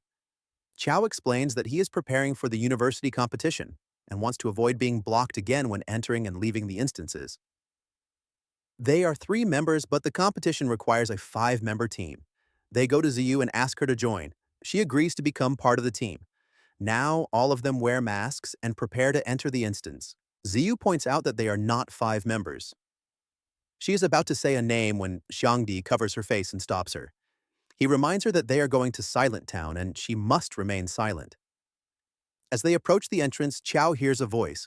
A boy appears and asks if they are heading to Silent Town or if they will let his team go first. He introduces himself as Wang Teju, a fourth-year student from Kangcheong University. Qiao introduces himself in return. Wang Teju suggests that they enter the instance together to support each other. Qiao's teammates remain silent, but Wang seems to argue with one of his teammates. The third member intervenes and halts the dispute. Teju apologizes to Qiao and proposes that they begin the instance. They all enter the instance. Once inside, Qiao hears something about the power of blessings. He questions who is speaking. The situation takes a turn. Qiao is now tied in a room. The mission is revealed: to investigate the source of supernatural power in Silent Town. The reward for completing the mission will be based on the player's rating. A friendly reminder is provided. He must believe in his own will. Qiao is tied up completely. When he opens his eyes, he sees a girl in front of him, but when he looks at her face, it turns out to be a ghost. It is holding a knife and directly attacks Qiao. He immediately gets up and counters the ghost with his weapon. After scanning the surroundings, he realizes he has come to an intense place. As he roams around, more ghosts appear in front of him. He slashes them with his weapon. The place is filled with ghosts. They start running away. He mocks them, telling them to stop running as he needs more deathly chi. After killing all of them, he starts thinking about Ziyu. He knows it would be difficult for her to fight these ghosts alone, so he needs to meet up with them as soon as possible. While moving around, he opens the door of a room. Seeing the condition of the room, he concludes that someone else has also teleported there. Suddenly, he hears footsteps approaching. It is Teju. He asks Qiao if he is also separated from his teammates. After that, they hear voices coming from the hallway calling for help. Qiao's teammates are running from a giant spider. They call it Bro Cannon. Qiao throws his weapon at the spider but does not receive the death notification. It is a human-faced spider that gains a chance at resurrection for every soul it devours. Qiao orders them to retreat, warning that the creature is eerie. If it touches anyone, it will suck away their soul and gain another resurrection attempt. Ziyu asks Jiao about his own condition. Qiao assures them that he has a plan. He then moves toward the spider and attacks it with his weapon. After the attack, he immediately runs toward his teammates. Xiangdi asks about Teju. Qiao tells him that Teju has joined his own group. As they move toward a door, they notice a note placed there. It bears the name Wang Teng. The note states that once the stone door is crossed, they will enter the real Silent Town. It also instructs them to remember the incantation to protect themselves from harm. Qiao questions whether such a record can be trusted. Zhangdi says he believes it, but knows only 4 words of the 8-character incantation. Ma Fei says he knows 6. However, Qiao insists they proceed directly. He breaks the barrier and prepares to enter. They step into the Silent Town. As they roam, Ziyu begins to feel cold. Suddenly, she picks up a photo from the road and sees something creepy. Ziyu sees the photo and screams loudly, claiming there is a ghost inside it. Qiao becomes interested and takes the photo. After examining it, he slashes it with his weapon. He only receives 50 points for the kill, indicating that he needs more ghosts to increase his deathly chi. Suddenly, they hear a girl's voice calling for help. She approaches them, looking anxious and distressed. Ma Fei warns everyone to stay cautious, as nothing good can be expected in such a situation. Qiao, however, politely asks the girl about her problem. With tears in her eyes, she tells him that her mother has fallen at home, and she is unable to lift her up. Qiao agrees to help. The group follows her as she leads them to her house. Upon arrival, Qiao kicks open the door and breaks it. As they enter, they are met by a ghost with a creepy smile standing in front of them. The ghost starts to move closer. Qiao mocks her, asking if she has ghost brothers or sisters, and tells her to call them all out at once. Before the ghost can make an attack, Qiao kills her instantly. The little girl stands in shock after witnessing this. Qiao turns to her and says that he has resolved her family problem. The girl smiles happily in response. Qiao then asks where her mother is now, or if the one he just killed was her mother. After saying this, he hits the girl with his weapon and she vanishes. As expected, the little girl was also a ghost. Ziyu asks him how he knew she was not human. Qiao replies that he has encountered similar tricks before. Where 2 ghosts work together, one to lure victims, the other to kill. Ma Fei remarks that there are more ghosts here than they could ever imagine, and this instance is far from simple. Suddenly, something rushes behind Ziyu. She quickly turns and informs the others that something just flashed past. Upon hearing this, Qiao immediately starts running in that direction to kill the ghost. His teammates shout for him to wait, but Qiao yells at the spirit to stop running. At that moment, an old man also appears, chasing after the same ghost. He warns Qiao to be careful, explaining that the spirit is extremely ferocious and carries 100 years of vengeance. The old man uses his Yang 5 thunder power on the spirit. It screams as it dies. Qiao then shouts at the old man, questioning why he let the deathly chi value go to waste. Qiao grows furious at the old man. The old man insists that his Yang 5 thunder technique is not as weak as it appears. Qiao yells at him and demands to know who he is. The old man introduces himself as Zhang Xunyu, the current successor of the Taoist sect. Qiao remembers that the Taoist NPC in Ghost Mountain was quite helpful. He thinks that since Silent Town has only a few ghosts, this NPC might prove useful. Suddenly, they spot another ghost chi in the distance. Before Zhang can move, Qiao dashes toward the ghost, eager to absorb its deathly chi. Zhang shouts for him not to act recklessly, reminding him that mortal weapons are useless against ghosts. Zhang flies toward the ghost on his sword. Watching Qiao run, Zhang is shocked by his speed. Qiao stops on the roof of a building and sees that Wang Teiju's team is surrounded by numerous ghosts. Teiju speaks to his team, reminding them of the 8-character chant written on the wall. He begins to recite the chant and his team follows. After some time, the ghosts retreat. When Zhang arrives, he questions the sudden disappearance of the dense ghost chi and wonders where Qiao has gone. He asks Teiju's team if they have seen any ghosts. One of Teiju's teammates whispers Zhang's identity into Teiju's ear. Teiju states that they should follow Zhang to trigger the main storyline. Teiju introduces himself to Zhang and tells him they have already taken care of the ghosts. Zhang becomes suspicious. Teiju explains that since Zhang also wants to rid the world of ghosts, they should join forces. Suddenly, Qiao's voice interrupts. He taunts Teiju for abandoning him during the spider incident and now trying to poach Zhang. Qiao has returned after defeating ghosts and believes it is good he came early, or else the old man might have been tricked.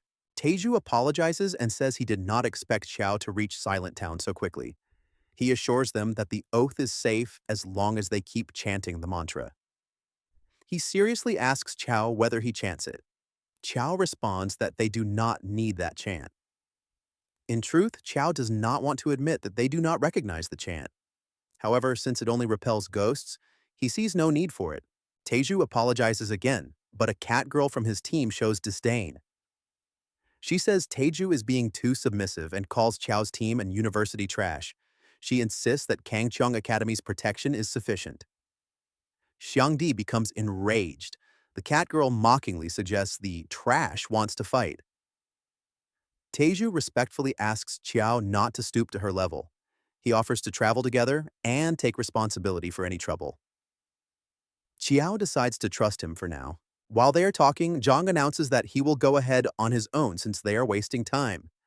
Teiju laughs and tells Zhang to lead the way. They all move forward. Along the way, Zhang breaks the silence and says he hopes it is acceptable for so many outsiders to be in the abandoned town. Teiju asks what he means. Zhang explains he is talking about the Ghost King of Silent Town. The town is brimming with yin energy and overrun with ghosts. These ghosts fight among themselves until the most powerful one emerges as the Ghost King. The cat girl asks whether the Ghost King is strong. Zhang replies that strong is an understatement. The Ghost King is a disaster for all living beings. He recounts how his father, with the help of an enlightened expert, encountered a Ghost King and barely managed to defeat it. He mentions that his father is far more powerful than he is. He adds that the Ghost King is an enlightened high monk who fell into the ghost path. Hearing this, Qiao has a flashback from Ghost Mountain. He suddenly steps in front of Zhang and grabs him by the collar. He furiously demands to know his father's name. The cat girl shouts for him to let go of Zhang immediately. Qiao yells at her to be quiet. Qiao demands to know the name of Zhang's father.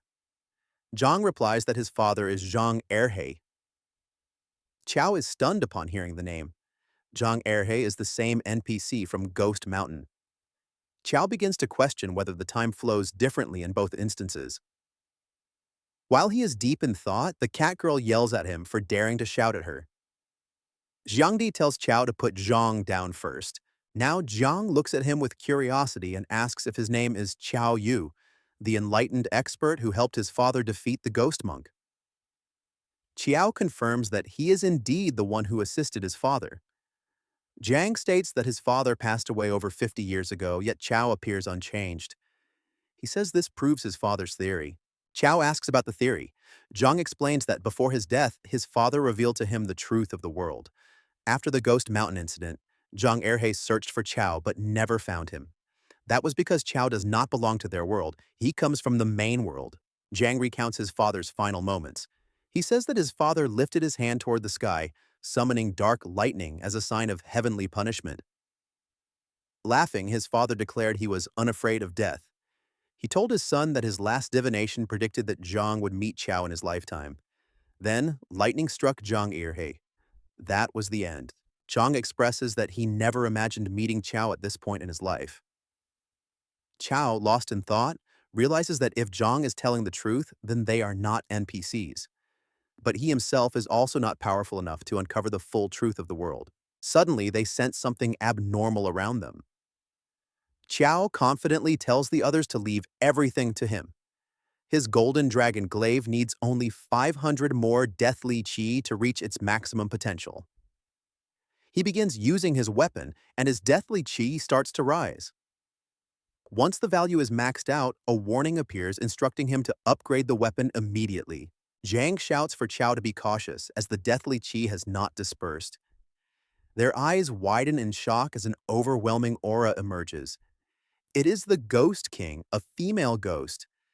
They finally identify the source of the supernatural power plaguing Silent Town. Zhang activates the 7 Killings Ghost God decree against her. A notification appears alerting the players that they must work together to confront the supernatural power. Taeju yells for everyone to chant the mantra. His team starts chanting in unison. The ghost smirks and utters, "Kneel." Taeju's team falls to their knees, unable to control their bodies. They are confused and helpless.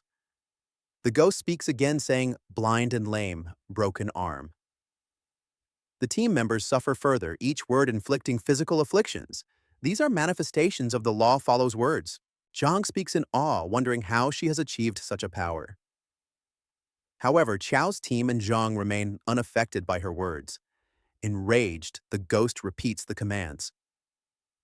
Qiao chuckles and realizes she is the one who left the mantra at the town's entrance. He tells her to give up as her words have no power over them. Without hesitation, Qiao charges toward her to launch his attack. Qiao advances toward the Ghost King, activating his Gale Boots and Dragon Roar combo. He strikes her repeatedly with his weapon, each blow landing with force. Zhang shouts for him to be cautious, warning that the ghost has not yet dissipated. Qiao responds firmly that he is aware the mission is still ongoing. Suddenly, the strange blood lake begins to form again and stretches toward Qiao's arm. Ziyu immediately uses her wish powers on him, but the blood lake persists. The Ghost King's stats appear before Qiao. She possesses an undying body. He quickly deduces that her immortality might be linked to the blood lake. Without hesitation, he instructs Xiangdi to handle it. Xiangdi agrees and activates his Earth Fission ability. The ground beneath the blood lake splits apart. Meanwhile, Qiao continues his assault on the Ghost King. She redirects her attention to Xiangdi and charges at him with fury. But before she reaches him, Qiao and Ma Fei launch their leveling sun slash attacks. The strikes fail to damage her. She laughs, declaring herself immortal and indestructible. Xiangdi shouts to Ma Fei that he will manage the blood lake and the rest is up to him. He uses his sand binding technique. The Ghost King turns her rage toward him again and threatens to kill him. He traps her momentarily with sand binding. As she struggles, he declares that he will not let the heart of the 5 elements go to waste and launches another attack. Taeju watches in shock, surprised that Xiangdi possesses the heart of the 5 elements. At that moment, Qiao attacks the Ghost King from behind. She is stunned by the terrifying aura of deathly qi surrounding him. She demands to know how he possesses such a power. Qiao replies that it is simply his specialty. The Ghost King screams in agony. Qiao tells her that it is time to send her to the afterlife. He delivers a devastating final blow. She lets out a final shriek before vanishing. Her blood scatters across the battlefield. A notification appears, hidden mission completed, S rank awarded. Qiao receives numerous rewards. His glaive is upgraded successfully to A rank equipment Torch Dragon Glaive. He is elated by the upgrade. He notices that his teammates also receive various rewards. However, he adds that he will not hold back if they meet in the combat tournament. The cat girl gives Qiao a sharp, gleaming look. Qiao walks through the Kyoto University campus alongside his friends. Ma Fei warns him to be cautious of the cat girl, Chu Xin. He notes that the way she looked at Qiao earlier was unsettling. Qiao reassures him calmly, stating that she is merely a spoiled brat and not someone to be feared. However, Xiangdi announces that he is heading off to meet his instructor, arranged by Principal Ji. Qiao wonders about the teacher selected for him and starts walking alone, contemplating the nature of this new mentor. As he walks, lost in thought, a dark hole suddenly opens behind him. A large, grotesque hand emerges and grabs him from behind. Caught off guard, Qiao struggles, unable to understand what is happening. He suspects Chu Xin may be seeking revenge, but quickly realizes that such a power exceeds what an ordinary university student could possess. He cannot break free. After a moment, the hand releases him in an unfamiliar place. Qiao looks around, trying to discern his surroundings. He sees an old table and scattered newspapers. Picking one up, his eyes widened in shock.